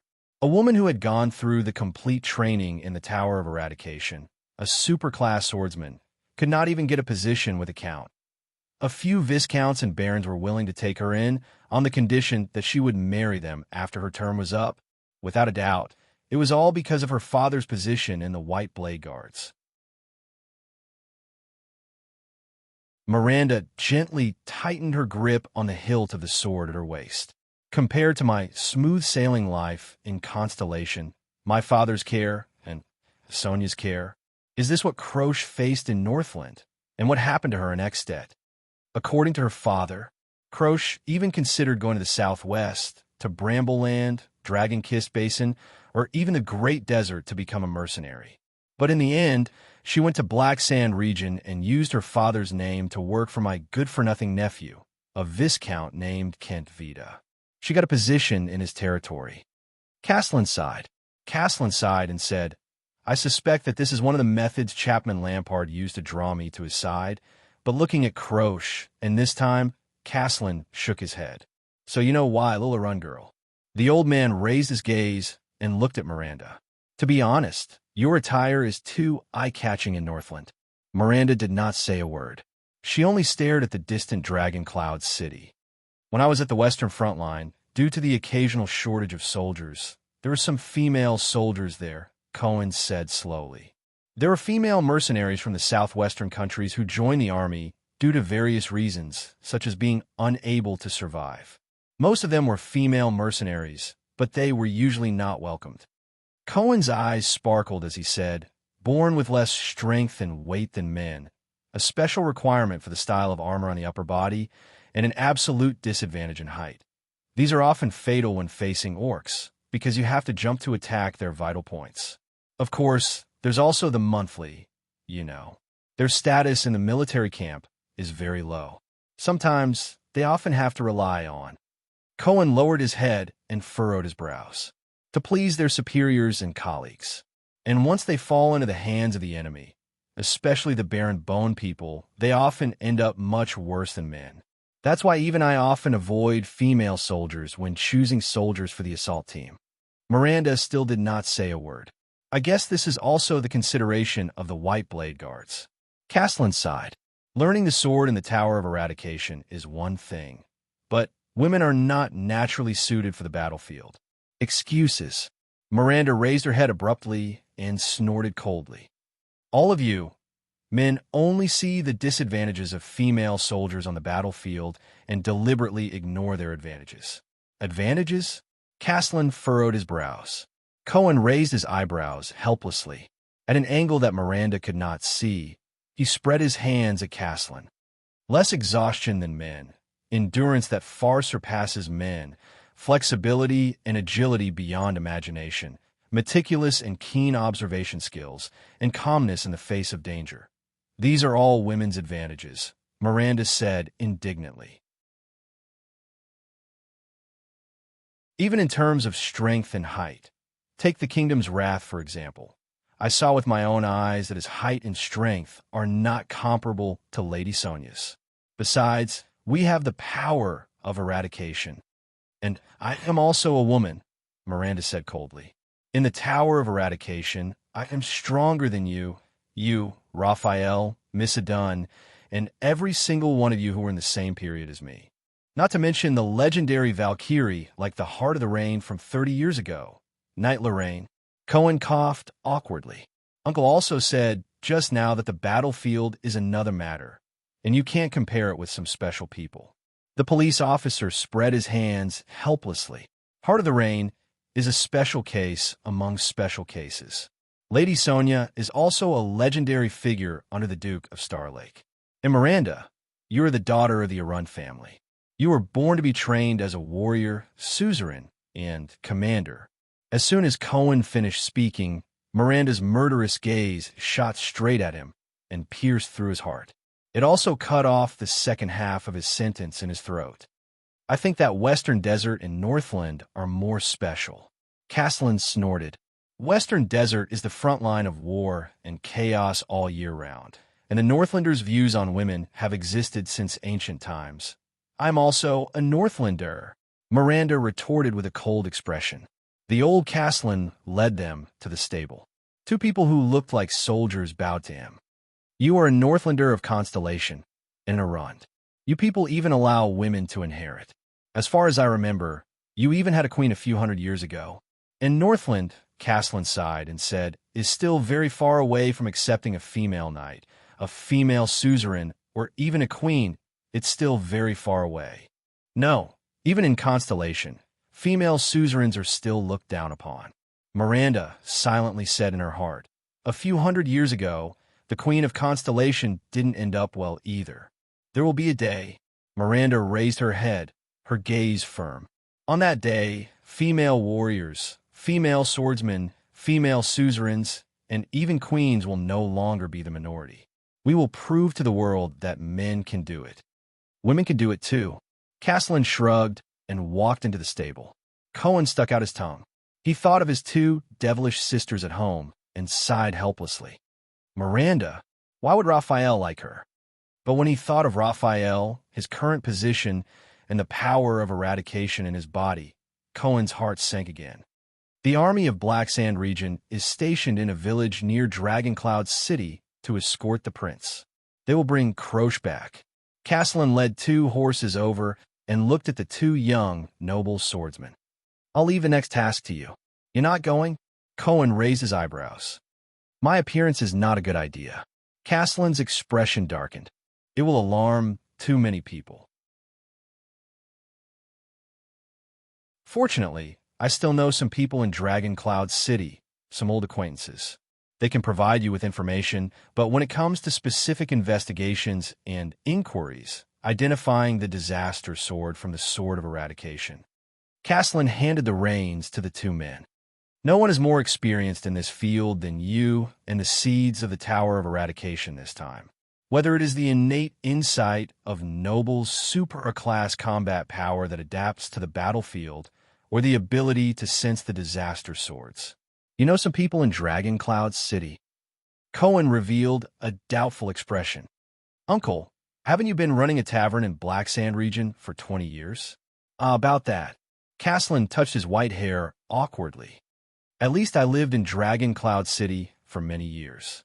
Are the people still usable after 20 years? Cohen furrowed his eyebrows. I've been keeping in touch. Castellan looked around and chuckled. And for a long time, many of the old subordinates of the White Blade Guard stayed in Dragoncloud City after they retired. When they were trying to make a living, I helped them out a little. Making a living? Help? Cohen's doubts grew stronger. When some of the retired soldiers were having a hard time, I would act as a middleman for them and find them some work. Castellan coughed unnaturally.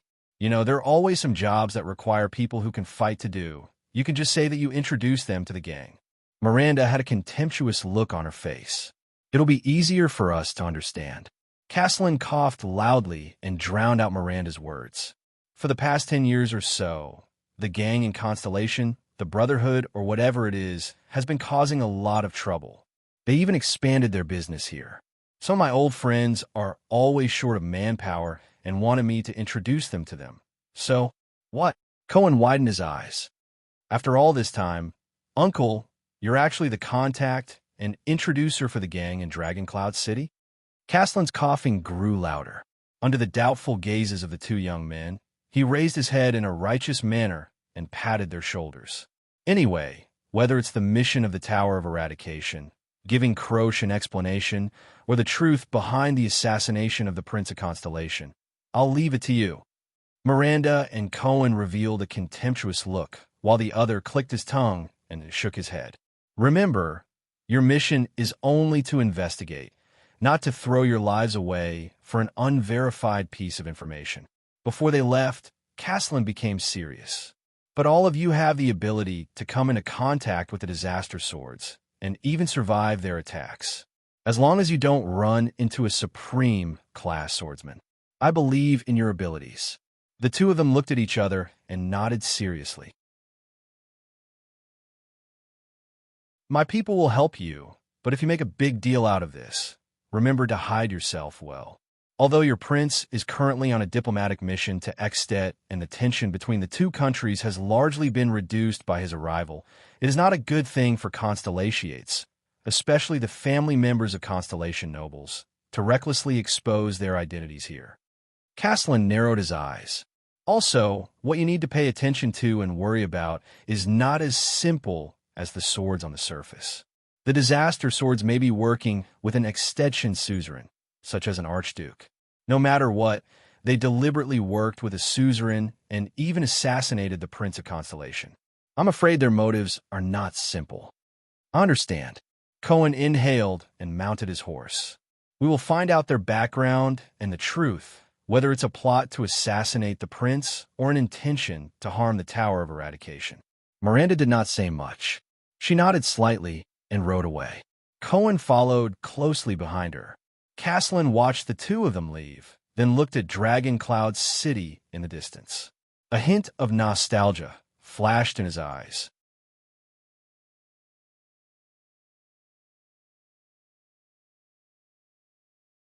Chapter 127. When Thales finally stepped into Dragoncloud City, the first thing that attracted his attention was not the ancient city's crude and bold architectural style. In fact, unlike Eternal Star City, which relied on the city district and city walls to build its buildings, Dragoncloud City was built on a gentle slope of a mountain peak. The layout of the city was based on the mountain's topography, stretching all the way up, appearing natural and smooth. Similar to his experience in Lampard's military camp, what left a deep impression on Thales was the extension citizens of Dragoncloud City who fought to surround the city gate to watch the Prince of Constellation. The Prince of an Empire. A rough shout rose from the crowd, immediately triggering a noisy and chaotic response.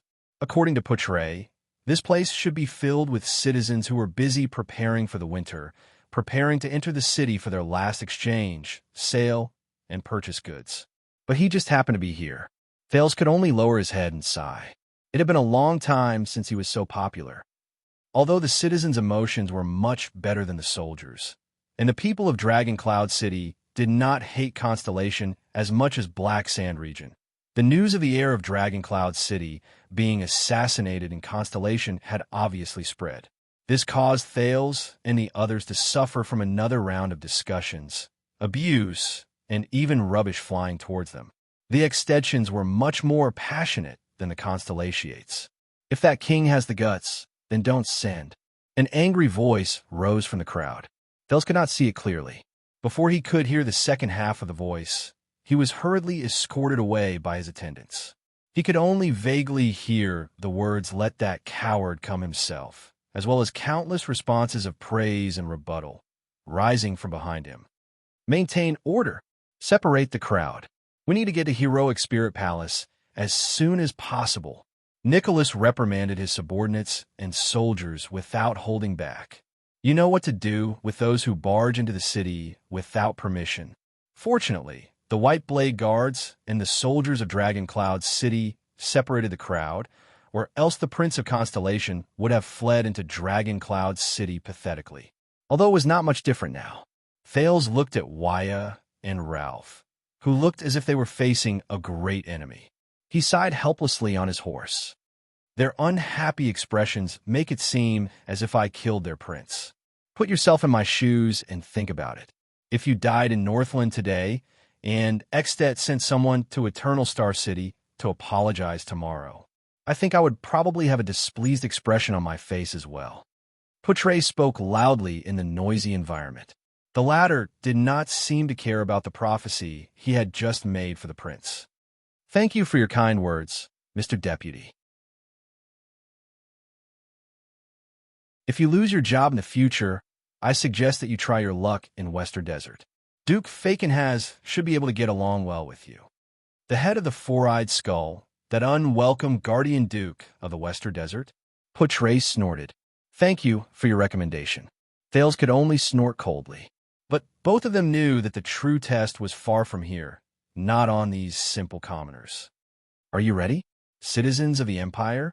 Nicholas' voice came from the front. There was disdain in his voice. This will be very tiring. What? Thales raised his head in shock. Soon he knew why. Dragon Cloud City was built according to the mountain's topography and slope. It was built in layers and spiraled upwards. They had to climb all the way in the city, passing through layers of barriers that were separated by thick inner-city gatehouses. There were 7 or 8 such inner-city gatehouses between each region. I've heard about the structure of Dragon Cloud City. Wyatt gritted his teeth and observed his surroundings vigilantly. It is said that this kind of inner-city structure is easier to defend. Even if the enemy breaks through the main gate of Dragon Cloud City, the archers on the city walls and gates can turn around and attack the enemies who charge in. The warriors are able to block the waves of attacks from the enemy behind the gatehouses. And because of the slope, the invaders have to face the disadvantage of attacking from the back, which will consume a lot of energy. I dare say that this structure helped us a lot when we were surrounded by the Eastern Peninsula's army during the Third Peninsular War. In that case, this city is not much inferior to Broken Dragon Fortress. Thales helplessly looked at the panting horse as it sat down. The noisy onlookers outside the guard separation line also made him frustrated. The citizens have to climb all the way up just to take a walk, let alone the enemies who are attacking us. And the nobles now have an excuse and a reason to hide in the city and shiver in fear. Ida stepped on the stone bricks under her feet. Her figure was light, but she still snorted in dissatisfaction. They let their people suffer outside the city.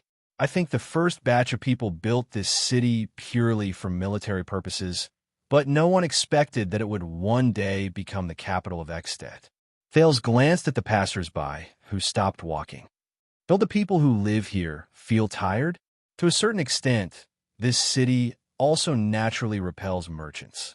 This kind of structure is neither suitable for peddlers nor shops, whether it is for transporting goods or expanding business. Can you imagine the cost of transporting 1 load of firewood into the inner city as much as carrying 3 loads of firewood? Marquis Shiles of Camus Union seemed to be used to this kind of road, but he still shook his head and clicked his tongue. Of course, this is the time for us Camians to take the field. So, the higher up we go in the inner city, the more powerful and influential people can live there, right? Thales sighed. It's really a clear and easy to understand social stratification. Marquis Shiles of Camus Union seem to be used to this kind of road. Compared to a few years ago, there shouldn't be any major changes. In fact, I suspect that there hasn't been any major changes in Dragoncloud City over the past 100 years. Putre introduced the place to them. On their way, they passed through quite a number of distinct areas. Shield District, which looked like a slum. Hammer District, which was where the commoners lived. Sword District, which was where the bazaar and square were located. Bow District, which had all sorts of miscellaneous items. Arrow District, which was where the temples and religious places gathered. Spear District, which was where the courts, prisons, and other departments were located. Armor District, which was where the workshops and shops gathered. Axe District, which was where the nobles lived, and so on. Why don't they just build another area and call it the Mystic Gun area? Thales grumpily complained about the areas in the city that were all named after weapons. I think when Raikaru renamed and renovated Dragoncloud City, the Mystic Gun probably hadn't been invented yet, Putre answered nonchalantly. Then, when was the Mystic Gun invented? Thales rolled his eyes. Who invented it? Why was it named this way? The Mystic Gun has been around for almost 300 years. The other parts are easy to obtain. Putre seemed to know what he wanted to ask, but deliberately went against him. He smiled and said, "Only the core part is a strategic resource. As for its source, you will know sooner or later. As for the naming, no one knows." Thales pursed his lips. Mystic Gun, mystic, magic. He suppressed the doubts in his heart and tried hard to shift his attention to the matter at hand. All right, the names that the Extensions gave to the city are really lacking in imagination. If they don't have enough material to name the city, I have another suggestion. As he watched his steed climb arduously, even Thales could not help but feel a little tired. He exhaled deeply. The legendary anti-mystic armed forces area. Putre finally took out his pipe again and looked at Thales with a slightly profound gaze. He took a deep breath and calmly said the truth. "If you ask me, you've been chattering nonstop since just now. It's because of the situation that we're about to face, and you're nervous?" Thales was immediately at a loss for words. Damn it. Under the gaze of the other people in the diplomat group, Thales shut his mouth in embarrassment. They finally climbed out of the last section of the road in Axe District. No matter where Thales went, the flag with the double cross-shaped stars on a sky-blue background, which was held by Jinnid, would always be the biggest target of all the onlookers. Along the way, there were crowds of people who came to watch him. The soldiers in charge of maintaining order in Dragoncloud City were overwhelmed. The Northlanders' naturally loud voices and fiery personalities made the scene even more chaotic. This gave Thales no chance to carefully observe the appearance of Dragoncloud City. He was escorted by the White Blade Guards all the way to the highest point of the inner city. The gatehouse was closed, isolating the surging crowd outside. Thales frowned and took a deep breath. With Waya's help, he dismounted from his horse and stepped on the rough and solid black stone tiles of Northland. He slowly raised his head. Before him was a palace. So that's... Thales thought in a daze. "Allow me to bid you farewell here, my dear Prince Thales." Before he had the time to carefully observe the palace, Marquis Shiles of Camus Union came before him. He humbly lowered his head and said in a low voice, "You must be mentally prepared." According to the plan, the Marquis of Camus Union chuckled. "King Nuven might be a little rough to you." Rough? Thales smiled awkwardly. He then inhaled a deep breath of cold air and nodded. Rough? Of course. Thales secretly rolled his eyes in his heart. "I've never been to this world. Has anyone ever been gentle to me? I almost thought that this was a torturing novel. All right?" Marquis Shiles and Nicholas looked at each other. They then led Camus Union's men and left in another direction. Just as Thales was about to raise his head and take a good look at the palace that might be Ekstet's royal palace, the palace gate slowly opened. A group of Northlanders, who were dressed rather elegantly and neatly, but still fully armed, walked out of the palace gate in a single file. Thales could not help but feel his heart tighten. As expected, a loud and clear voice rang out from the group of people. "In the name of the common elected king of Ekstet, King Nuven Walton VII, I am here under orders to welcome the foreign guests. A man with a crew cut, a tough appearance, and a cold expression pursed his lips and narrowed his eyes as he scrutinized Thales for a few seconds. His Majesty is looking forward to your arrival. The Prince of Constellation. Thales clenched his fists. Here it comes. Nicholas laughed heartily and went forward to hug the leader of the group. Have you completed your mission, my dear leader of the guards, my friend Nicholas? The man asked softly, seemingly with a profound meaning. Of course, Nicholas also said with a hidden meaning in his words, the Prince of Constellation we want is already here. Thales furrowed his brows and watched the exchange between the two.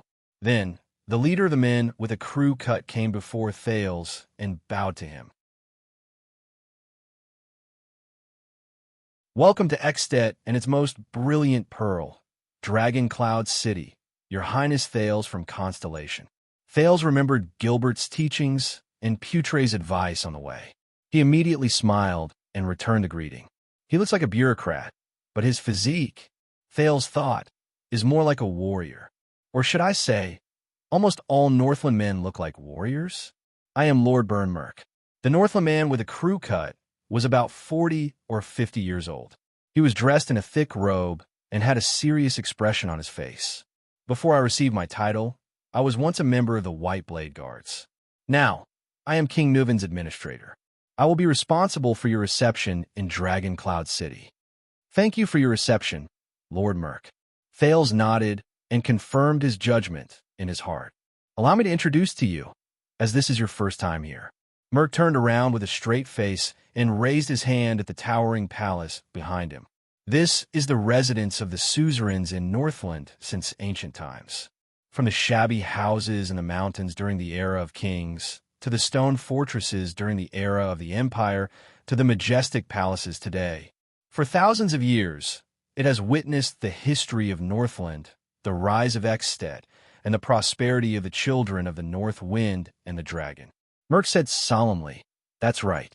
Heroic Spirit Palace." Heroic Spirit Palace?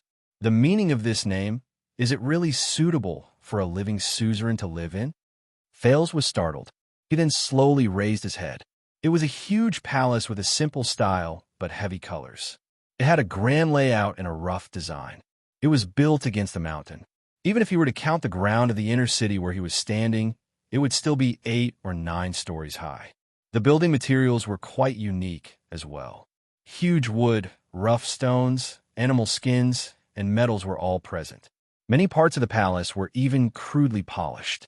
It was a typical Northland style, vigorous, powerful, bold, and wild. In front of the huge palace gate stood 10 pillars that were more than 10 meters tall. They supported the lofty palace roof. The pillars were carved with the stories of Northland's past heroes. The style of the carvings was simple and bold. The path from the inner city to the palace gate was lined with 8 furnaces that were a few meters tall. Even in broad daylight, they were still burning fiercely. It was as if they were illuminating the small square in front of the palace gate all day long. The area around him was filled with tall, fierce-looking White Blade Guards and Dragon Cloud City Guards. Unlike Constellation's guards, who were orderly and strictly distributed, their positions seemed to be scattered, and they patrolled without any pattern. But after Aida's reminder, Thales was stunned to realize that they were lax on the outside but tight on the inside, and they did not leave any blind spots. Compared to Constellation's Renaissance Palace, which had a rather creative design and looked like half a pyramid, the Palace of Dragon Cloud City looked more like a grand palace in a story, from the architectural style to the personnel inside. The flag with a red dragon on a black background fluttered high above. Below the national flag was another flag, a dragon spear that pierced out of the clouds. It was the emblem of the Walton clan, the Cloud Dragon Spear, red and black, coupled with the color of snow that naturally fell from the sky. In Thales' impression, there was no other palace that resembled a place where heroic spirits returned to. Thales shook his head. Heroic Spirit Palace lives up to its name, and the suzerains, archdukes, and kings who live here. At this moment, Thales' gaze was suddenly attracted by the top of the palace. He could not help but raise his head. A stone bridge stretched out from the top of the palace and led to another mountain peak. Thales's gaze froze. It was that stone bridge. The stone bridge that led to the cliff of the sky, the temporary imperial residence of the Queen of the Sky. Only then did he notice that there was a huge statue erected at the starting point of the stone bridge. He could not see it clearly from afar, perhaps because of the limited field of vision. It was a huge black stone statue of a male warrior. The warrior on the statue was full of heroic spirit and awe-inspiring presence. He held a terrifyingly long spear in both hands. His armor was neat, his muscles were strong, and he looked majestic as he looked down at Heroic Spirit Palace. Presumably, Thales thought from that angle he could have a panoramic view of the entire Dragoncloud city. Lord Merk, who was in charge of the reception, was very patient. He waited quietly for the foreign prince until he noticed Thales' gaze. That is the stone bridge that leads to the cliff of the sky. There is a statue of Raikaru the First standing on it. It was built after Raikaru passed away more than 600 years ago. Merk raised his head and introduced seriously. It was just renovated a week ago. Thales' expression froze. That is, he looked at the valiant man in the stone statue. The human hero of the Battle of Eradication. One of the people who defeated the Calamities and the Mystics. The founder of Extet and its first monarch. Raikaru Extet. The warrior on the statue was covered in snow. His movement of holding the spear was full of strength, and there was a sense of tension and beauty. For more than 600 years, Raikaru must have looked down at his people, his land, and his country with a resolute and deep gaze. Thales nodded slightly at Merk. A cloud floated past, and the direction of the sunlight changed a little.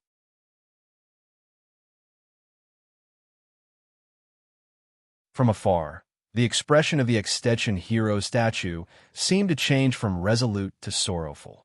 Thales narrowed his eyes and praised the craftsmanship of the sculptor from 600 years ago in his heart. It was just renovated a week ago. Was it to welcome me? Unlikely. Perhaps the Extensions are still hoping that the legendary Great Dragon Queen, who disappeared without a trace after the Battle of Eradication, will come back to visit her husband's statue? To visit the country that left her portrait on the national flag, and to take care of the Western Peninsula's blade that she and Raikaru left behind? Heroic Spirit Palace has prepared a room for you. This will be your temporary residence during your stay in Dragoncloud City. Merk raised his hand towards the palace door and gestured for Thales to move forward. Thales smiled. Of course. Thank you for your hospitality, King Nuven. And please come with me. The man with the crew cut did not change his expression, but what he said made the hearts of all the Constellation diplomat groups sink. King Nuven and the 5 archdukes are waiting for your arrival in the Hall of Heroes. Thales exchanged a glance with Putre. It has begun. But just as Thales, Putre, and Ida were about to move forward, Merk raised his hand gently and stopped the skinny vice diplomat. His Highness attendants, please follow my subordinates to your room, Merk said softly. I don't understand. Putre stopped and looked at Merk calmly. I am His Highness' assistant on this trip. I have to follow His Highness. I understand your duty. Merk said slowly without any expression on his face, but this invitation is limited. This is a noble conversation between suzerains and suzerains, and the royal family to the royal family. Jadestar to the Walton family and the 5 great clans. His Majesty and the 5 archdukes only wish to see His Highness, just as His Highness will only see His Majesty and the 5 archdukes. Therefore, please attend alone, Your Highness of Constellation. Thales' expression changed. Alone against Nuven the 7th and the 5 archdukes? As far as I know, Putre said flatly, this is not the usual etiquette between the 2 countries. Although we have reached a preliminary agreement with King Nuven, but we must not risk the prince's safety. Constellation has learned its lesson in this regard. This is a critical period. Merk shook his head. You want us to hand over Constellation's only heir, give up on protecting him, and let him be isolated and helpless under your control. Putre cleverly pointed out the most crucial point. Behind Thales, Ida, Waya, Ralph, and the others became nervous and subconsciously reached for their weapons. Nicholas raised his hand gently. The white blade guards slowly surrounded them. The Star Killer's face grew paler. Just as you said before, you still don't have much of a choice, don't you, young prince? Thales narrowed his eyes. Please believe me, this is necessary. Merc stared at Thales with a burning gaze. And speaking of being isolated and helpless, forgive me for being blunt. The moment you step into Extet's borders, aren't you already isolated and helpless? Thales sighed softly. Portray did not speak again. This made the prince realize that his hunt with Nuven had already begun. All right, King Nuven is said to be very violent, huh? Thales smiled indifferently in his heart.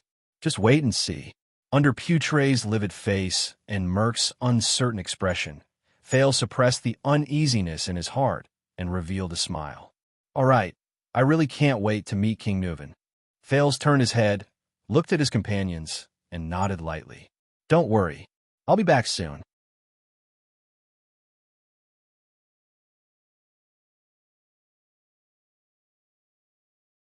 Chapter 128. You came just in time. Everyone went to see the Prince of Constellation. There's no one around, so you don't have to worry about being discovered. I like you, bro, next to a house in Dragon Cloud City. A short, stocky man put his arm around Cohen Caribbean's shoulder and laughed. Even without Castlin's recommendation, I can tell that you're a good man. Only those who have served in the military have such a physique. Miranda walked behind them in silence, watching Cohen socialize with Castlin's friend.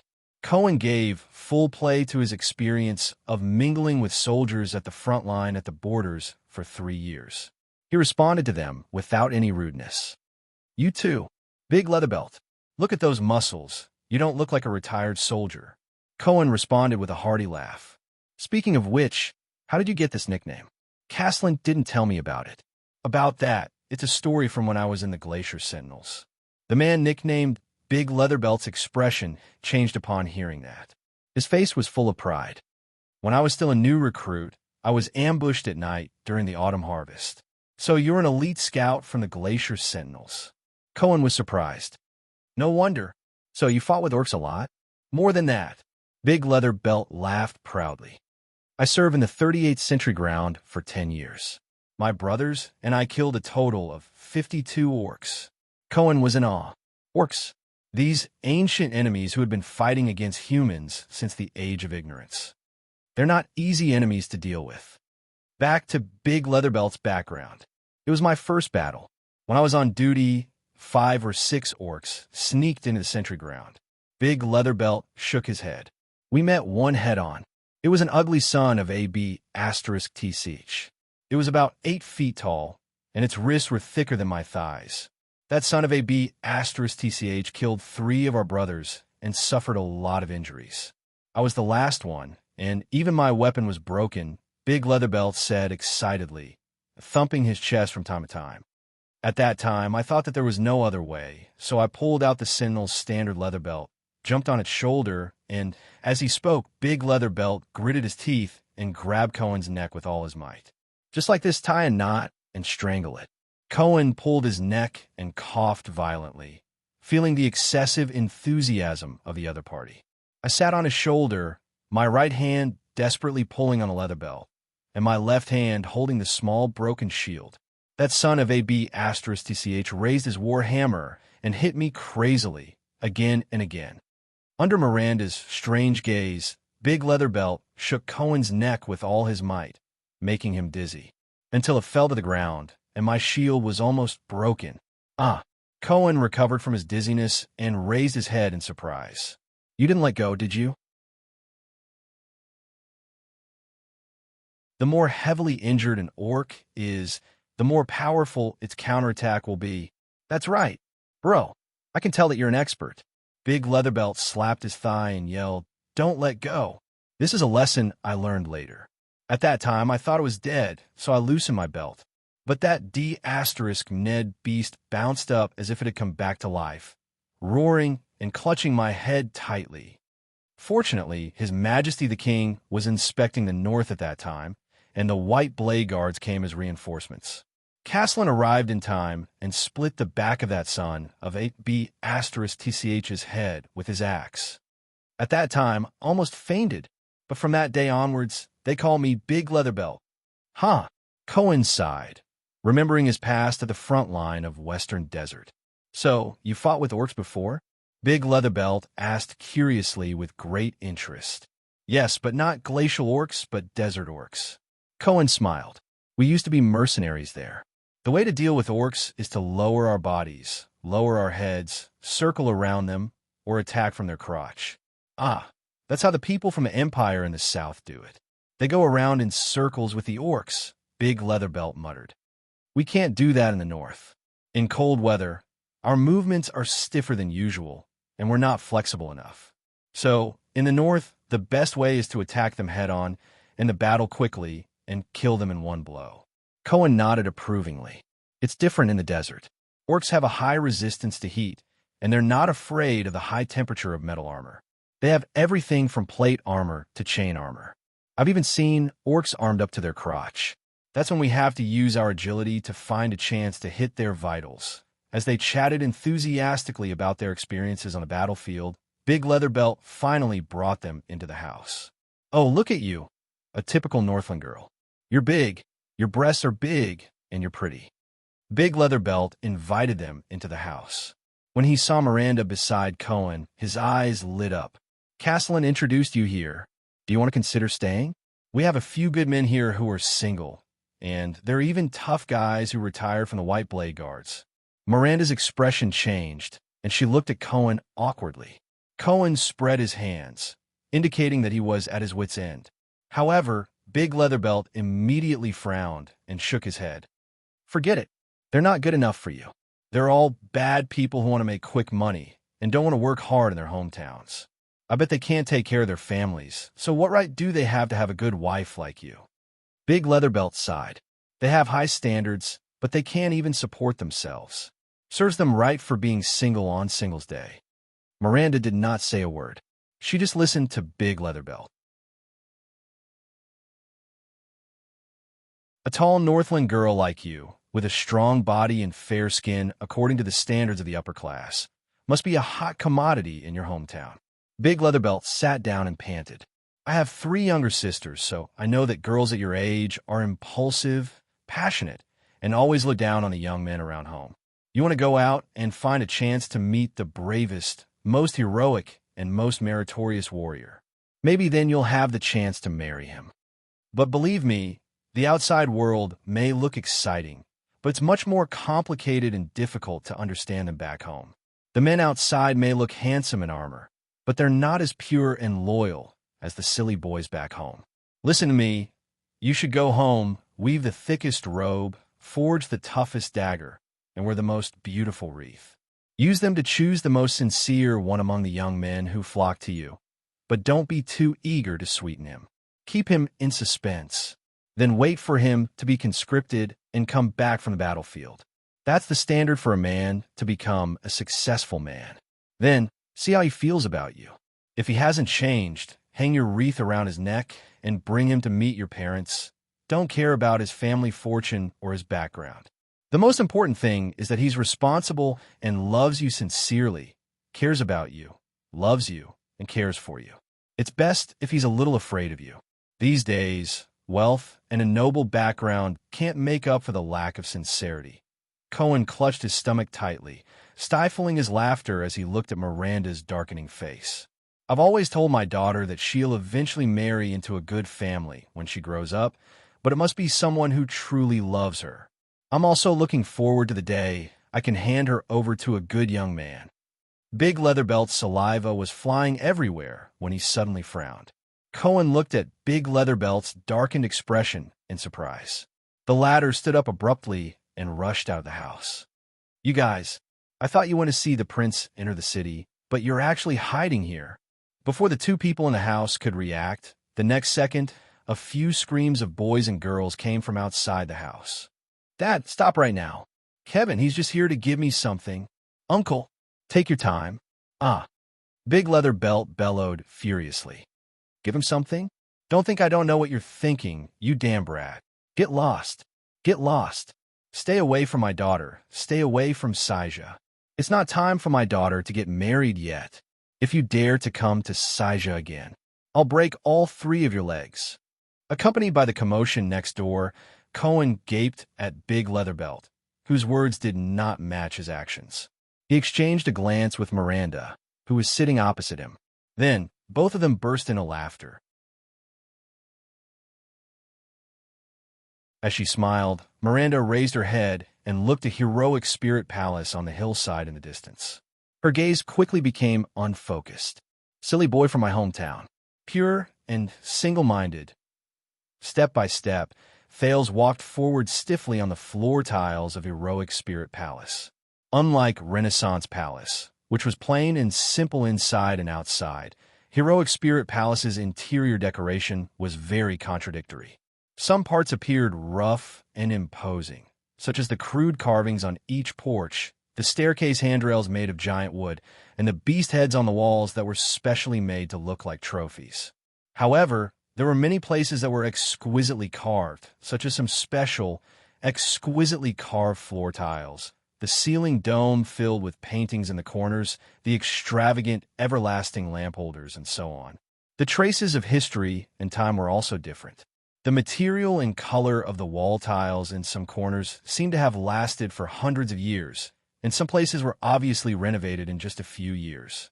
If he had to say, the interior of Heroic Spirit Palace was like layers upon layers of murals. New engravings piled up on the marks of the past, and history and the present were intertwined. But Thales was not in the mood to appreciate these. He was trying his best to adjust his state of mind. He thought about the political identity of King Archduke, which was unique to Ekstedt, and was ready to deal with the upcoming challenge. Although Neuven VII had already given him some pointers through Nicholas and Shiles, his experience had made Thales believe that the unknown was the main theme of life, and that accidents would always come suddenly. He had to be prepared.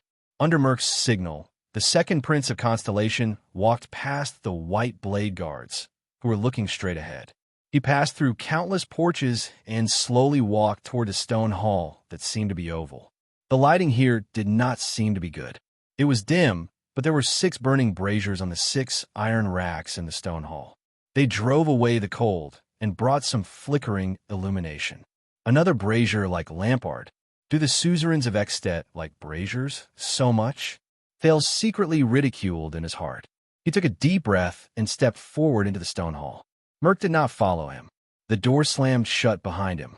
From afar, Thales saw a simple and heavy dark brown square table in the middle of the stone hall.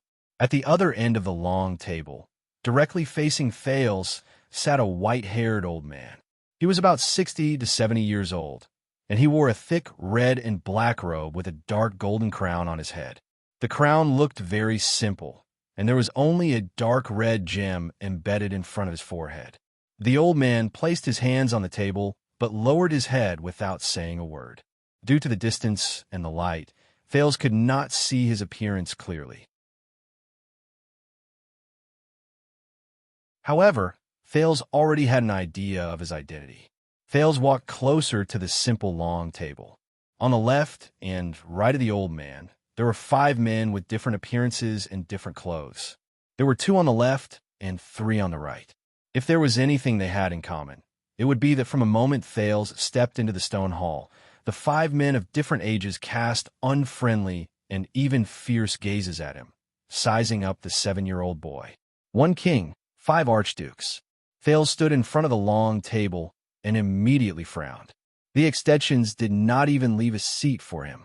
They did not intend to give him an extra seat either. This is bad. He gritted his teeth lightly. Thales was forced to stand on the cold stone floor and face the 6 most powerful suzerains of Ekstedt. Because he was not tall enough, he had to look up. This made the atmosphere very unfavorable for him. It seems that respecting the old and loving the young is not the theme here. It's like returning to the days when I was a child beggar. The prince laughed in his heart when he thought of this. It eased a lot of tension. Thales calmed himself down. Ever since he came to Red Street Market, he had been through a lot of trials and tribulations. No matter how dangerous the situation was, he was confident that he could calm down in an instant and find a way out. And Thales looked at the 5 people on both sides of him. But because of the light, The faces of the 5 people were hidden in the dark and could not be seen clearly. Only their eyes flickered in the firelight, giving the visitor a great deal of pressure.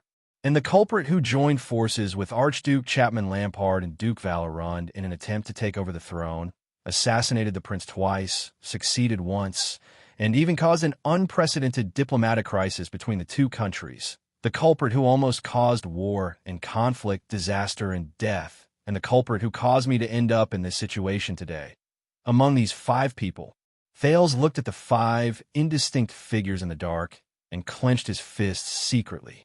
The only possible ally he had was someone who wasn't exactly friendly with him. Thales raised his head and looked at the old man furthest from the other side of the table. He was a supreme ruler who had just lost his beloved son. He couldn't help but notice that this stone hall was surrounded by cloth flags with the symbol of the cloud dragon spear. Only behind the old man was a huge square fireplace, and the wall above the fireplace was inlaid with a wall shelf made of blackwood. On the wall shelf was a long spear with a peculiar shape and an unknown material. It was different from the ancient knight's long spear with a handguard and a fixed handle that Thales had seen in the books in Mindy's Hall. Although this long spear was 2 meters long, it did not have a handguard. Its entire body was of the same thickness, and only 2/3 of the spear's body was specially polished. The body of the spear shone with a silver metallic luster, but the spearhead was black and shiny. It was equipped with a square, cone-shaped sharp edge, and looked ferocious and sharp. Soul Slayer Pike. A low and slow voice rang in the stone hall. That is the weapon that Raikaru once used. It is also the emblem of the Walton family, and the reason why we are called the Dragon Spear family. The old man on the other side of the long table tilted his head slightly. As the firelight flickered, he revealed his face in the dark. It was a resolute but wrinkled face. His appearance, under his silver-white hair, had the typical characteristics of a Northlander. His eyes were deep, his nose bridge was high, and his facial features were prominent. Only the curve at the corner of his mouth revealed a hint of coldness. It is said that only Constellation's Judgment Pike can compare to its sharpness and danger. Countless souls have died under the pike. Over the past few centuries, it has slaughtered and severely injured many famous enemies, including the sinister Morning Archduke, the vicious human slaughterer Syra Darkthunder, the powerful enemy of the wolves, the ferocious Nightwing King, and the bizarre Power Mystic. Thales frowned slightly. Thales suddenly remembered Castellan's evaluation of the old man in front of him. He was a good king when he was young, a typical burly Walton man. Thales met the old man's gaze. He noticed that the old man had a pair of green eyes. He did not know if it was a hereditary trait of the Walton family. Anyway, Thales did not inherit Kessel's sky blue eyes. Thales was suddenly stunned. He remembered head Ritual Master Lycia and Queen Kia's evaluation of his gray eyes. It was a characteristic that originated from his mother. His thoughts returned to the present, but Thales felt a chill run down his spine. He could more or less sense that the old man's green eyes were projecting a different kind of emotion at that moment. It was vicissitudes and gloominess, sorrow and anguish, like a person who had been immersed in despair for many years. Dangerous and terrifying.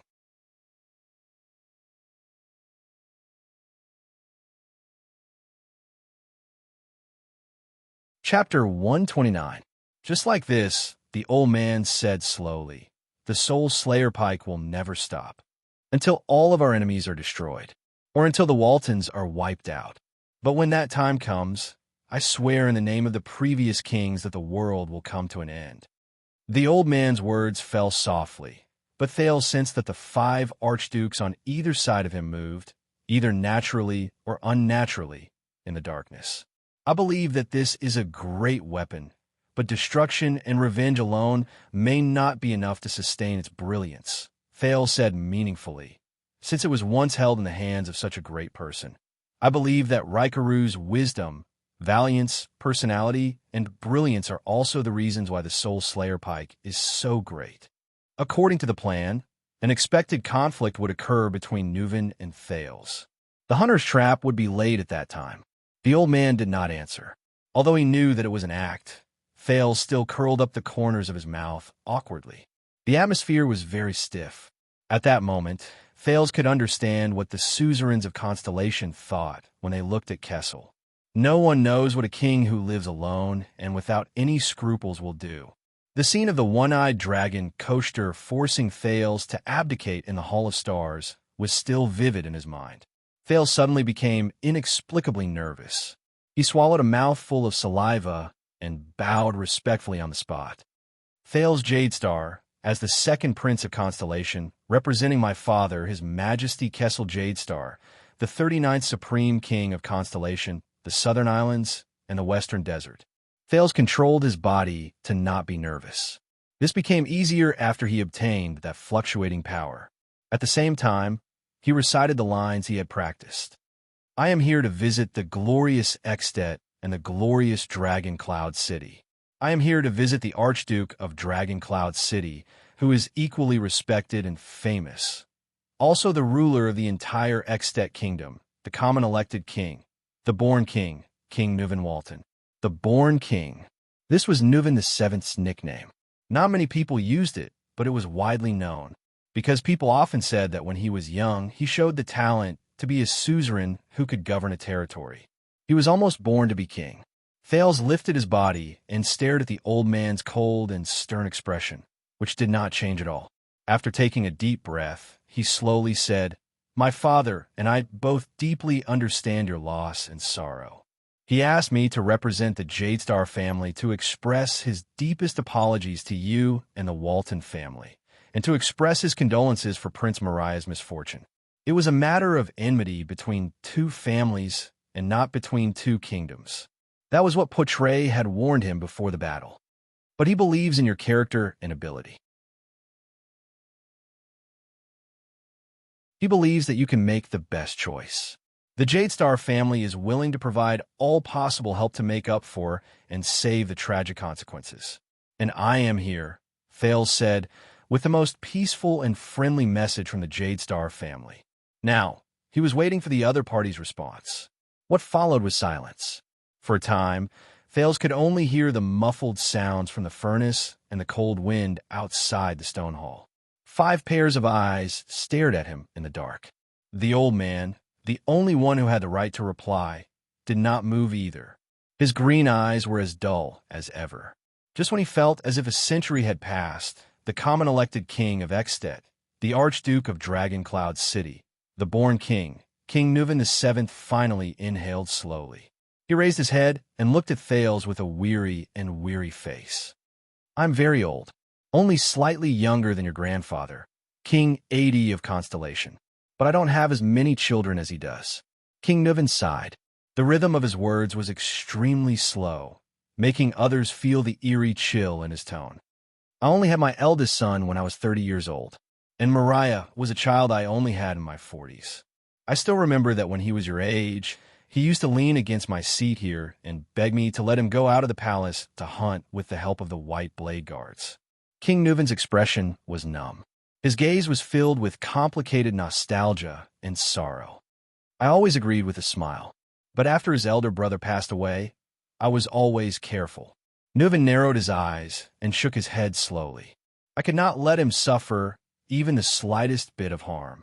I could not, but logic still told me. King Nuven straightened his body. His tone was calm as he approached Thales. Children have to grow up in the midst of setbacks. The hall was silent for more than 10 seconds. Only the breathing of the archdukes on both sides could be heard. Logic told Thales that even if it was an act, Nuven's current emotions were definitely not fake. It was best for him not to speak. If all of this is Nuven's plan. Finally, King Nuven exhaled. He closed his eyes and said slowly, The day before I sent him south, Mariah told me that he had a sweetheart, but she did not come from a good background. So he came to beg for my help, hoping that I would allow and bless their union. I was not very happy. King Nuven leaned against the back of his chair dejectedly. Do you know what I said to him? As usual, an ominous feeling enveloped Thales' heart. He comforted himself that everything was under King Nuven's control. I said, King Nuven opened his eyes and looked at his open right palm. He said numbly and coldly, We'll talk about it when you come back. That's what I said. Wait for you. King Nuvin's voice began to tremble uncontrollably. The archdukes turned to their king. Their expressions were indecipherable. Come back. The next moment, King Nuvin suddenly clenched his right fist and slammed it on the long table. Asterisk thud. Asterisk Thales did not even dare to breathe loudly.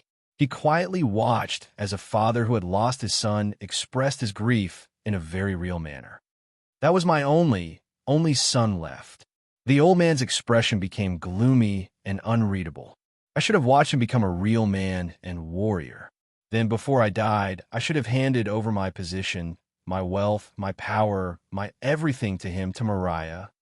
Nuvin VII's tone was filled with remorse and despair. But now, I can only sit here and listen to a brat's insincere apology. King Nuvin's tone became flatter, but the atmosphere was getting more and more uncomfortable. Listen to him say, "I'm sorry, your son died in our place." And I could do nothing. Thales' heart sank. It was still all right before, but now this rhythm, this is bad. Is a rough part coming? He secretly reminded himself. The old king heaved a long sigh. His sorrowful mood obviously made the archdukes uncomfortable. They quickly looked at each other and exchanged glances. Why? King Nuvin raised his head. He furrowed his brows and continued in a low voice. Because I am a king. Because I'm almost 70 years old. Because I have a family on my shoulders. Because I have to maintain the balance of the kingdom. Because if I do anything to this child, I will have to pay the price of an all-out war. I will not rest until I die. Thales' expression changed. He said softly, "Your Majesty, I sincerely brought constellation and jade stars." Sincerely? But Nuvin did not give him a chance to speak. Instead, he cut him off with a numb expression and a cold tone. "Believe me, when you are my age, when your only son was slaughtered like livestock in the wild, you'll find that there's nothing is more sincere than that kind of hatred and anger." The archdukes adjusted their sitting posture unnaturally, but none of them made a sound. Especially when, in the face of all this, as a king, I can't do anything. Thales hurriedly adjusted his breathing and thought about the wording of his response. How will King Nuvin use this situation to set up a trap to lure out the secret collaborator? Nicholas and Shiles did not say much. He turned his gaze to the 5 archdukes who hid their faces in the dark. "Who is it? Do you know, your father's very smart. He asked you to apologize. This way, he protected you and averted the disaster of war at the same time." King Nuvin raised his left hand and clenched it into a fist in the air. His voice was still trembling, but it slowly calmed down. "But he is humiliating me, humiliating a father's dignity. Mocking my incompetence, he sent the son he had just found to another father who had lost his son. Apologize?" The king's expression was cold and calm, but Thales became more and more frightened. "That's not right. This is obviously an act." "Yes." Thales felt the atmosphere in front of him and tried hard to calm his breathing. He repeated to himself, just like what Nicholas and Shiles said, "King Nuvin will be very tough on me. Even a little rough. What I need to do is asterisk clang." Asterisk at this moment. Thales' attention was attracted by the crisp sound of metal. "Your Majesty." An archduke who was closest to the king cried out in surprise. Just now, King Nuvin pulled out the saber from the archduke's waist with a cold expression. Thales sucked in a breath of cold air. Isn't this just an act? Really, he has to resort to violence? King Nuvin relaxed his arm. Asterisk thud. Asterisk a cross-shaped longsword was thrown from afar. It landed on the ground in front of Thales with a clang. The latter could not help but take a step back. At this moment, the almost indifferent figures of the archdukes entered Thales' eyes. Thales could only passively wait for King Nuvin's next move. At the same time, he forced himself to start thinking about the archdukes in front of him. What are they thinking? Can they not react in the face of such a situation as the Prince of Constellation? Will they see through this act? It had to be known that even though Nicola's performance earlier... Wait a minute. No. Thales gritted his teeth and stared in disbelief at the suzerain's long sword embedded with precious rubies. Something must be wrong. At this moment, a crucial question that he had not thought of all this while flashed across Thales's mind. Nicholas and Shiles, the two people who proposed to me King Nuvan's willingness to work together. One is the leader of the White Blade Guards, the other is King Nuvan's reliable trading partner. But are they really just serving King Nuvan? Looking at it from a more terrifying perspective, are they really Nuvan the Seventh's men? Thales felt a chill in his heart. If not, then their so-called Nuvan's proposal, the so-called trap, the so-called hunt. At this thought, Thales could not help but tremble with his tightly clenched left hand. It can't be. You're here to apologize? Under the gazes of all the archdukes, Nuvan the Seventh calmly raised his head. How brave. Let's see how brave you are. King Nuvan stared at him expressionlessly. A sincere apology, of course, cannot stop at words. Thales's pupils shrank abruptly. Marquis Shiles' words rang in his ears again. King Nuvan will show a tough attitude towards you. It may be a little rough. A little rough? In the next second, Nuvan the Seventh's unquestionable words traveled into his ears. Pick up this sword. Under the different reactions of all the archdukes, King Nuvan's expression was as cold as ice. He enunciated each word clearly, slit your own throat.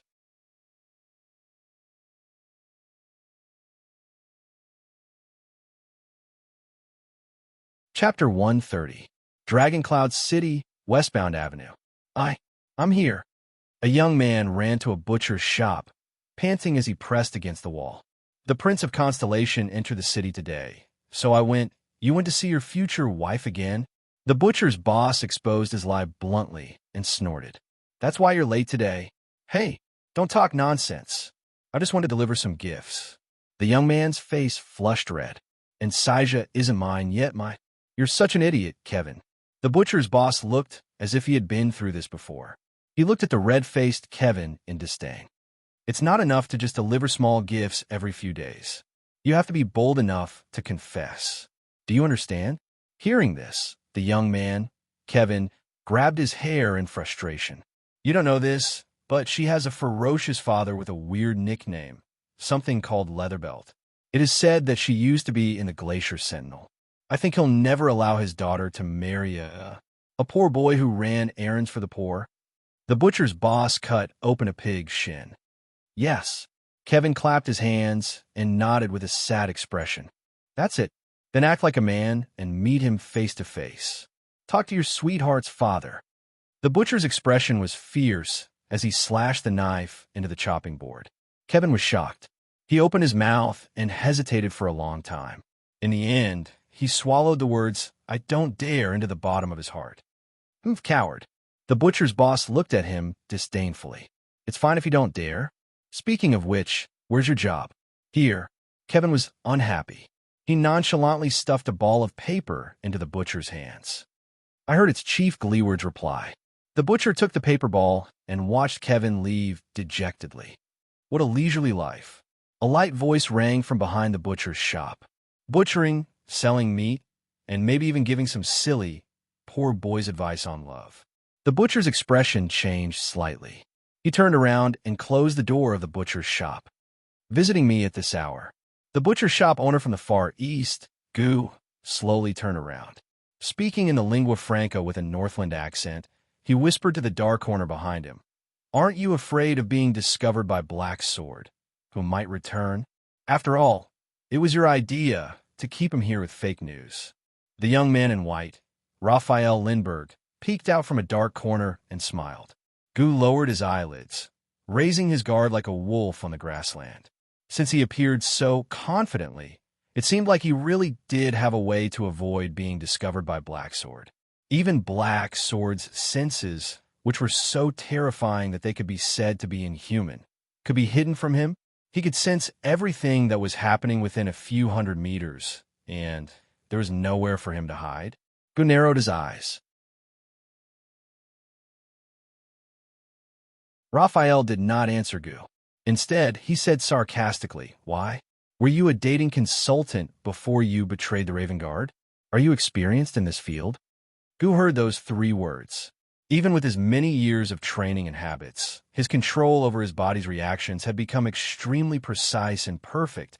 He couldn't help but feel his heart skip a beat and his blood flow slightly. Gu looked up and met Raphael's gaze quietly.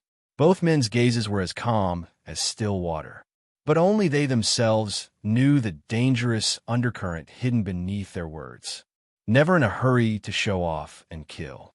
Instead, they search for the enemy's weakness through endless probing. They strike from the side, go with the flow, and add fuel to the fire. This is the usual style of the kingdom's secret intelligence department, inherited from the secret army.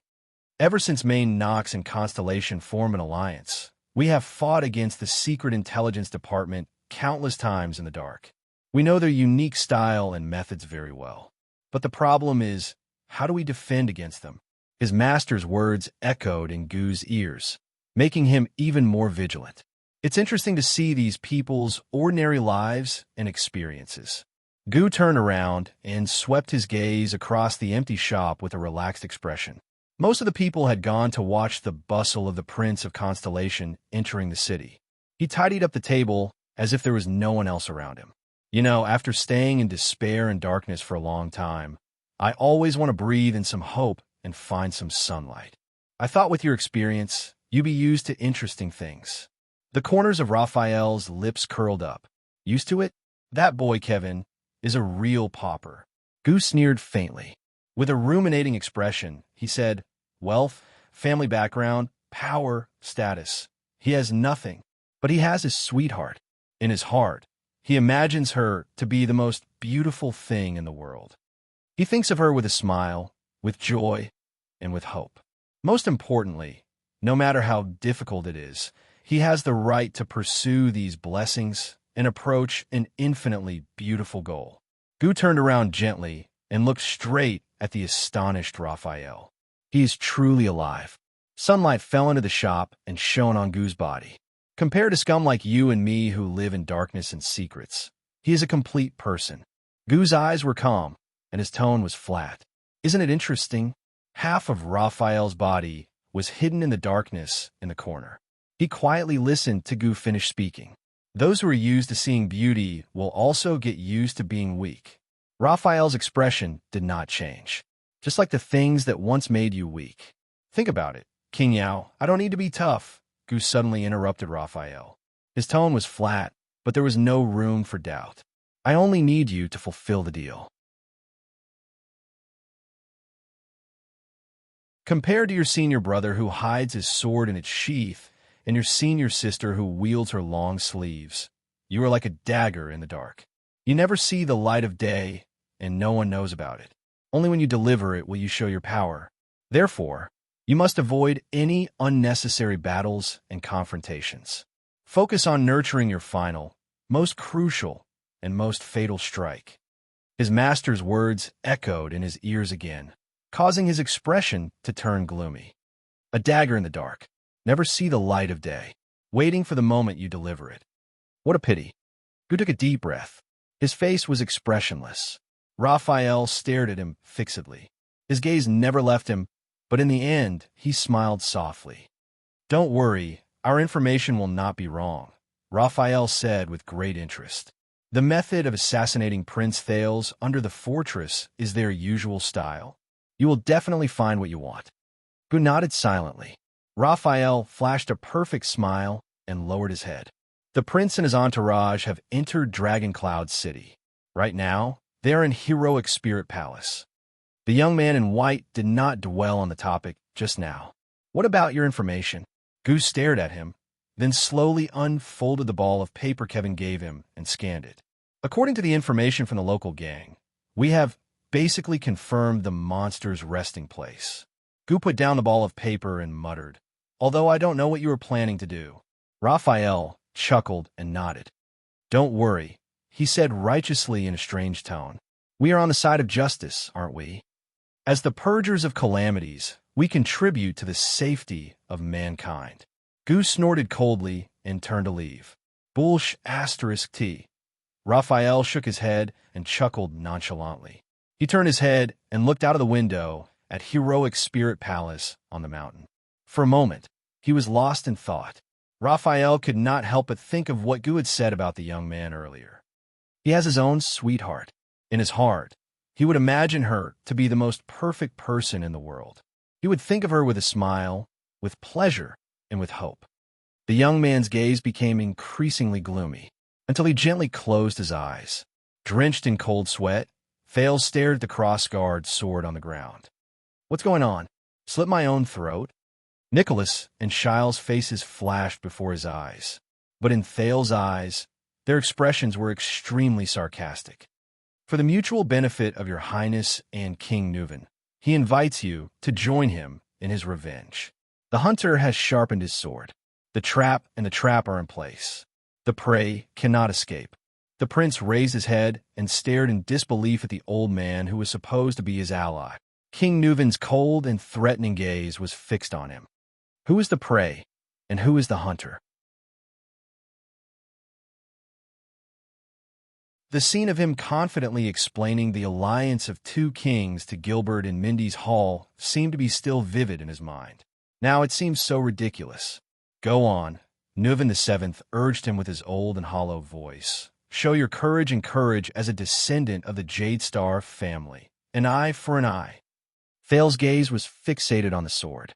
His breathing unconsciously quickened, and his brain spun wildly. He raised his head and glanced at King Nuven, but the coldness and hatred in the other man's eyes did not change. What should I do? There was no time left for him to be bewildered and make deductions. Faced with such a predicament, Thales could not help but frown.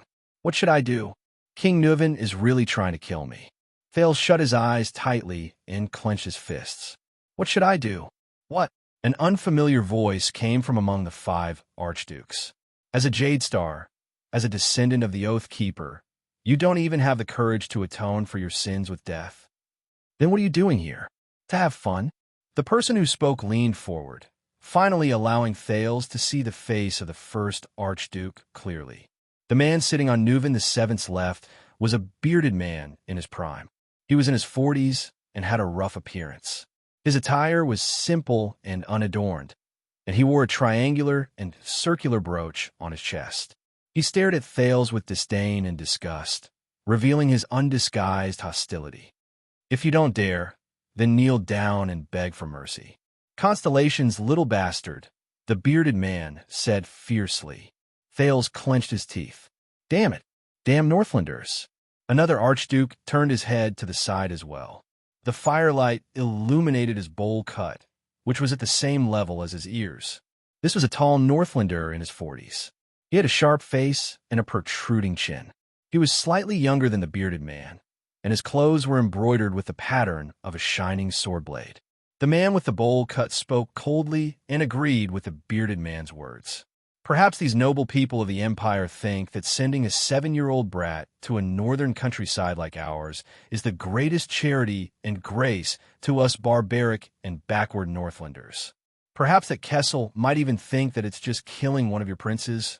What's the big deal? The bowl-cut man sneered and organized his words with ulterior motives. Look, my son is here to give you candy, foolish Northlanders. The atmosphere in the hall became even more tense. Thales' breathing became faster and faster. He raised his head and stared at the archdukes with a sharp and terrifying gaze. Oh, are you angry? The third archduke revealed his face from the firelight. He was a rather old suzerain in his 50s or 60s. He had a bitter look on his face, and his bald head was only left with a circle around his ears. He had a bronze headband around his forehead, and there was a chain embroidered on his robes. I say, do you dare to touch that sword? The bald suzerain's tone was flat, but there was a hidden meaning in his words. Whether it's to commit suicide with it or to charge at us, both are much more effective than using your gaze, right? Thales took a deep breath and swept his gaze across the bearded man, the bowl-cut man, and the bald suzerain. Nuven VII was indifferent. At that moment, the 6 men sitting in the stone hall stared coldly at the boy in front of them, and the sword in front of him. Enduring their gazes, Thales felt a surge of anger in his heart. Is this what they want? The shock of being betrayed and plotted against slowly turned into anger and resentment. What should I do? Think of something quick. Blood debt. Revenge. The king. The archduke. A vague thought flashed across Thales's mind.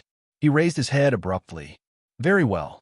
Thales's breathing became heavier, and his words were filled with indignation, dissatisfaction, and injustice. Blood for blood. It's quite fair. Under everyone's contemplative, contemptuous, or indifferent gazes, Thales slowly bent down. He grabbed the sword on the ground. This scene again. This choice again. I've had enough of this. These rotten people. His gaze gradually became determined. But I won't die here. No, Thales exerted force in his hand and lifted the hilt. Wait, this sword. He was startled. Why is it so heavy? Unprepared, Thales did not pay attention, and the hilt slipped from his hand. Asterisk clang. Asterisk, the cross-guard sword fell to the ground again, and the sound lingered. Looking at this scene, the 5 archdukes burst into laughter. It was as if they were watching a monkey show on the street. Relax, child, the bald suzerain said meaningfully. Take a good look at this. This is the weight of Northland. Thales closed his eyes and panted. It's really heavy. Compared to the heavy wooden sword he used to spar with Gines in Mindy's Hall, this Northland suzerain's sword was heavier. In the next second, ignoring the archduke's mocking gazes, Thales inhaled and grabbed the sword hilt again with a determined expression. This time he used both hands. At least he did not let it slip again. Thales dragged the sword hilt with great effort. Asterisk grip. Asterisk, the edge of the crossguard sword scraped against the floor tiles, producing an unpleasant sound. Come, try harder. The man with the bowl cut sneered at Thales. You'll soon reach your neck. The archduke's mocking laughter became louder. King Neuvin's expression was still cold and numb. He seemed to be waiting for Thales. The prince gritted his teeth and pulled the sword hilt forcefully with both hands. Only then did he manage to drag the sword in front of him. Panting, he held the heavy sword in his hand and raised his head to look at the 5 suzerains. Remember this, boy.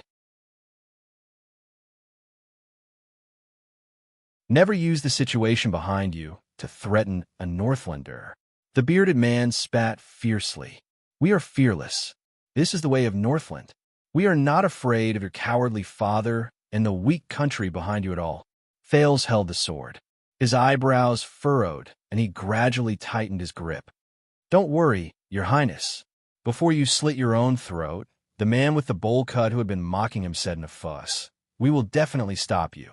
How could our little countryside, Extet, dare to let the descendant of the great empire, the future ruler of Constellation, bleed here? Ha ha, we are so annoying. Thales interrupted him coldly. Bowl cut. An archduke beside him could not help but laugh out loud. The man with the bowl cut stopped talking. He shut his mouth and stared at Thales. You just want my life to pay for Prince Mariah's, right? The Prince of Constellation said flatly. It's too easy.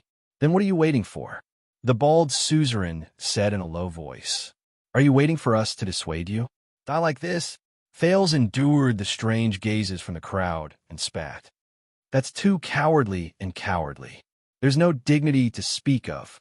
I heard that the knights in ancient times had to swear an oath to their lord to abide by the creed, protect their honor, and defend their dignity. Thales raised his head and looked at the surprised archdukes with the bald duke and the bowl cut. Even death must be filled with glory, and I heard that Extet inherited the glorious tradition of the ancient knights. They must value honor and dignity more than their lives and safety. After saying so much, aren't you just afraid of death? The bearded man snorted disdainfully. Why? You want us to spare your life to protect your so-called honor? No. Thales sighed. Since I came to this world, I have never thought of going back alive. Without waiting for the archdukes to ponder over the logic in his words, Thales gritted his teeth and straightened his body. Compared to ending your own life like a coward, there is no honor or pride in it. A strange look appeared in Thales' eyes. He stared straight at the end of the long table and met King Neuvin's gaze without showing any sign of weakness. Staring at Thales, Neuvin VII's gaze flickered. His green eyes shone with a different light. Please follow the glorious Extet tradition and give me the most dignified death, the Prince of Constellations said slowly, enunciating each word. Your Majesty, King Nuvan Walton VII, the common elected king of Extet. In the next moment, the second Prince of Constellation, Thales Jadestar, struggled to hold his heavy sword with one hand. He raised his right hand forward resolutely and pointed at the old king in the distance. He said resolutely, "Please, come and take my life with your own hands." What? The 5 archdukes were stunned at the same time. Thales shouted with all his might, "I would rather die in the hands of others like a warrior. I would rather stand face to face and watch your sword pierce my heart." His voice echoed in the stone hall. The hall immediately fell silent. In the frightening silence, Thales confronted the 6 people in front of him. The bald man narrowed his eyes at Thales, as if he wanted to carve a hole out of him. The bearded man's face was gloomy. His gaze moved back and forth between King Nuvan and Thales. The man with the bowl cut rubbed his hands. His thoughts were unclear. If slaughtering a child with your own hands makes you uneasy, I might as well put it in another way. Observing the Archduke's expressions, Thales panted and chuckled. I heard that in Northland, there's an ancient ritual that has been passed down for generations. It exists everywhere, from the inheritance of titles to the archdukes choosing their king. 2 seconds later, the echoes of Thales' voice in the stone hall gradually disappeared. Ancient ritual?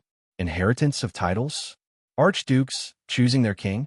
The 5 archdukes frowned one after another, but the way they looked at Thales had changed.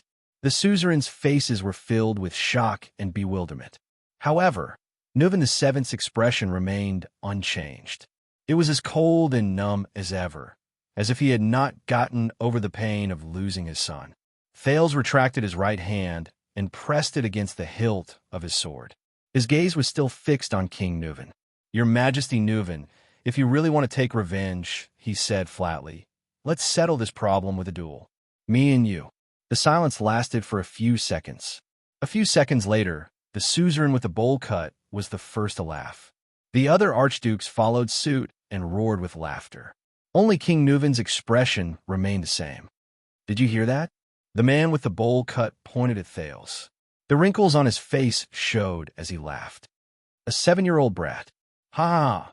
He said he wanted a duel, but their laughter did not last long. Nuvan Walton, the common elected king of Extet, slowly raised a hand and stopped the archduke's laughter. The man with the bowl cut froze. The old king spoke slowly with an aged and deep voice. Oh, you want to duel with me? His gaze met Thales in the air, causing the latter to feel a chill in his heart. On what basis? The Prince of Constellation took a deep breath. Come on. Thales dragged his heavy sword, took a step forward, and answered in a loud voice. He replied loudly, on hatred and fairness. His youthful voice echoed in the stone hall. The 2 archdukes who were still in the dark began to whisper to each other. The other 3 looked back at Thales with unfriendly expressions. Didn't we, the Constellations, kill your only son? Thales gritted his teeth and resisted the trembling of his feet. Then, isn't it the most reasonable thing for a father like you to personally take revenge? The bearded archduke snorted in dissatisfaction. You, a 7-year-old brat? His face was livid. You want to challenge the common ruler of Extet? Don't you think the difference is too great? King Nuvan gently put down his elbows, clasped his hands, and looked at Thales quietly. For some reason, in that instant, Thales felt that his hostility had dissipated a lot. Is it an illusion? But I still have to do what I have to do? No. Thales Jadestar raised his head and imagined Mor's posture when he patrolled the streets in the Brotherhood. He tried hard to show his arrogance. I am the future king of Constellation, and he is the current king of Extet. Our statuses are equal. I have the blood of Tormund and Midir in me. He inherited the blood of Rikaru and Chara. Our statuses are equal. King Nuvan suddenly sneered faintly, and Thales did not show any weakness. He returned the 5 archdukes different gazes one by one. I'm 7 years old this year. I am young and weak. My limbs are small and my legs are short. Thales gritted his words angrily. And you, King Nuvan, you are almost 70 years old. You are old and weak, and your vision is blurry. Thales took a deep breath and flashed a scornful smile. We are evenly matched, and our chances are close. I think this will be a thrilling duel. The excitement will not be any less than that of the King's Selection Congress. What do you say? The born King of Extet? As soon as he said that, some of the 5 archdukes frowned, while others clicked their tongues. Their expressions were all different. King Nuvan's gaze became increasingly strange, and his smile gradually faded. At this moment, a burst of laughter broke the strange atmosphere. Ha ha! The 4th archduke laughed out loud. He turned around and exposed himself to the light. You really have the guts to say that, kid? Old and weak? Evenly matched? Ha ha! Your Majesty, this is so interesting. Thales was startled and looked at the archduke. This was an archduke with long hair that fell over his shoulders. He was in his 40s, and the emblem on his body was an ancient book. His resolute face and bold laughter always reminded Thales of the Duke of Constellation's northern territory, who was also a Northlander. He laughed heartily, ignoring the other's expressions. He even pounded the table. You really have guts, kid. All right, I think.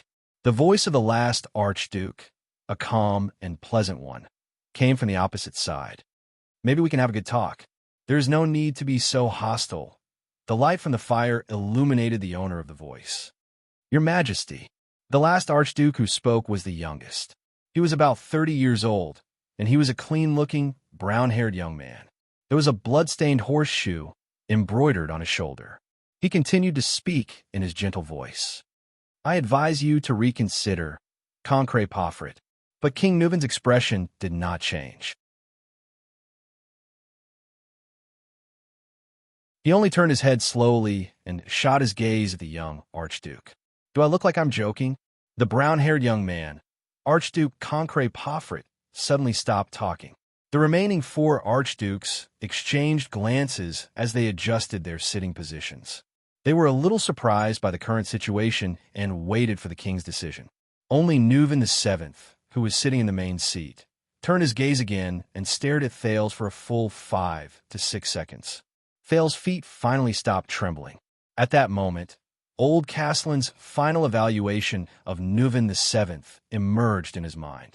Nuvan is also human. He will grow old, and there will come a day when he will be bewitched by flattery and beauty and be controlled by desires and impulses. Thales chuckled in his heart. Of course, Your Majesty, Thales said softly, attracting the attention of the 6 archdukes again. I respect that you are about the same age as my grandfather. It has seemed a little inappropriate to ask you to duel with me. The archdukes were puzzled at the same time. After all this time, is it just a bluff? The bearded man said scornfully, so you still don't dare? No. Thales interrupted him. The duel still has to go on. But if today really ends like this... Thales turned his gaze and swept his gaze over the 5 archdukes one by one. The bearded man, the bowl-cut man, the bald man, the long-haired man, and the brown-haired young man. He then said in an unquestionable tone, I believe that the 5 archdukes present are all loyal people. One of them will definitely fight on Your Majesty's behalf. The moment he said this, the long-haired man was the first to clench his fists. The other archdukes immediately held their breaths. How about it? Do you dare to fight for your king? Archdukes, I don't know which one of you wants to duel with me and obtain that glory. Thales gritted his teeth and raised his voice to the maximum.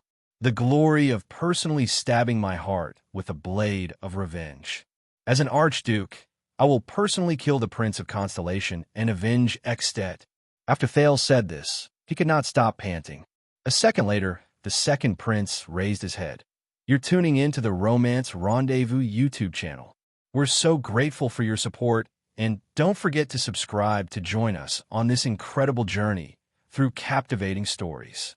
Your generosity through donations truly makes a world of difference, as it's the primary source of revenue that allows me to expand and enhance this channel for you. Thank you from the bottom of my heart for being a part of this adventure.